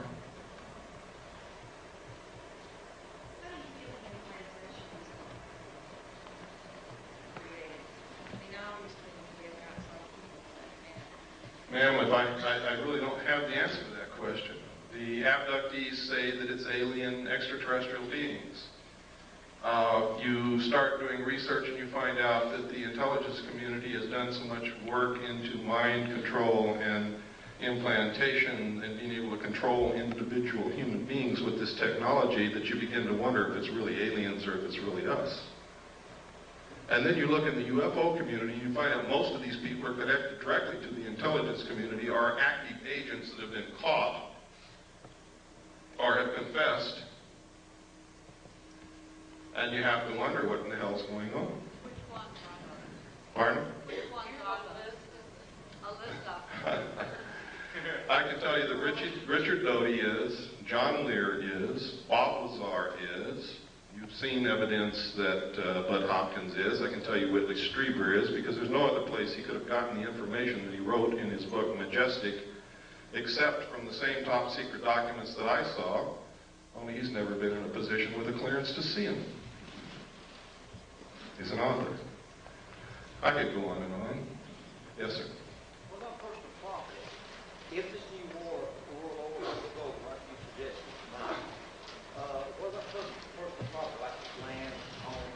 Private property will be abolished. You will use what the state gives you. Remember I said totalitarian socialist state. In a socialist government, everything belongs to the state. Will there be any places in the world that will have that kind of situation? The question was, will there be any place in the world where they won't have that situation? Let me say this again, as George Bush.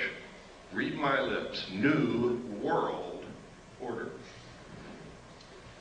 New world order. There's places you could go and probably escape for a time because it's not number one on their agenda, but they're going to get there sooner or later, believe me. What about changing the bank monitoring? That's coming. I foresee a cashless system where you use a card or a laser tattoo on your hand, And I'm not trying to connect this with any religious prophecy. This is what I know is coming. This is what they have planned. I've talked to bankers who already know this is coming, and they're prepared for it. They're already withdrawing $100 bills from circulation now. Next will be $50 bills. They're doing it now. The president has already said, out of the Middle East conflict will come the New World Order. And people still keep asking me, how much time do we have? There is no time. Yes, sir. I wanted to say that ever since I was in high school, early high school, and I learned that the Federal Reserve was a company that was formed by, there's 9 families that owned the Federal Reserve. It is a company, it's not a part of the government at all. The Federal Reserve, at the same time the Federal Reserve was formed, 2 constitutional acts or amendments were passed. And one of, but my point is this, is that, well, I want to ask, I put a question out there, which is that Bush made a comment the other day on the news. I've followed it for years. It's very interesting to me. I watch the Federal Reserve, the news that comes out of the Federal Reserve. I understand. I'm not trying to rush you, but could you get to the point because we're running out of time?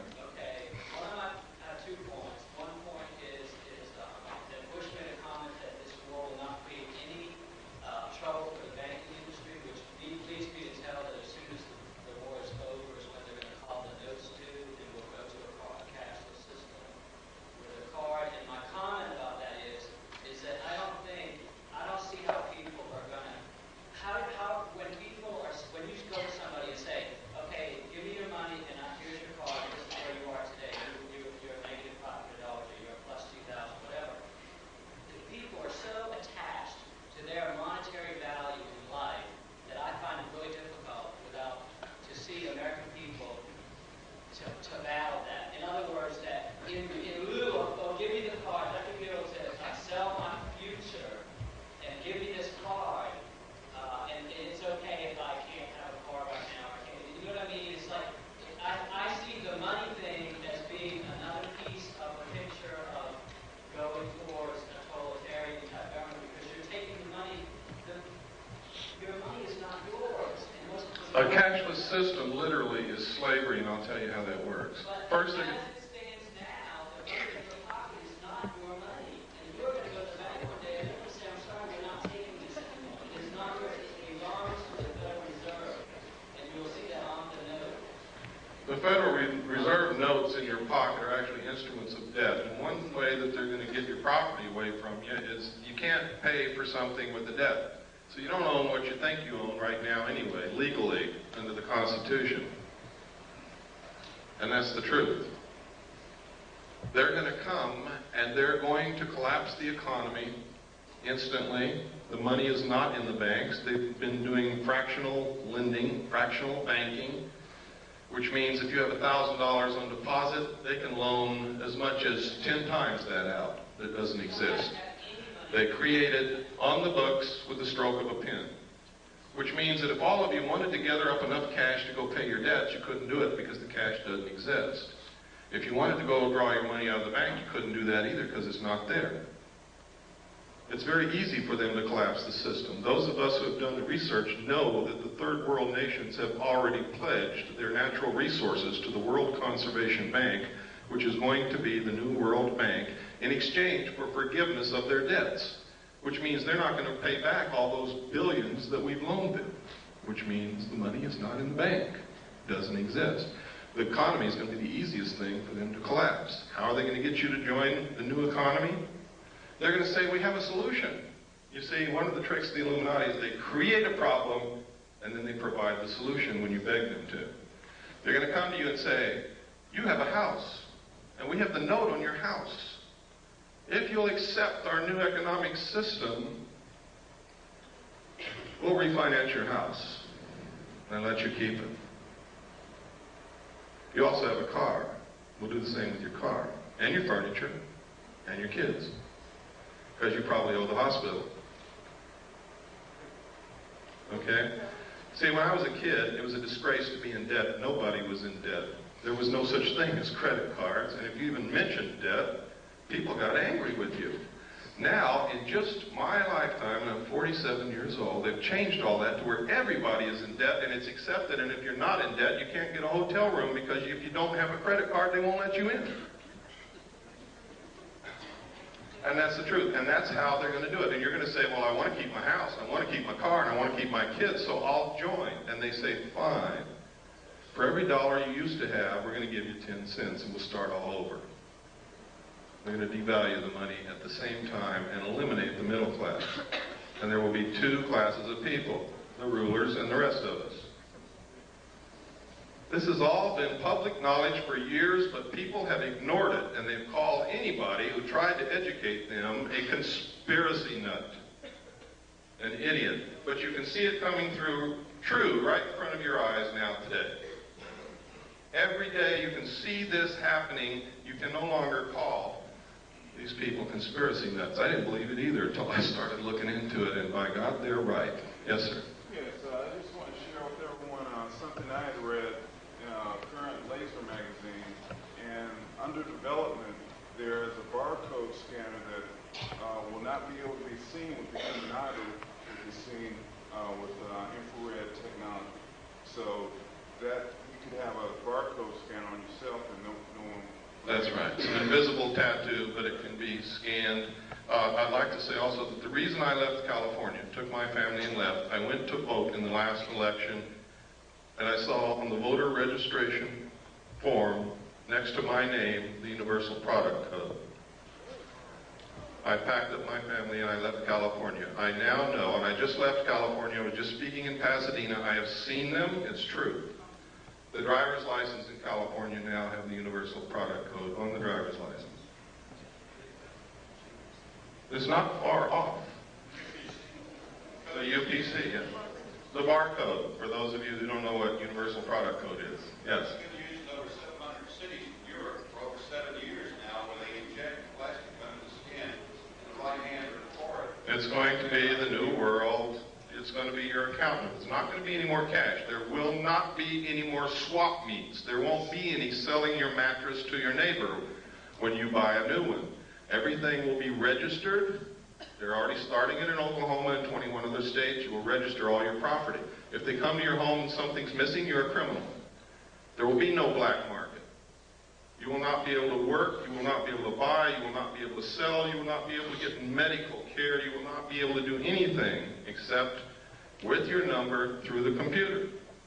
This is the truth, folks. I'm not making this up. If you have a banker that knows you well enough to be honest with you, he will tell you this. I don't know, man. I don't know. But I do know that Star Wars is not what they're telling you it's for. Star Wars is the satellite computer link-up between the nations to make the one world banking and economy system work. And it's paid for by American tax dollars.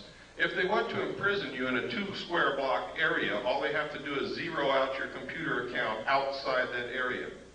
And you won't be able to live if you walk off your 2-block square area.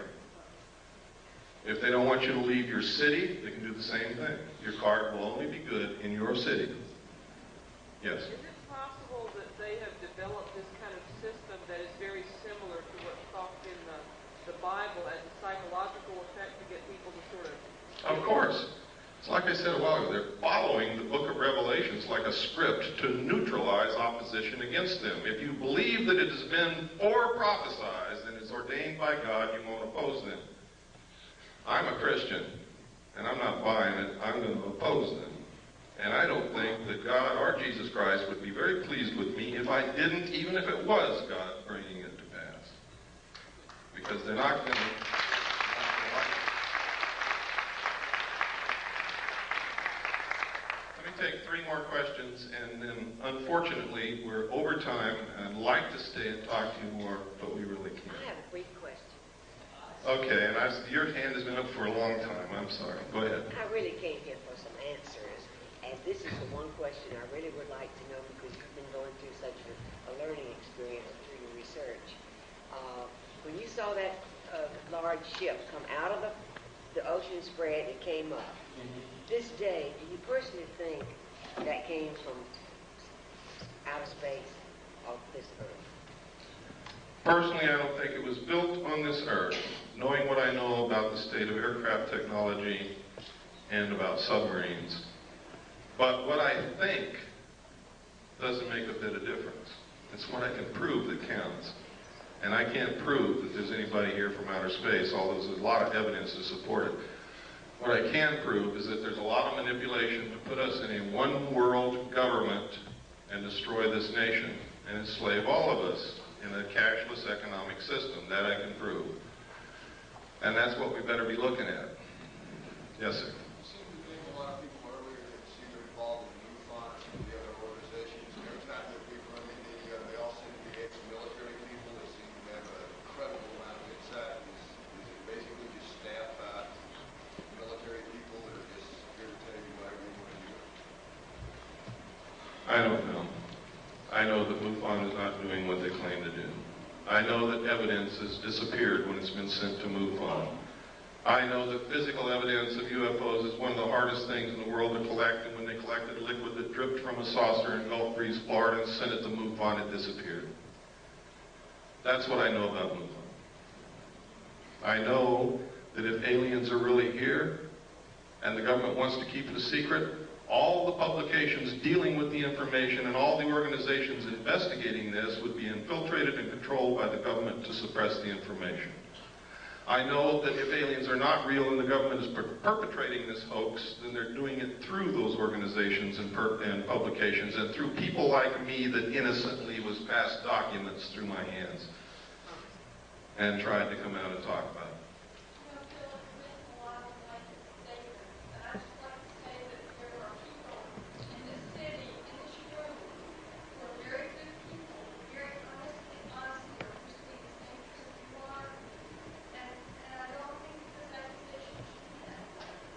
I don't know what you mean by blank. When I say MUFON, I'm talking about the people who run it and control it and finance it. I'm not talking about all the people in the little towns and stuff who are interested in UFOs. It's too late to be careful. I'm fighting a war and I need people on my side. And damn it, if somebody's on the battlefield in front of me, I'm going to run right over them. I am sorry, but that is exactly what I'm going to do.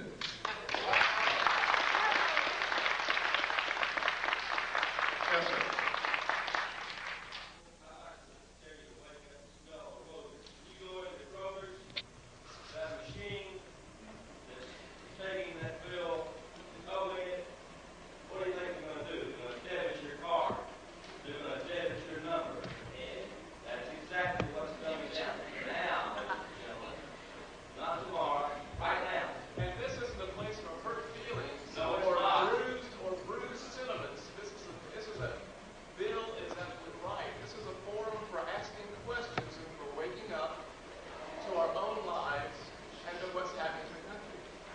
I also know that not everybody's going to agree with me, and I don't expect you to, nor do I want you to.